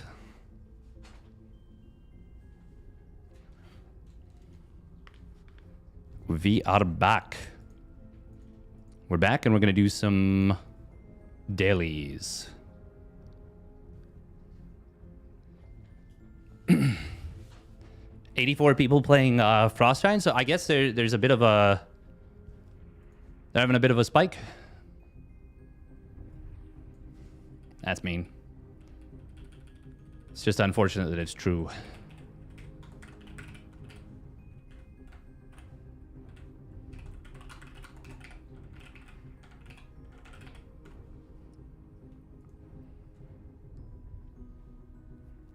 I wouldn't say RTS just isn't popular anymore. It's just not as popular as it used to be. Not anywhere near as popular as it used to be. That is for sure. That is true. All right, what was I going to do here? We were going to start with Octordal Rescue.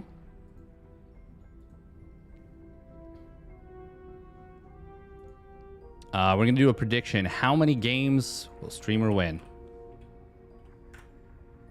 0, 1, 2, 3, 4, or 5. We're gonna stick with Redactyl for now. We'll keep that one in for now, but I may remove it after. Stormgate does average around 100 players. Oh really? Oh really? Okay.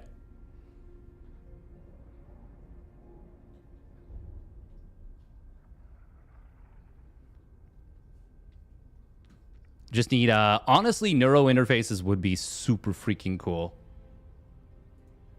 I don't know even how you do that, but that would be really cool. Okay, yeah, so we're going to do Octordal Rescue, then Connections, then Strands, then Minesweeper.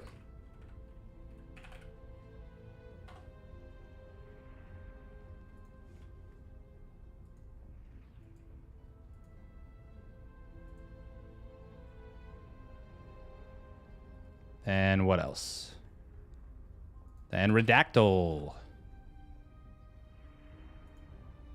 right.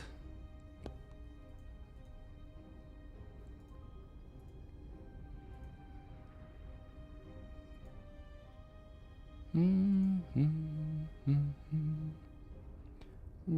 wow, wow, wow.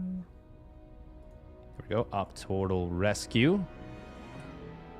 Ads should be cleared.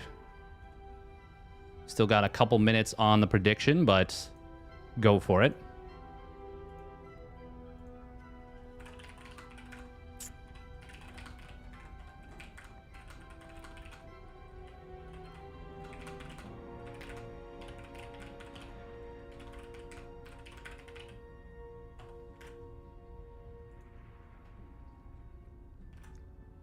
All right, here we go.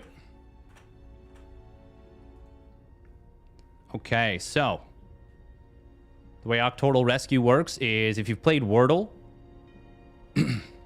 Octordal Rescue is basically 8 Wordles played simultaneously with the same guesses, so you're trying to solve 8 words. You have 13 guesses with the default game. Now, with this version, Octordal Rescue, because I find the default game a little bit too easy, just straight up. That's just what it is for me. Yeah, I find it a little bit boring, honestly. But this gives you 4 bad guesses. Bad, air quotes. And you have to try and solve the 8 in the 9 remaining guesses you have. So you get 1 freebie, basically. And you can either... Well, you have a few options, basically. You can do a discovery word. So you can be like, oh, man, there's not enough vowels or something. Or there's like, oh, man, there's no S-T... H or whatever. Like, I really want to figure those out. So you might purposely use like a word that you know is not correct. Call that a discovery word.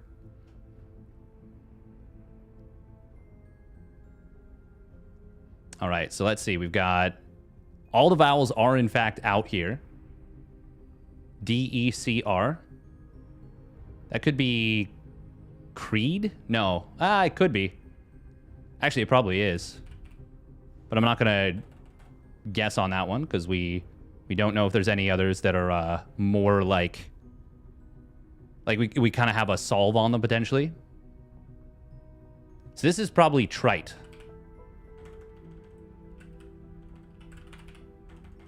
Nah, frights. Oh, it could. Could be right.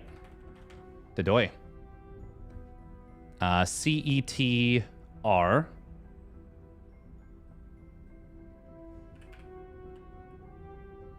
No, this can't be retry.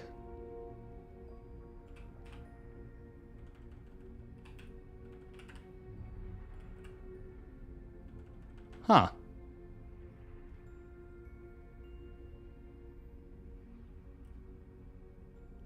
I'm not sure about this one, actually. This is kind of tricky.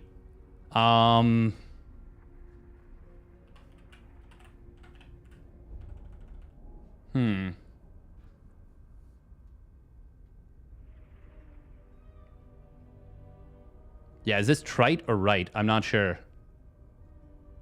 T-O... So this is probably stood. But that's... That doesn't feel good if we get this one wrong. That really tells us nothing if we get this wrong. Can it be anything else? I don't think so. Okay. Ooh, it doesn't tell us nothing. It tells us that there's another double O. Okay. It also tells us where this is. So this is probably annoy. Tells us... What else does it tell us, actually? Tells us that the O is not here or here or here. So we know that it's... It's G. G's already used. Okay. We don't really know too much. Tells us where the D is. That's kind of nice on up here. Heh. Important to know where the D is. Crate? For this one? I don't think it can be. This is very likely Creed. This is probably Brook. Can't be Brood. Could be Broom.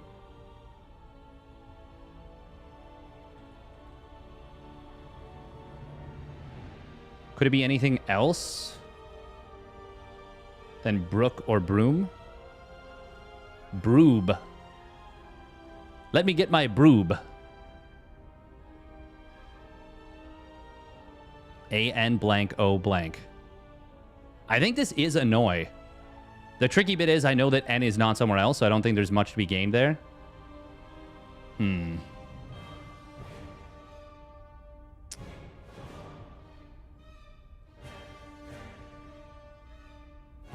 I don't know what this is. We're going to have to come back to that one. Wait, oh, it's Wretch. Yeah. Yeah, nice. That tells us there's an H over here, which is nice. R-E-T. Tells us there's not an R here. Yeah, I do think this has got to be blank R-I-T-E. Either trite or right. Yeah, that's it. Those are the options. Oh, we know this is not... Wait, no, we already knew this wasn't Brood. Heh. What was the other thing?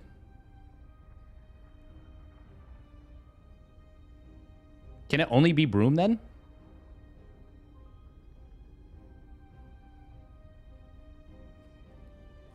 Wait, did I... What were the other options? It could be Broom. Yeah, I think that's it. I think it can only be Broom. Burr? Brook. That was the other one. Brook. Thank you. We're going to send Annoy. The only thing that tells us is it's a Y. Can it be anything else? I don't think so, but... Oh, hurry. Okay. Nice.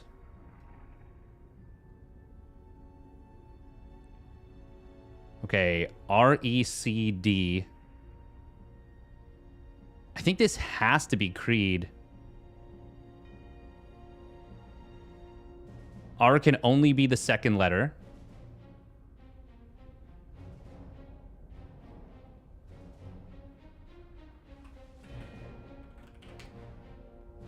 Let me make sure that this is like legal. I didn't. I just sent it. YOLO. YOLO. Say no, no. Isolate yourself and just ride solo. Be careful, low.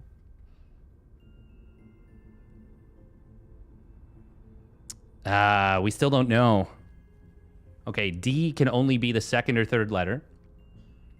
O can be first, second, or fifth, in theory. It's not rodeo. R is already a no-go. Is this modem?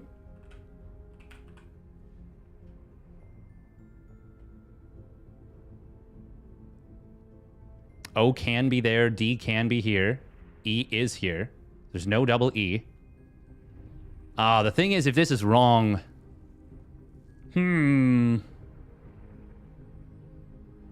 It can't be moded.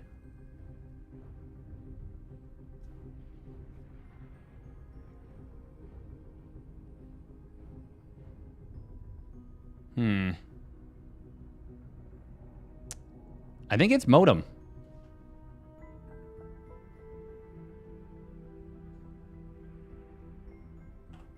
Nice. Okay. Oh, and that means that can't be broom. That has to be brook. Right? Can't be bruise, bruise, blah, blah, blah, bruise, broom, blah, blah, blah, blah, blah. Brook. Nice. Okay. So we just... All right, so it's either right or trite. Yeah, okay. Let's see if we can get it with the guess. Oh. Oh, it's tripe. Oh, my God. Oh, we almost threw. Right? It's got to be tripe then. Okay. Oh, man. Ooh. That was scary. We got it, though. We nailed it. We nailed it. Okay, connections. Go, go. All right, so for this one, you have to find 4 unifying factors. So there's 4 groups of 4. So, for example, days, month, time, and clock would probably... It's actually probably these. But not sure. Juror. Notice.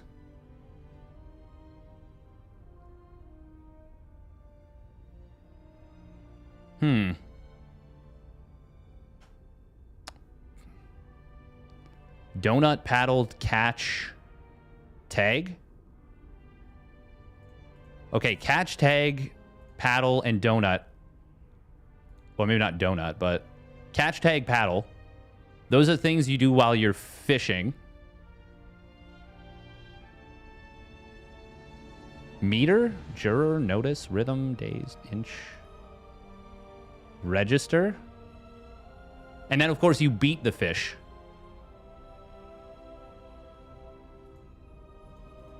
Time, meter, rhythm, and register are music items. Or music times. Not sure. Clock, month.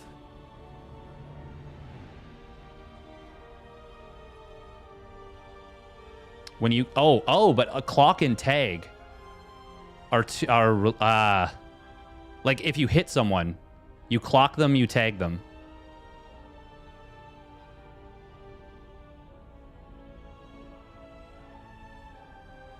You can also clock someone and time someone. Clock... clock, tag, beat.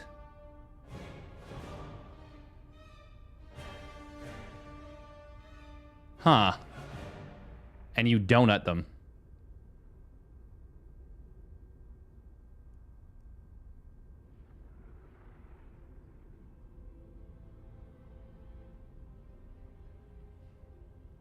A juror, though. Is it going to be like a type of judge?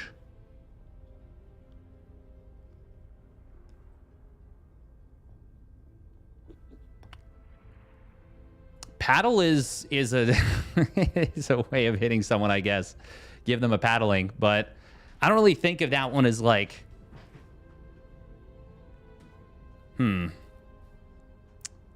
Maybe?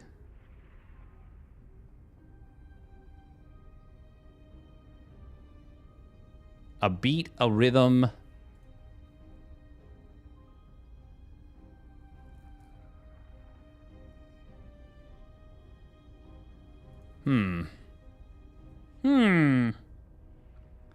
Interesting.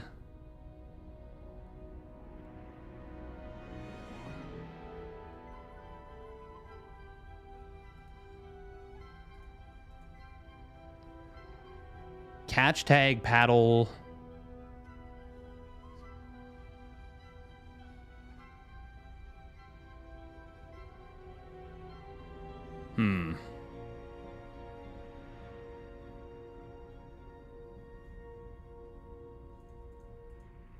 Juror notice.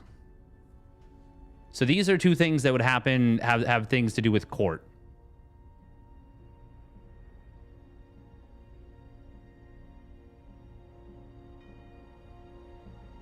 Clock out, time. Oh, is it outs? Timeout, clock out.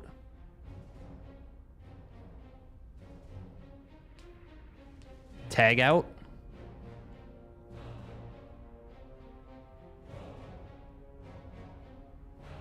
Paddle out.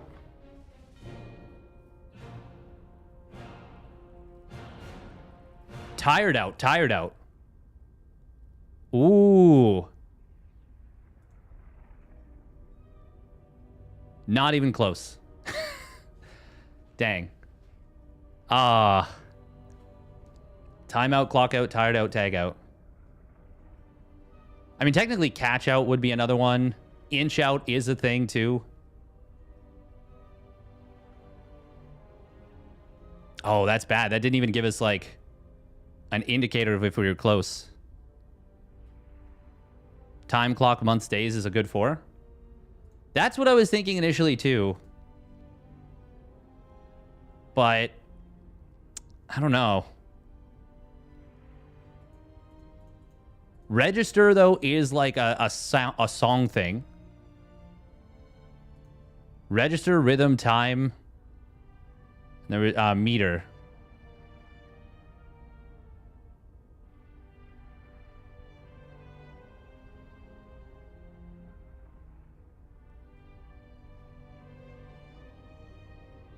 The thing is, I don't really feel like it's 4 specific groups of 4. So that's the thing is you have to like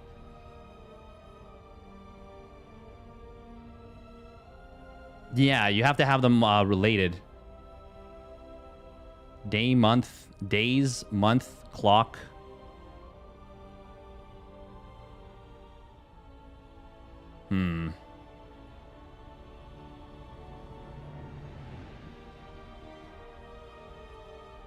Paddle, beat, tag,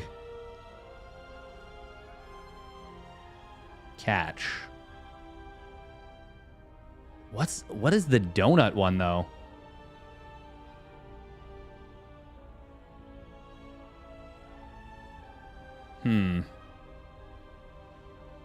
Is there anything to do with circle? Clock, month, days, time. Oh, this is tricky. Doing donuts?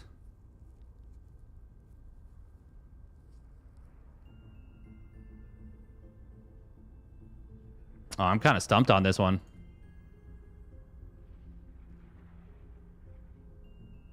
Inch.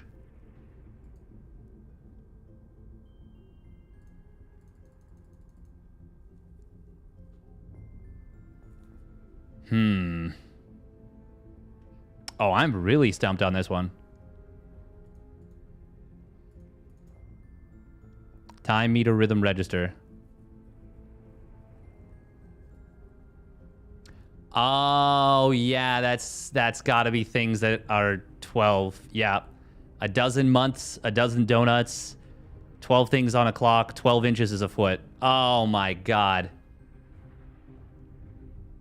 Yeah, that's got to be...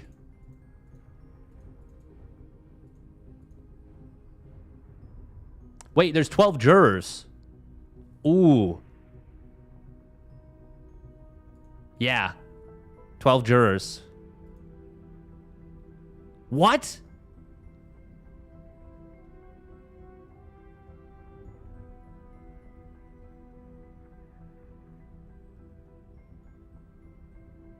So it tells you when you're one off. So this is not it. Oh, chat. Oh, chat. You've led me astray. Clock has 12 hours, though.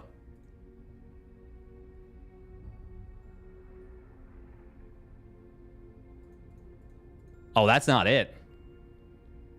Oh, no. Oh, we're in danger. But a clock isn't one of 12? Yeah, but if it was clock was... So let's say it was donut month. The thing is, donuts don't have to be in 12s.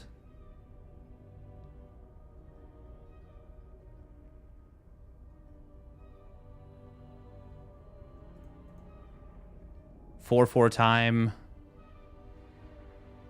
I mean, a meter, an inch. These are both units of measure.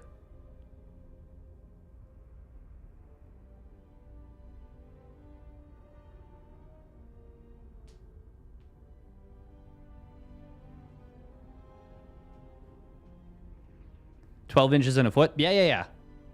But the thing is, there's 12 jurors in a jury, 12 months in a year, 12 donuts in a dozen. So unless, like...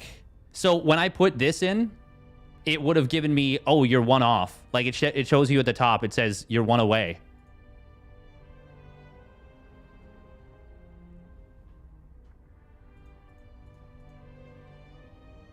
A catch is kind of a type of lock. Is there anything there with that? A beat.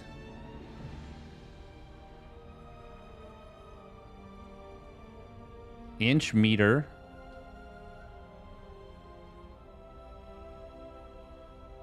I don't know if we're going to get any of those. It did say you were one off? Did it?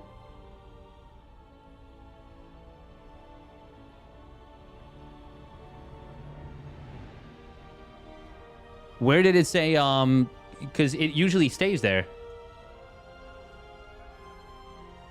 It did say one off? Chat, okay, hang on. We can...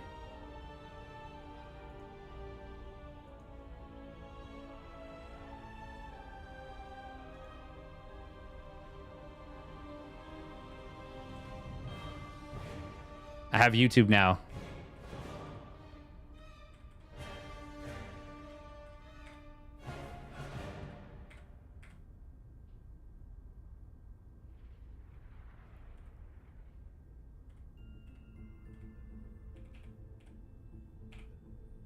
You deceiving me, chat. You deceived me. You're lying. I checked it on YouTube. I did the run back.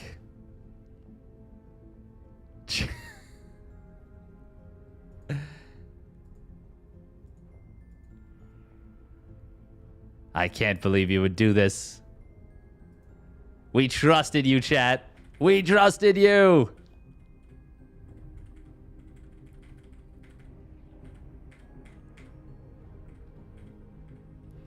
At no point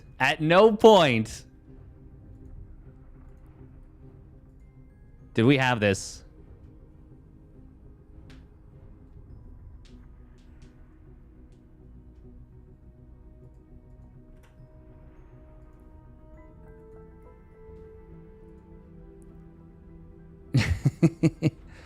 Try beat, register, rhythm, and time meter. Well, that's the tricky bit. Which one?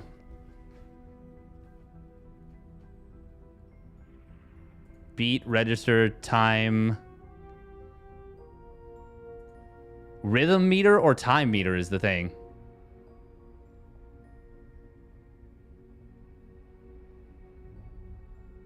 Tag, catch.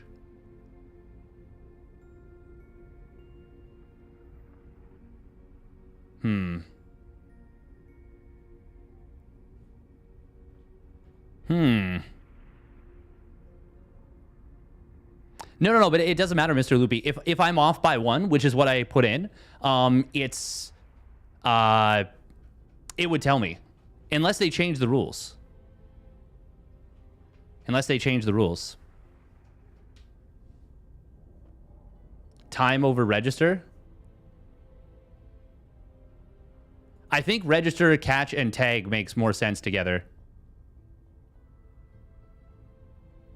If you register something, you catch something.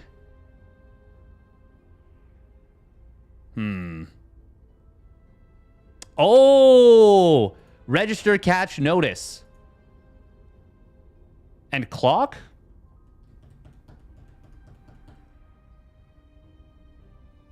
That's ways of perceiving something.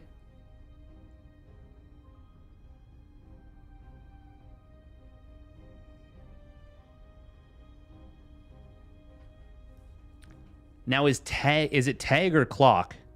Because when you clock something, you notice it. Like if you clock someone,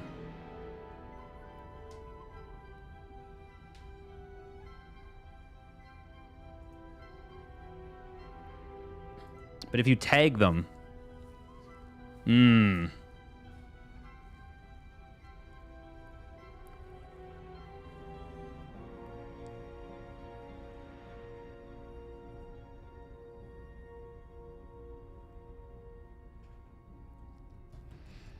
I think this is it, though. I think it's this one.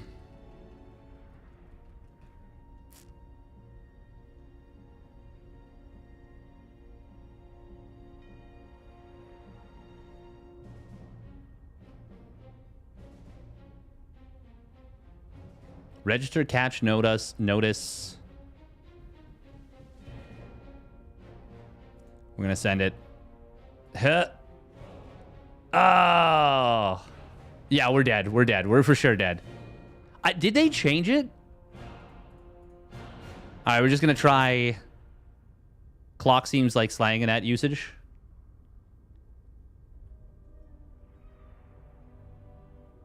It did not say 1 off at the top.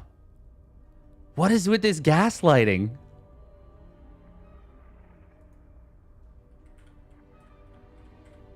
What is with this gaslighting, chat?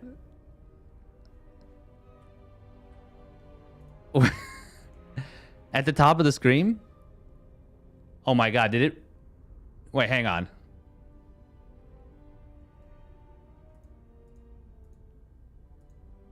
Am I gaslighting myself?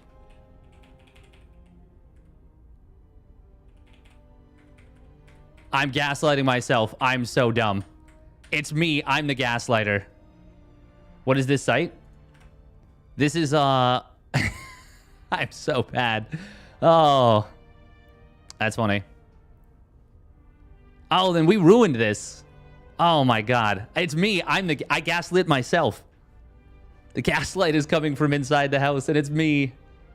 Okay, then we're just gonna do this. Oh, man. Then tag, catch, notice, register.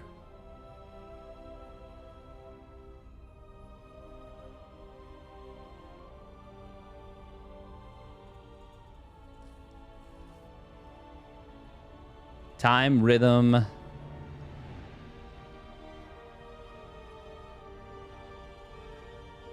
Oh, man, I ruined this for myself.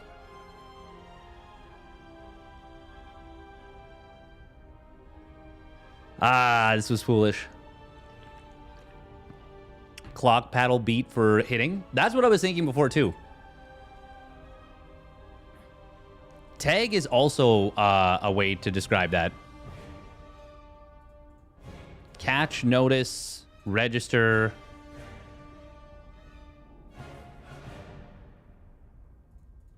But it's probably beat, rhythm, meter, time.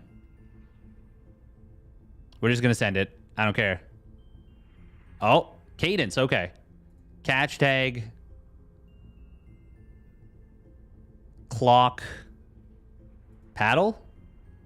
But then what would the other ones be? Tired, notice, register, days.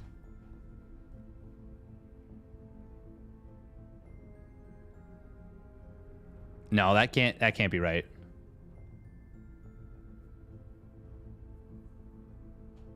Okay, if you notice something, you catch something, you tag something.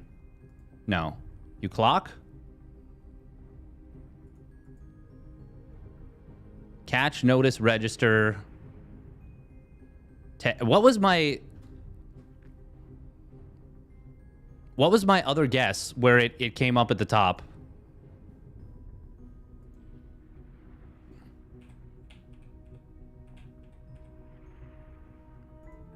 Catch, tag, notice, register. Oh, that was what it was. That's what I guessed before.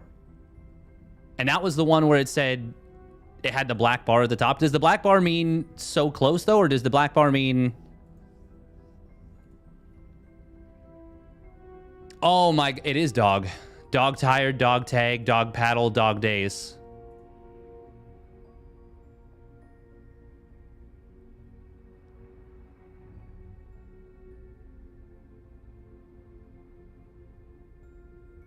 Wait, but didn't I put literally this? No, I didn't. Oh, it is this. Is chat cheating?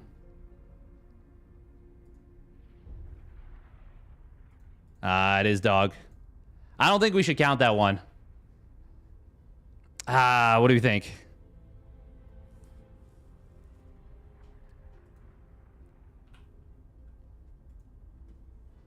Super Bowl.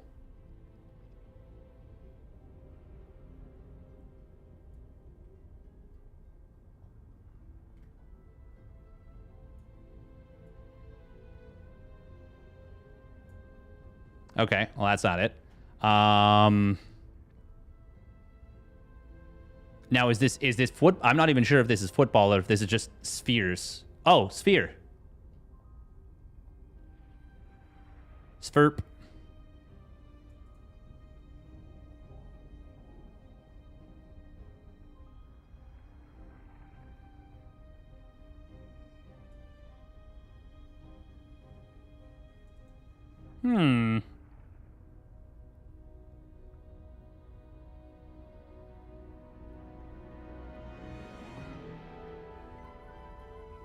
Superb owl, my favorite.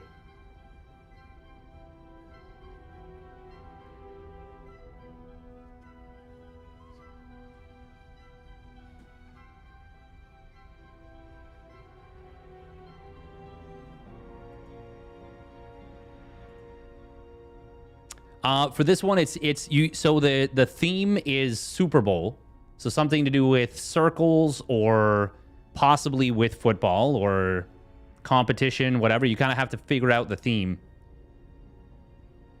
And then every letter is used once, and there are 7 theme words.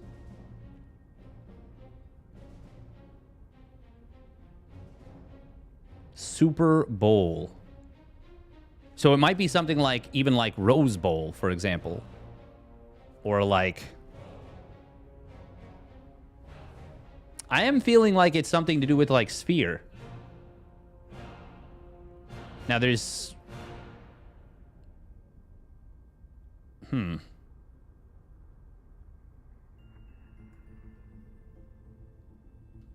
Stock? Stocky? No, that...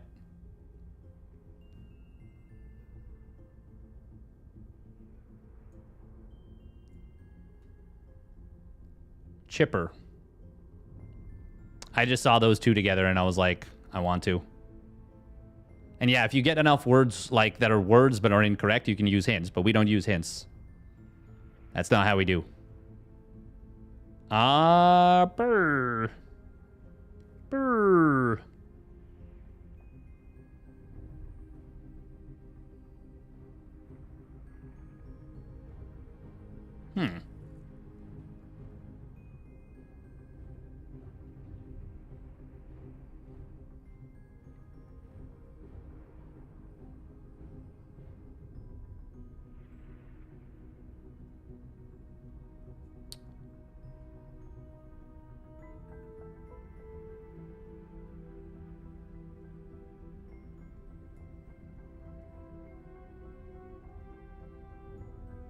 Why would it be chicken? What does that have to do with bowl? Unless it was like chicken wings. I don't think that has anything to do with bowl.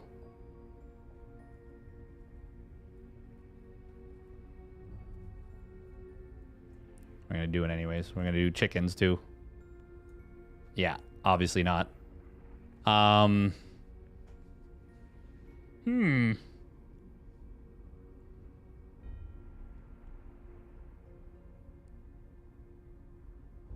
Usually you just need to find one word to actually figure out what the thing is. Chicken soup for Super Bowl, like a big bowl. I mean, we'll try chicken soup.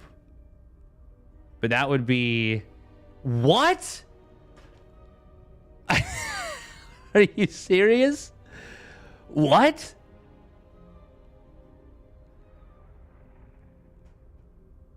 So then, is it pepper? What? Onions? Okay, it's literally a bowl of soup. Oh my god, this is so stupid. Why would they do this? It's stock. Chicken stock. That is the dumbest thing. That is so stupid. Oh. Complete home renovation. Fantastic. Okay. God, I can't believe that was... Oh, I'm annoyed. I'm triggered. I'm triggered, chat.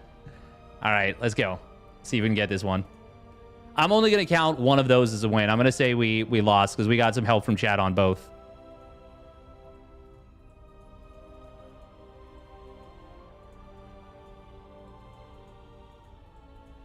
So I'm going to say we half lost both of those. The second and third games. Obviously, we run Octotal Rescue on our own merit because we're a baller when it comes to words. Oh, gotta be careful. No throw. No throw, please.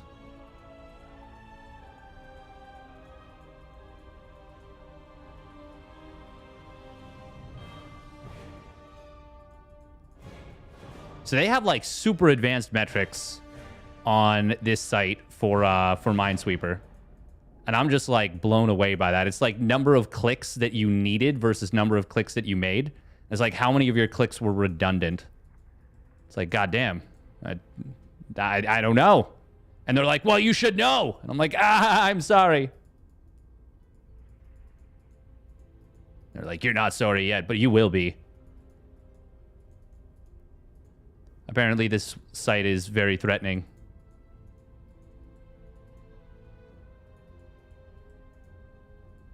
Oh, there we go. This is a pretty good board, I gotta say. We're not moving quickly, per se, but we're making good progress despite that. Oh, look at that. Look at that. Oh, man. We're actually kind of cooking. Now, how do we throw this? How do we Sal throw? 19 mines left. Oh. Well, that's one way. Okay, we know that there can't be something there. Oh, we still rode in. I didn't even look at everything. Damn. This is like such a free one so far. 13 mines left. Okay, we can play this one out. We're gonna play this one out real carefully. We're gonna do the counting of the mines. Okay, 1, 2. That's all we know for sure. But if it's down here, then this has to be 3. And then 4. Can it be 5, 6? Okay, so then there's 7 mines somewhere in here.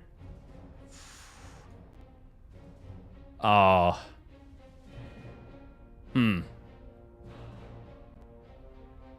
There could be a mine here or here.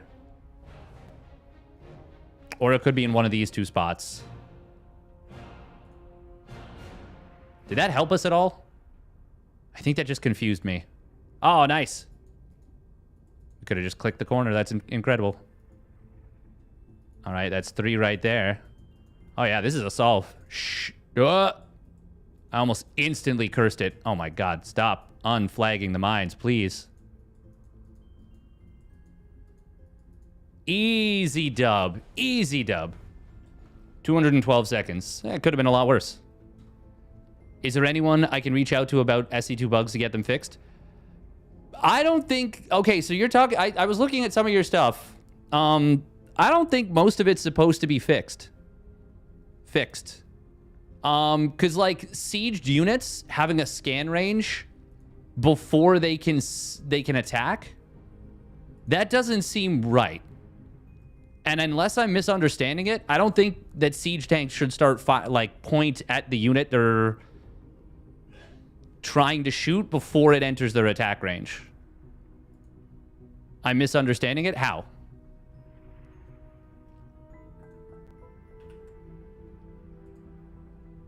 Okay, 5-5 on Redactyl. How long is this one? Pretty long. Blank and blank.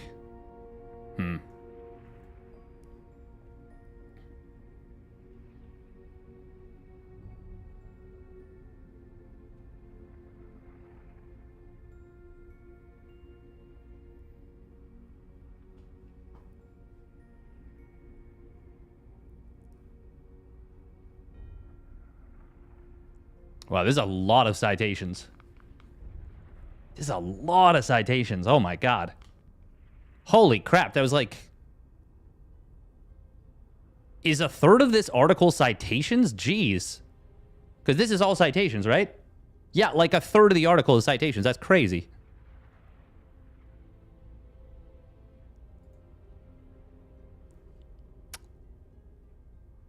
Is this something Shakespearean then? The Taming of Shrew. What puzzle is this? This is a Redactyl. So it is one of the top 10,000 Wikipedia articles. Any one of the top 10,000 Wikipedia articles, and it's basically you're trying to figure out the title by guessing words. There's a bunch of redacted words. Ergo Redactyl. So this is a 2-letter or a 2-word start, and it's 5-5. So it's blank blank, a blank, a blank blank. So it's something that on was on.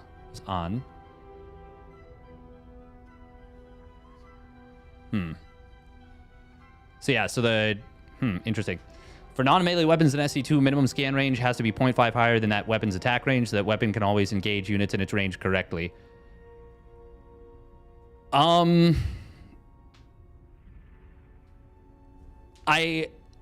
don't understand how...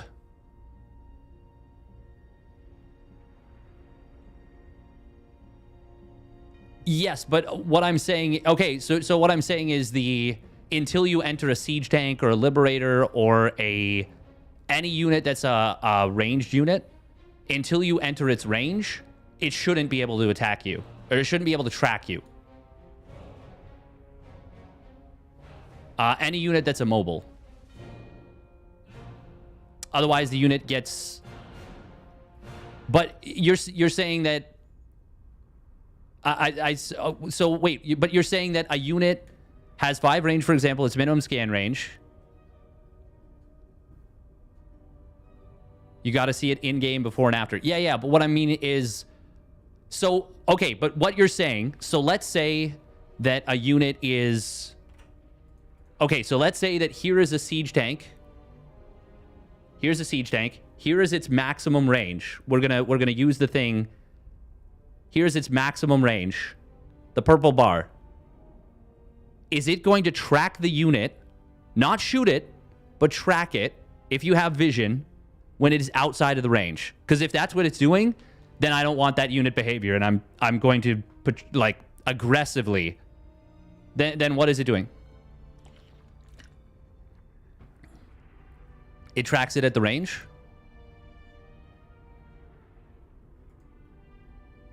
Then what's the difference between that and the current version that we have?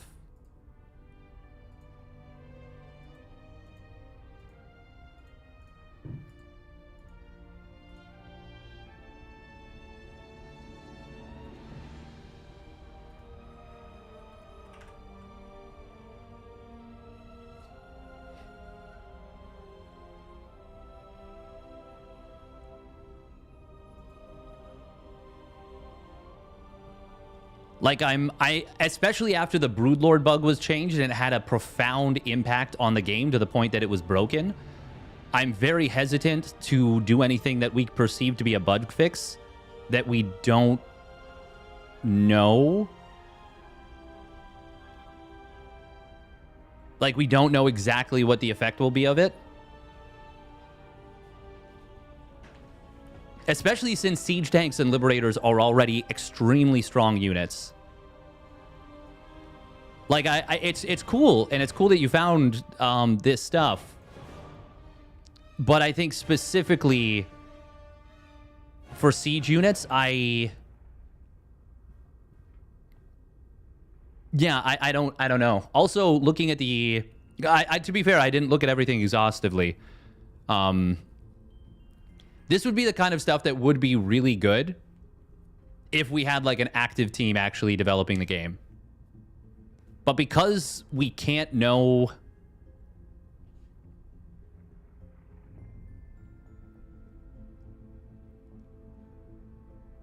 because we can't know exactly what the effect will be...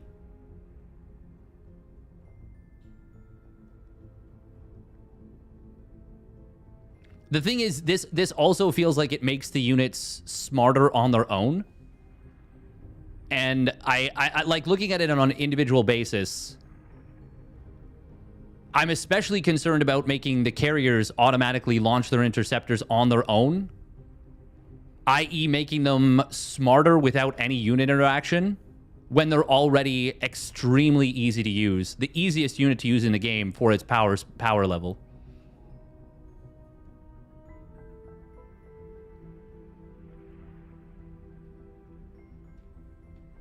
Like, we know that changing the scan range of units has had a profound impact. If a unit has more minimum scan range than its attack range, it will aggro against targets that it can't possibly engage, then go forward and get killed. What scan range was changed? The Stalker.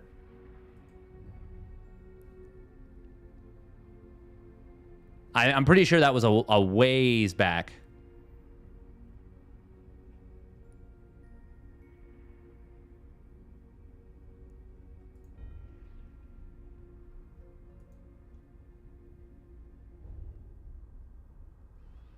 Was that... Are you sure about that?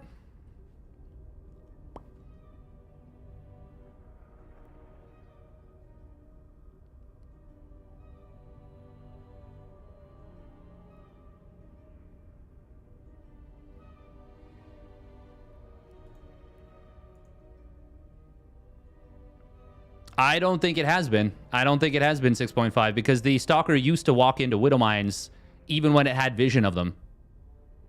Maybe it was the consistency of the scan. Maybe it was the number of times that the tick checked for the scan range then. Maybe, and that would be different, to be fair.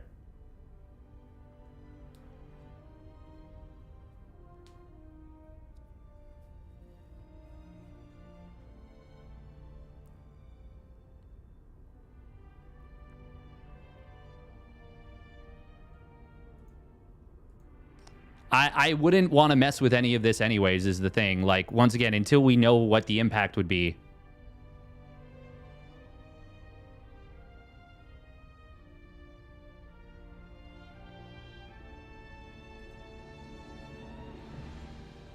Like, it's cool that you put in a ton of work on this.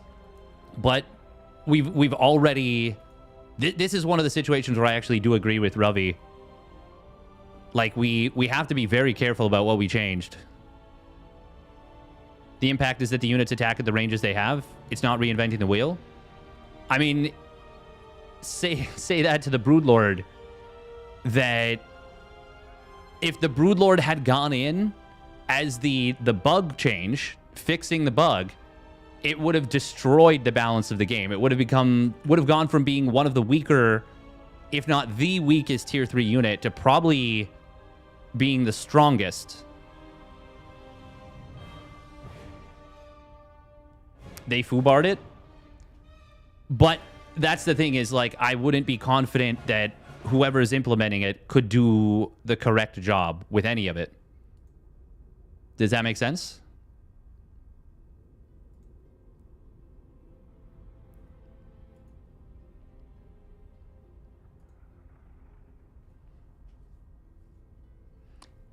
Like, right now, I'm far more concerned with the mothership being reverted to being abductable again and making PvZ at the top level playable once again than I am about improving the performance of the siege tank or the liberator or whatever. Obviously, there are things that should be changed. Like, the Cyclone should be getting +2 per damage per attack instead of +1 damage per attack. But, like, even the Cyclone, like, now, like, it went in incorrectly. Are you trying to guess? You're trying to guess the title. So for me, I put a limit of 25 on my guesses.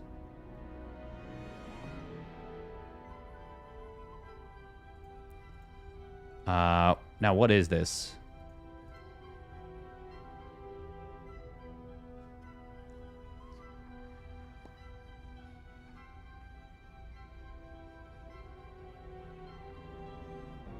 Ollie, I don't think is doing a whole lot.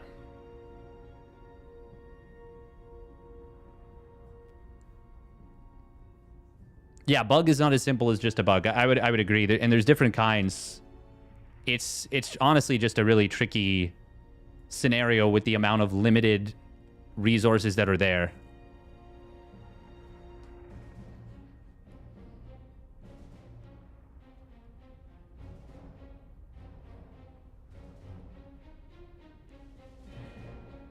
I think that's made.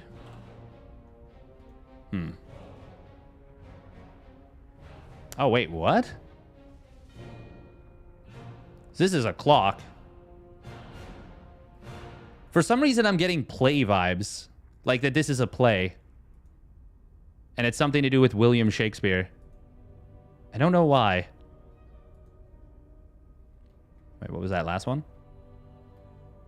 Blank and blank blank. Burr?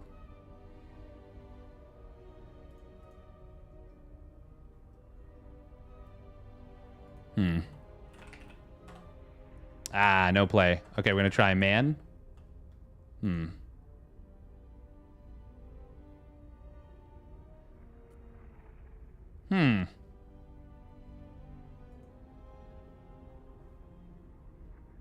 Oh, they had the same title twice.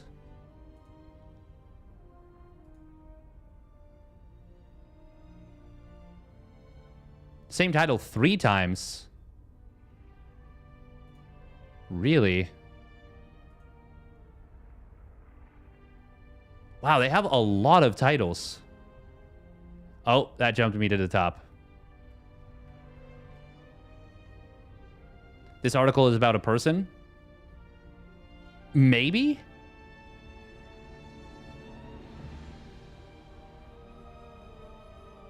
Oh, yeah. This is born blank blank. Till died blank blank. I think. Was on...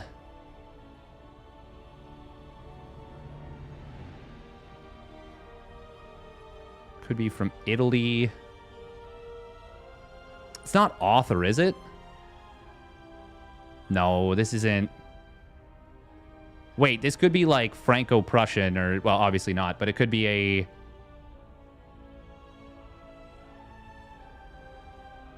Wait, what could it be? Something Dutch?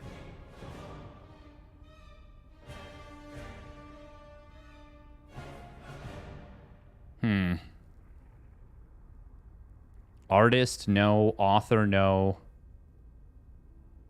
Wait, it could be artist, actually, for the second one.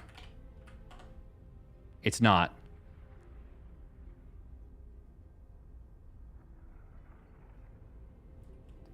Physicist?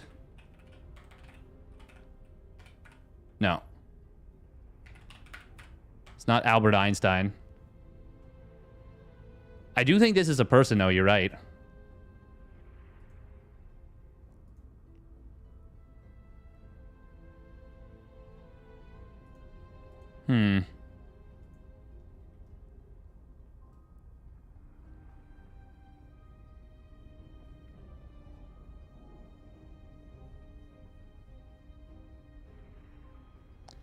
Yeah, that's the thing. Like, if the stuff can get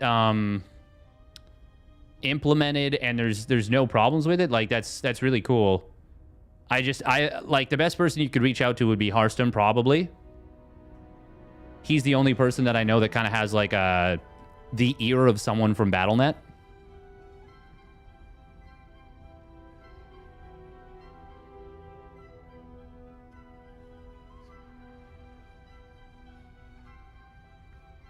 Why is this 5? Because this is...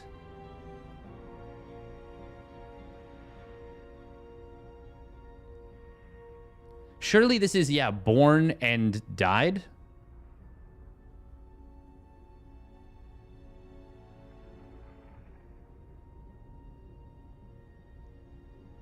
Wait, hang on.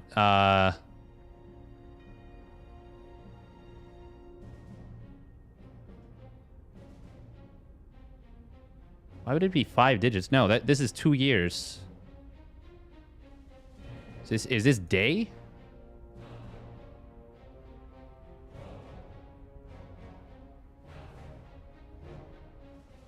Wait, why would it be... What? Oh, I thought I put author. I did not.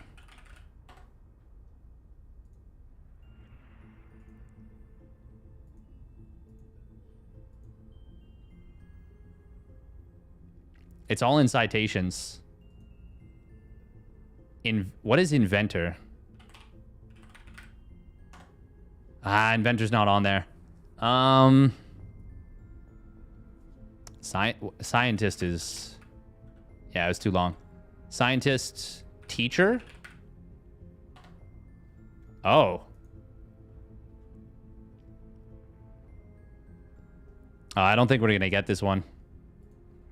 Yeah,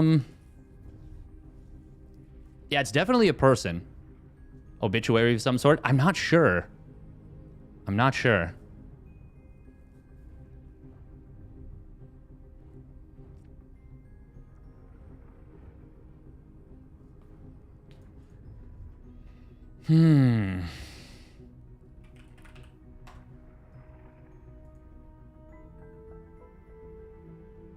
After his death.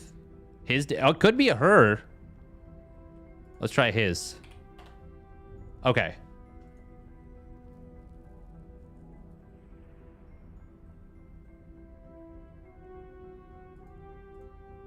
Well, that is a lot of his. So it is definitely a man.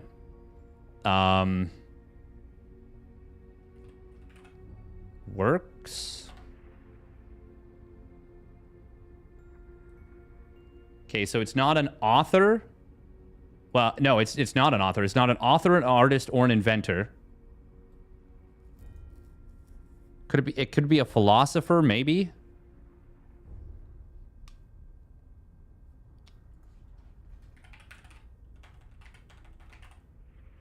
Can it be African? European?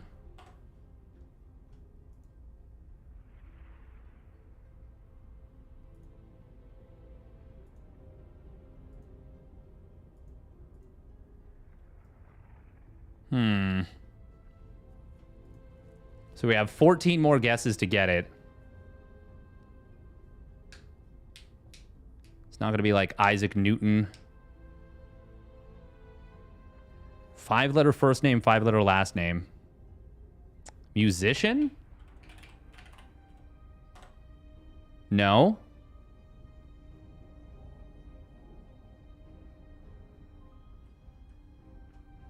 His blank blank works, blank the blank. This wouldn't be like opera, would it?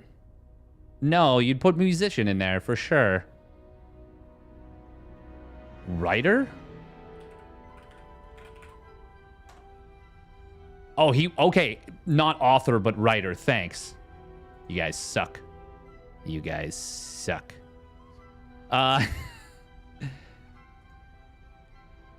And writer.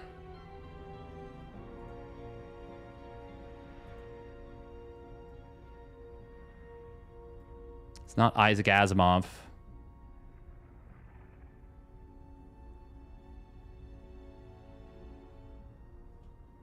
It's not poet.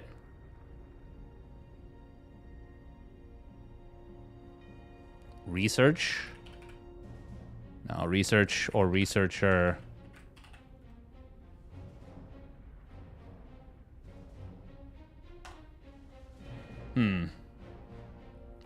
It's all in these things again.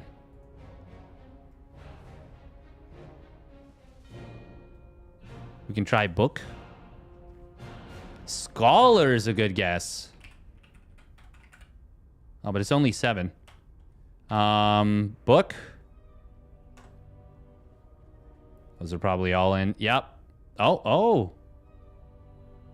Is first, second, third, fourth, fifth, sixth, seventh, eighth. No, that's all in his. I don't even know.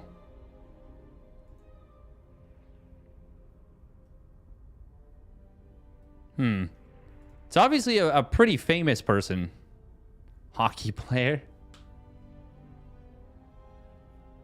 I mean, could be Canada. No. That was silly to even guess that, honestly.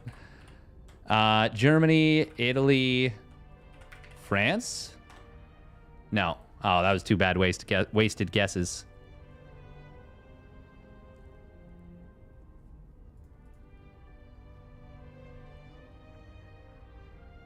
Russia? God, these are so wasted. How long are the 3 words in front of the writer again? 858.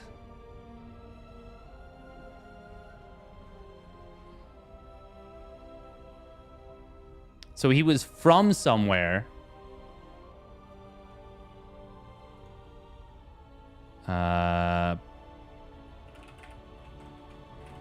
Not Finland, Sweden, possibly. Norway, possibly. Not China, not Japan. Not North or South Korea.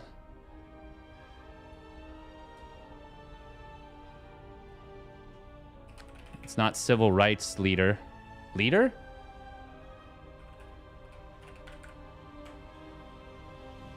Organizer? It's 9 anyways. Explorer.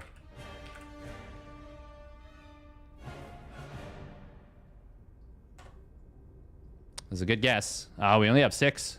Oh, man.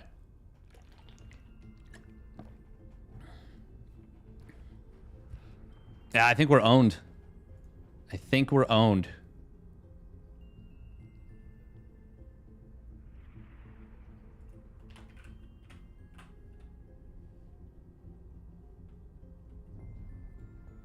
Now, is this a real person?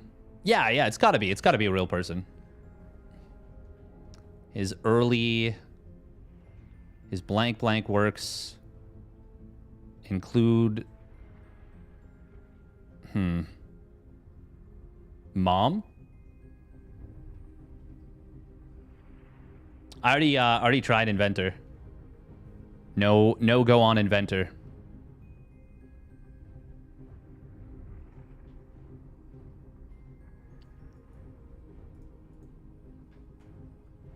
John. Well, John's only 4.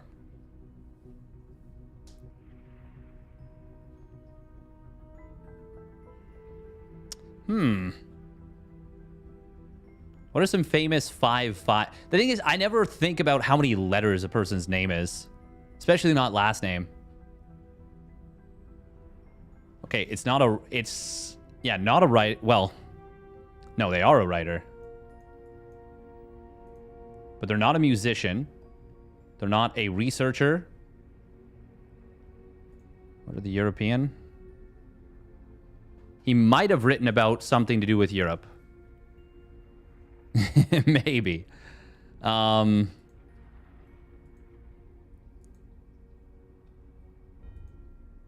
this is so tough. Works. Wayne Gretzky. Thank you. I think they might have included hockey in a...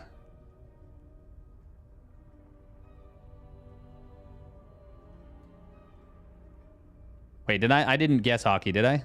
No, I put Canada, though. They would have included Canada in something about Wayne Gretzky. Majesty? I don't think it's anything to do with royalty.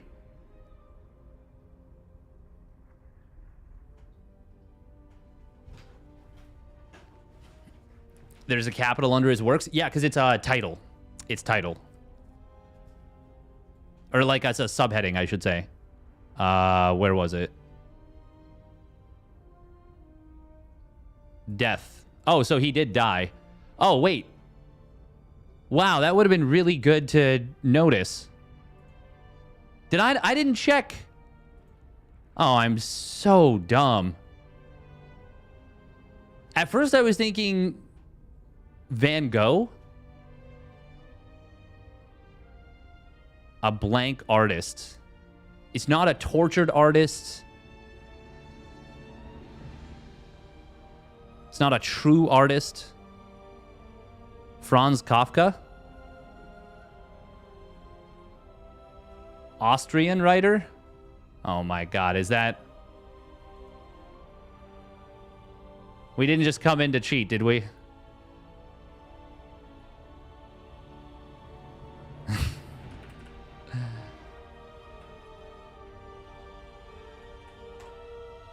It is. Well, obviously we can't count this one.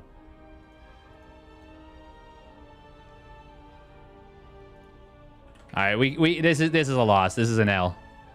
We lost this one. Yeah, I would have literally never gotten this. Novelist and writer. Really? We really put he's a novelist and a writer. How many novelists are not writers? Guys. I mean, I guess you can be a writer without being a novelist, but god damn. An Austrian Czech novelist and writer from Prague. Okay, so not Austria, so Prague. Oh my goodness. Wait, this was listed as 5. This was listed as 5. Guys. You had this listed as 5. What the hell? Yeah, I would have literally never gotten this one. Okay. Oh, you know this guy? Oh, let's go, Seb. Let's go. Okay, so we got... Yeah, we got 3 right. We got 3 right. We nailed Octoral Rescue. I'm going to give us... We got the Minesweeper, and I'm giving us half credit for 2 and 3 for strands and connections. Yeah. Okay, so we got 3. Did anyone... Yeah, we got a bet for 3. Who bet on 3? Who was the lucky winner?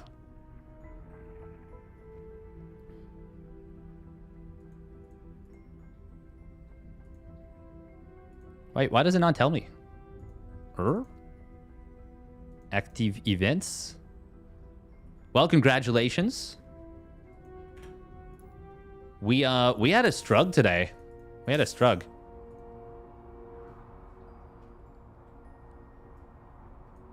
I know nothing about Franz Kafka. That is...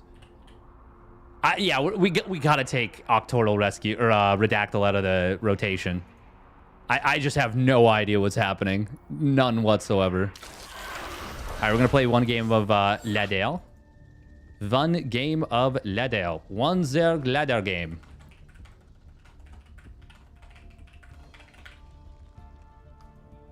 It's going to go poorly, as you know.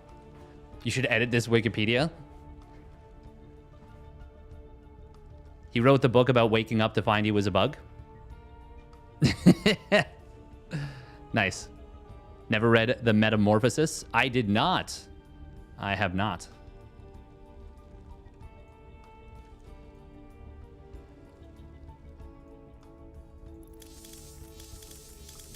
Oh, I can probably play NA Ladder right now. It's like 6 o'clock. That's the bug short story? Oh, cool. Cool, cool, cool.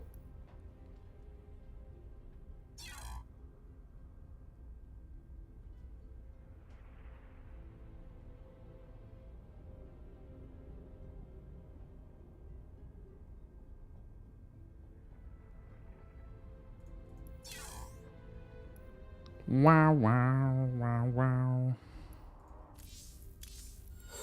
All right, yeah, just one game. Actually, though, for real this time.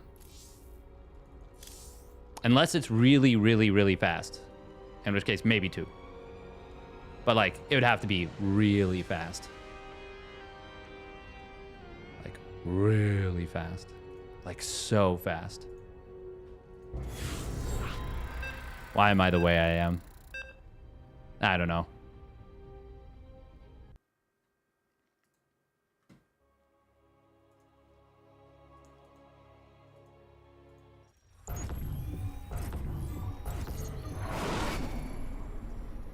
Good luck and minerals now.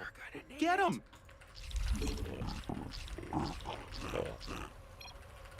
Not enough minerals.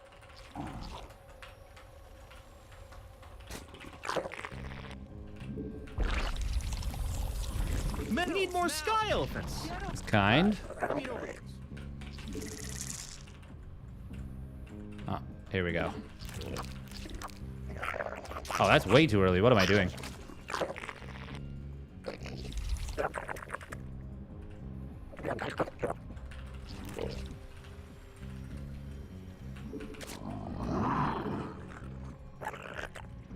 We were late with our drone, but that's okay. 546 could have been worse. Minerals now. Get them. Not enough minerals.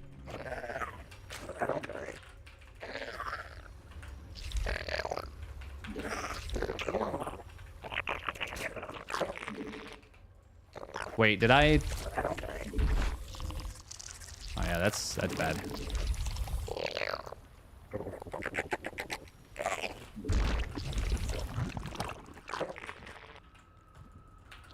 Are we getting cannon rushed? Get them.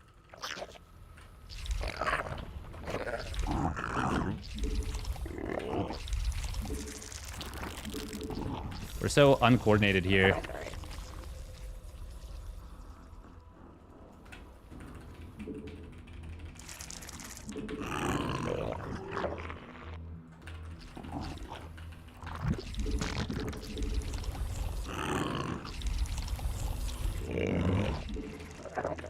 All right, we're going to do something that we normally never do. That's because our opponent has left.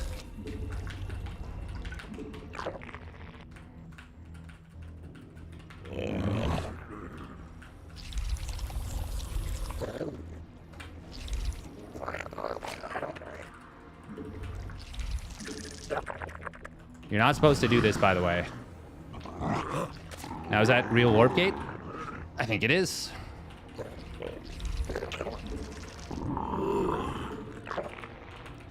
Oh my god, what is this? Oh, that's a... Not enough minerals. That's a suboptimal wall, it's fair to say. You made another queen. Nice.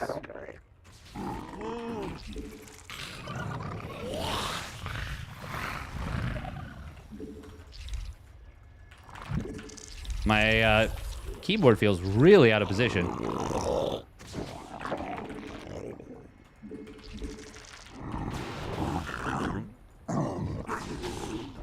Yeah, he's gonna kill it. Well, that's annoying. But we skipped Lings entirely, so that's kind of nice.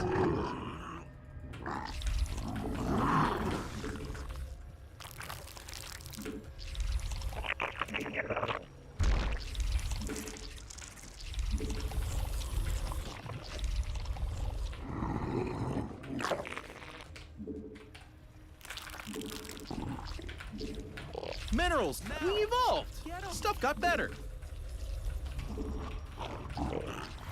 Not enough energy. You're gonna need a tad bit more energy.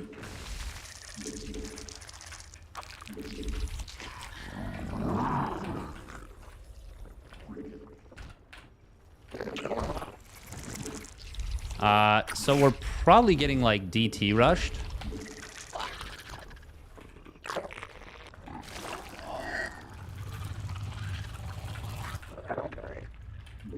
A new queen has emerged. Yeah, you need to put that on the purple stuff.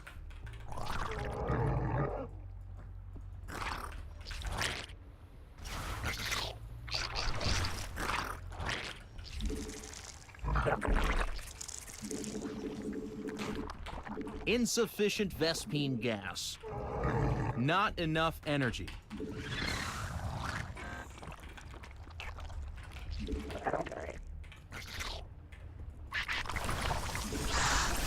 Oh, okay, it is DTs. You made another queen. But it's like Nice. a DT expand? Gas, buddy. Come on. You're gonna need a tad bit more energy.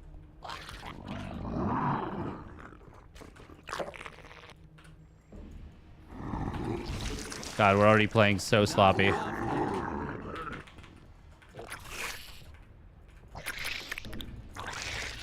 Okay, I see the shimmer.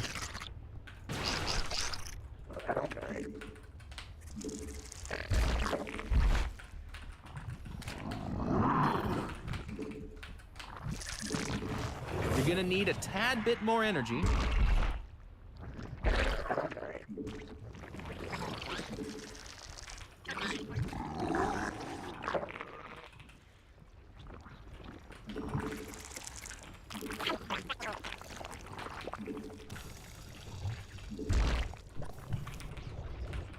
Not enough energy.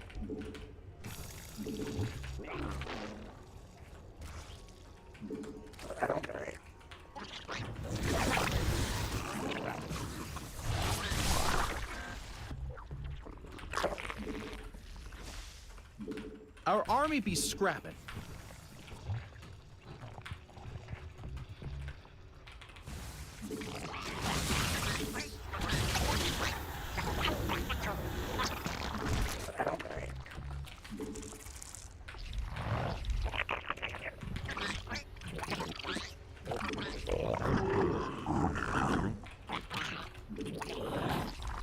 Your forces are under attack.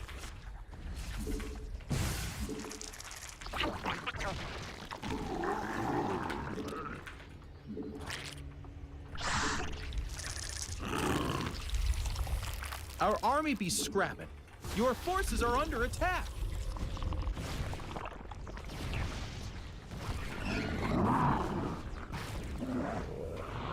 Does he even have a forge?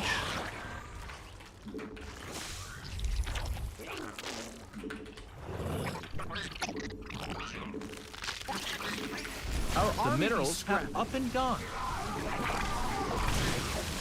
We never got roach speed. What an excellent thing to not have during a huge charge lot. It can't Archon do. all Your in. forces are under drones attack. Are in need of a hero. Evolution complete.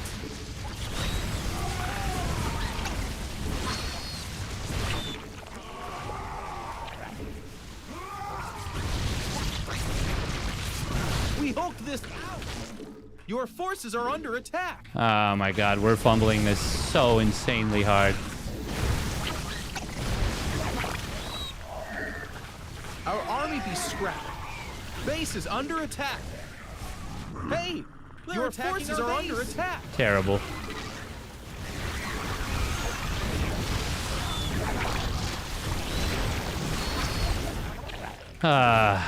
Fucking. You're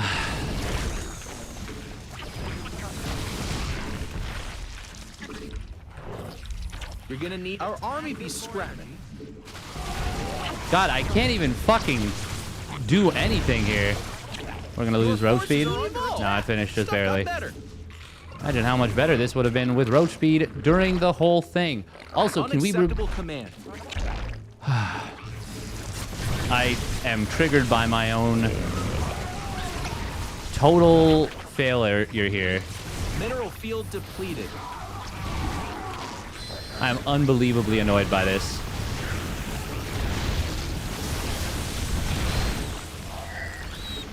The minerals have up and gone.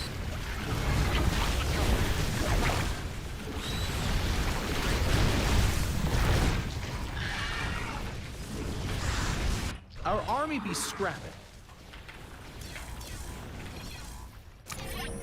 Fucking hell, man. That was terrible. Absolutely terrible from us. Good God. That was awful. So fucking bad at this shit. Oh my God, that was so bad.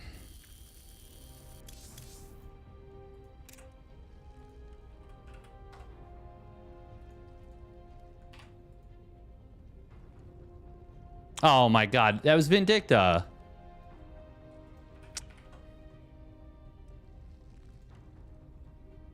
Was it?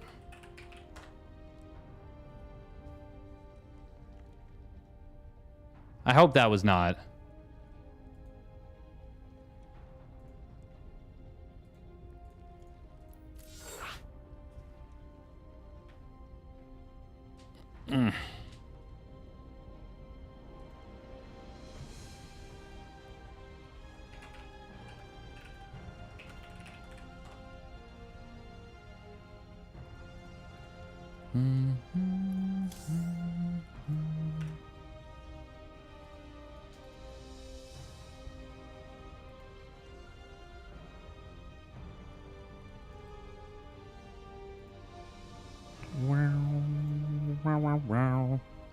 That was so bad from us. We just fumbled the whole thing. I should have done a warm-up game or something. But I guess that is the warm-up game. One more, this does not count? Yeah, it really doesn't. That was so bad. We like, we kind of like fumbled into it right away, too. Like, Not enough. Good luck, have fun, and, beat them, probably.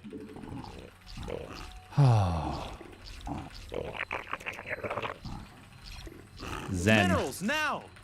Try and remain zen. Not enough minerals. Minerals, now! Get them! It's just a game. Why you have to be mad? I'm not even mad. I'm just disappointed in myself.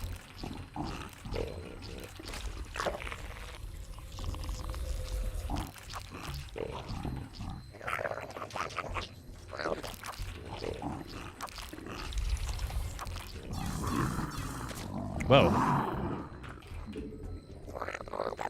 Minerals, now! Get them! That does feel like it could have been Vindicta, Not too. enough minerals.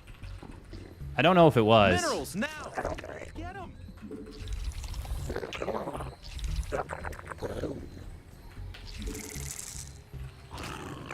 We want that there. Yeah, my hands are just all over the place right now. Not enough minerals. Minerals, They're now! like simultaneously jittery to the point where it feels slow and clunky. Sorry, they're jittery to the point where it feels uncontrolled, but they feel slow and clunky simultaneously.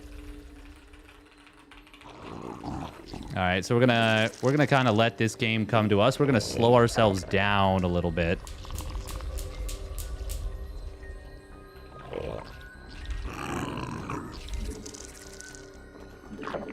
Gonna take it easy. We're not gonna stress ourselves. Not enough minerals. Minerals, now! Get him! Time to stop using fingers and start using fist.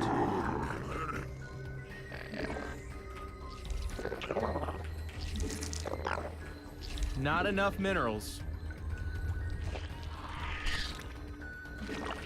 Minerals, now! Get them!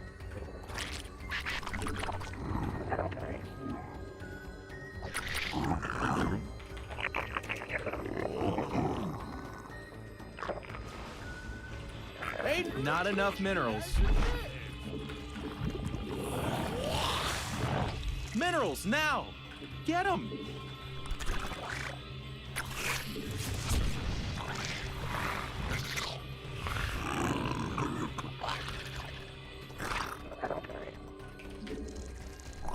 So if he tries to come after this...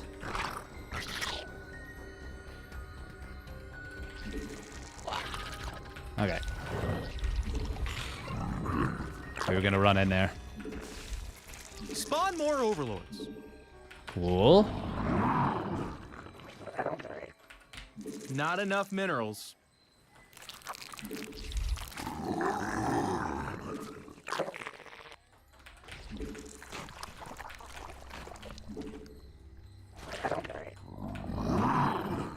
Minerals, now!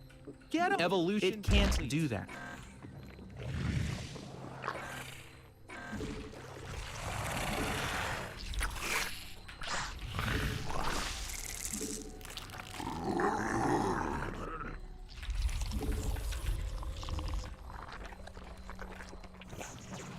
Zealot? Why is there a zealot here? Oh, thank you. Well, he's clearly attacking us. Oh, this is a charge lot all in. Perhaps glaives? You're gonna need a tad bit more energy. No, it's charge. Insufficient Vespine gas. Not enough energy.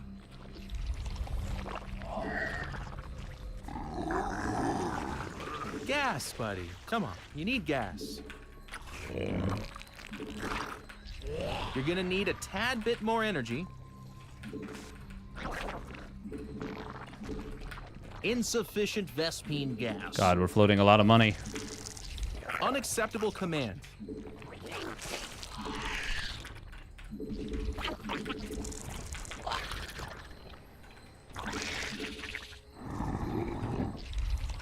Not enough energy. Our army be scrapping. Gas, buddy. Come on, need gas. A creep tumor is under attack. Insufficient Vespine gas. Gas, buddy. Come on, you need gas.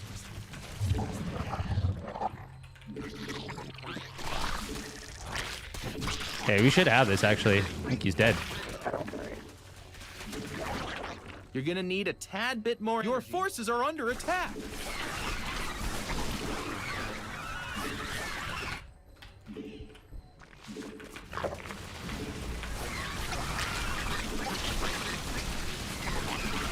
And they're out of here. It's very helpful for him to move the unit out of the wall and made sure I scouted it.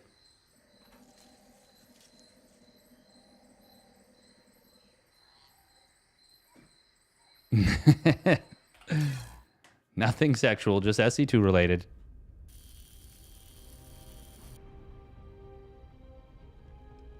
Okay, we actually do have time for one more then.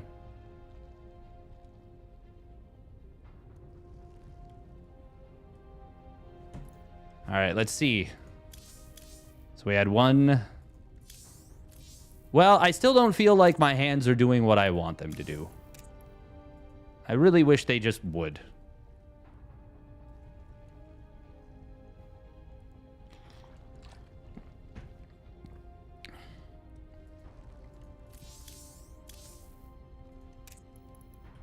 Bum, bum, bum, bum.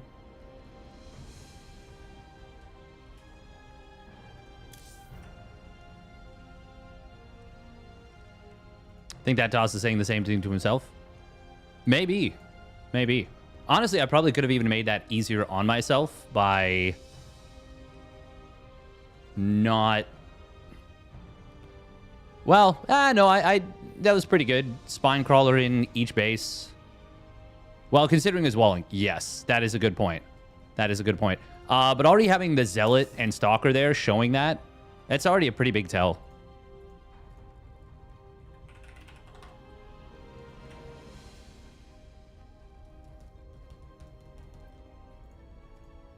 Oh, I thought I was queuing. I was not. Duh, doy.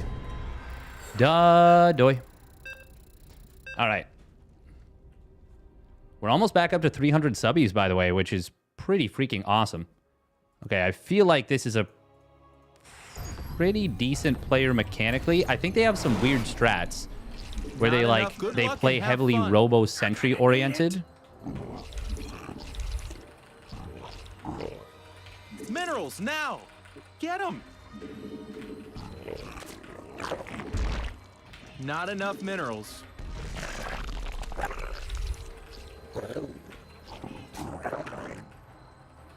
Minerals now! Get them!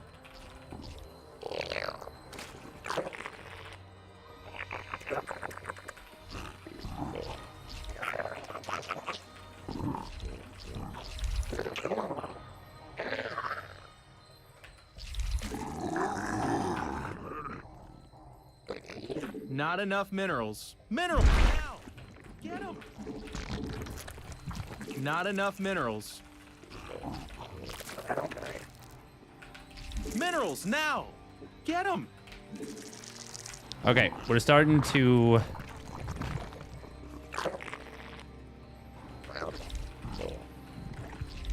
kind of manage the fingies a little bit better. Not enough minerals. Thought I hotkeyed that, but that's okay. Minerals now! Get them! It's not.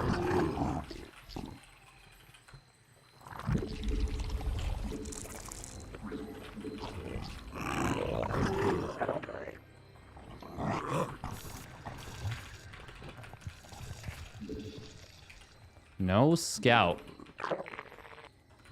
Very greedy. You just die to a 12 pool unless you're doing something crazy.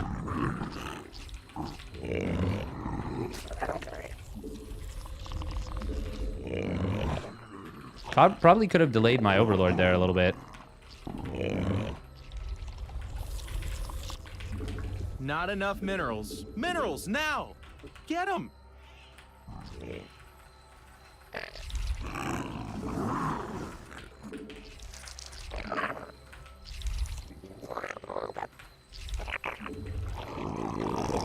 All right, warp gate starts up. I think that is a real warp gate.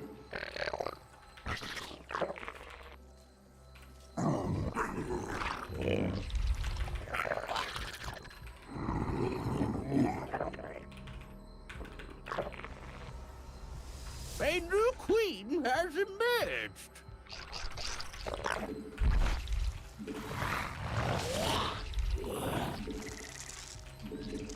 Minerals now!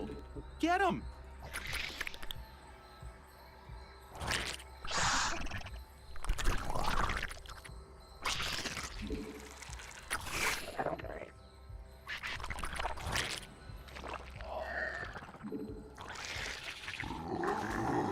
Your forces are under attack.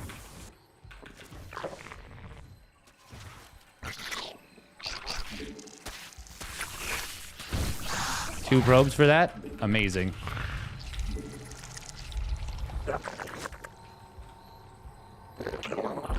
Not enough minerals.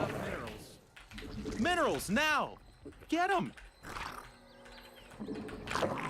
You're gonna need a we've all and specifically because I got the scout on the... Our army be scrapping.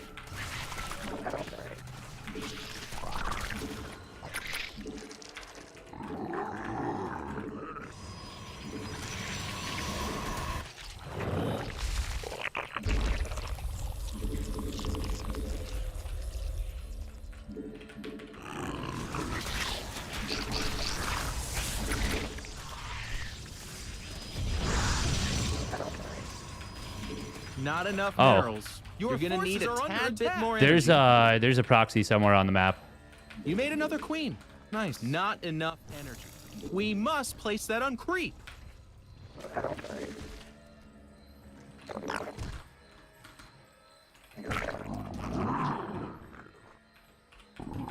Minerals now. Get it. Not enough minerals. Our army be scrapped. A new queen has emerged. I think You're it gonna is a need proxy tad dark bit more shrine. energy. Not enough energy.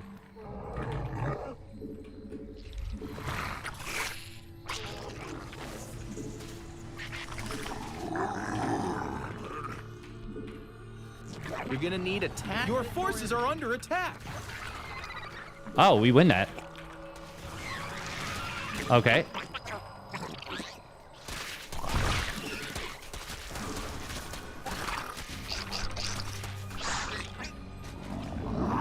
Yeah, you need to put that on the purple stuff. Our army be not enough energy. Oh my gosh, they're attacking our creep tumors.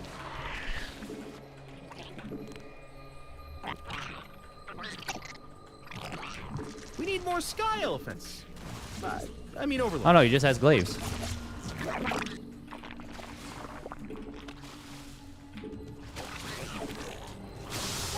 So wait, he's expanded then. You're gonna need a tad bit more energy. Spawn more overlords.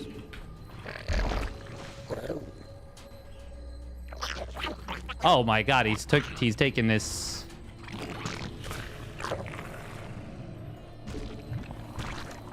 It can't do that. Wait, what? What the hell? Not enough energy. Mineral field depleted. Okay, then either it's a hidden base, or he's going for like tempests behind this. Unacceptable command.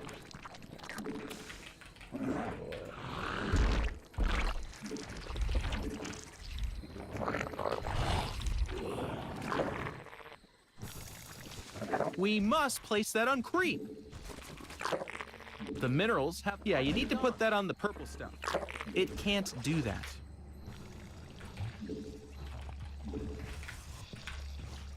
Your forces are under attack. You're gonna need a tad bit more energy.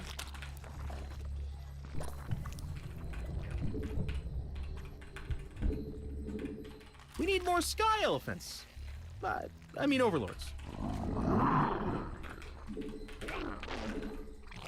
Mineral field depleted. We must place that on green. Unacceptable command.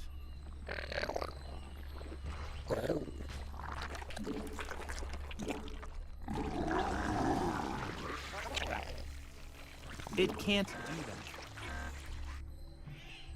Oh, cool. Yeah, I'm good with actually. The minerals have up and gone. Mineral field depleted. Evolution. Where is his complete. base? The minerals. Am I have up crazy? and Is there? gone. Our Wait, did he army take this scrap it. base? Oh my god. Does he have this gold? No, he can't. What the hell? Your forces are under attack. Mineral spawn more overlords.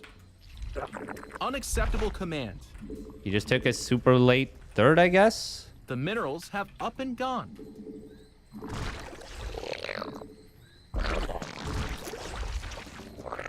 Mineral field depleted.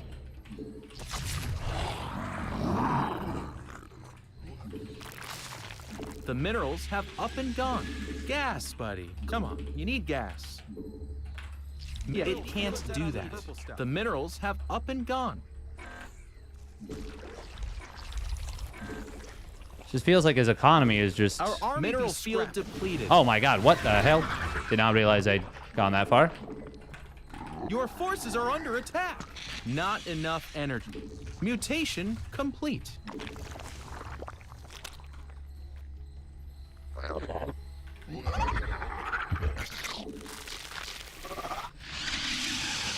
The minerals have up and gone. I guess you don't really have to... Insufficient Vespine gas. You're gonna need a tad bit more energy. Oh my god. I have been owned.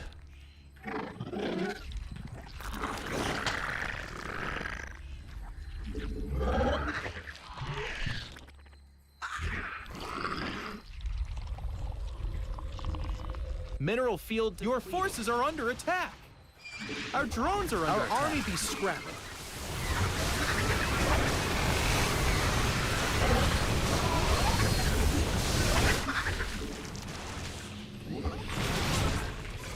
Our army be scrapping.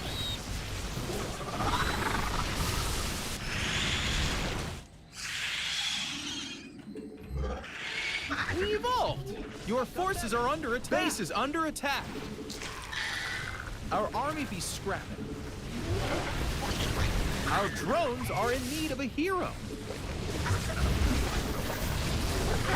We hoked this out. Our drones are under attack. God, we gotta fix this shit, man. Attack.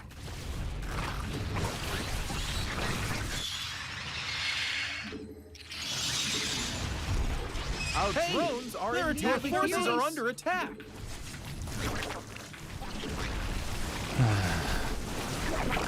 Our army be scrapping.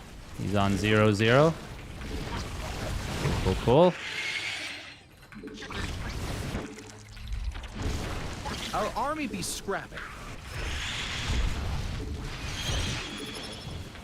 Your forces are under attack. Our drones are under attack. He's still gonna get the Archon more. Yep. Our army be scrapping. They're attacking our base. Does not matter worth a damn at all. Your forces are under base attack. Is under attack. But it does piss me off.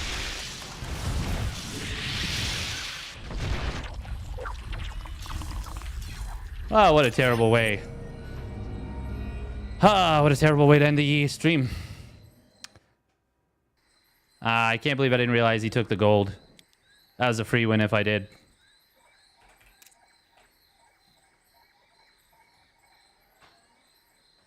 The only base he did not scout. Yeah.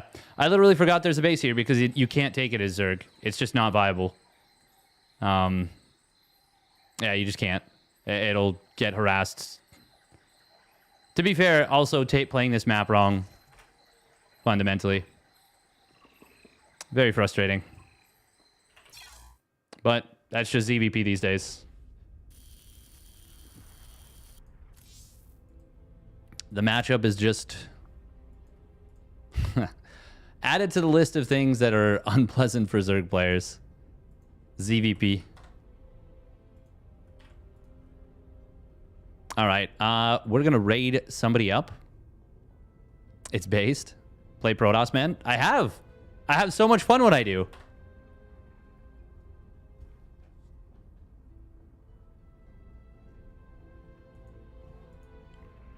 It's a based matchup. Nice. All right, I am going to raid up my pal Sal. I gotta go.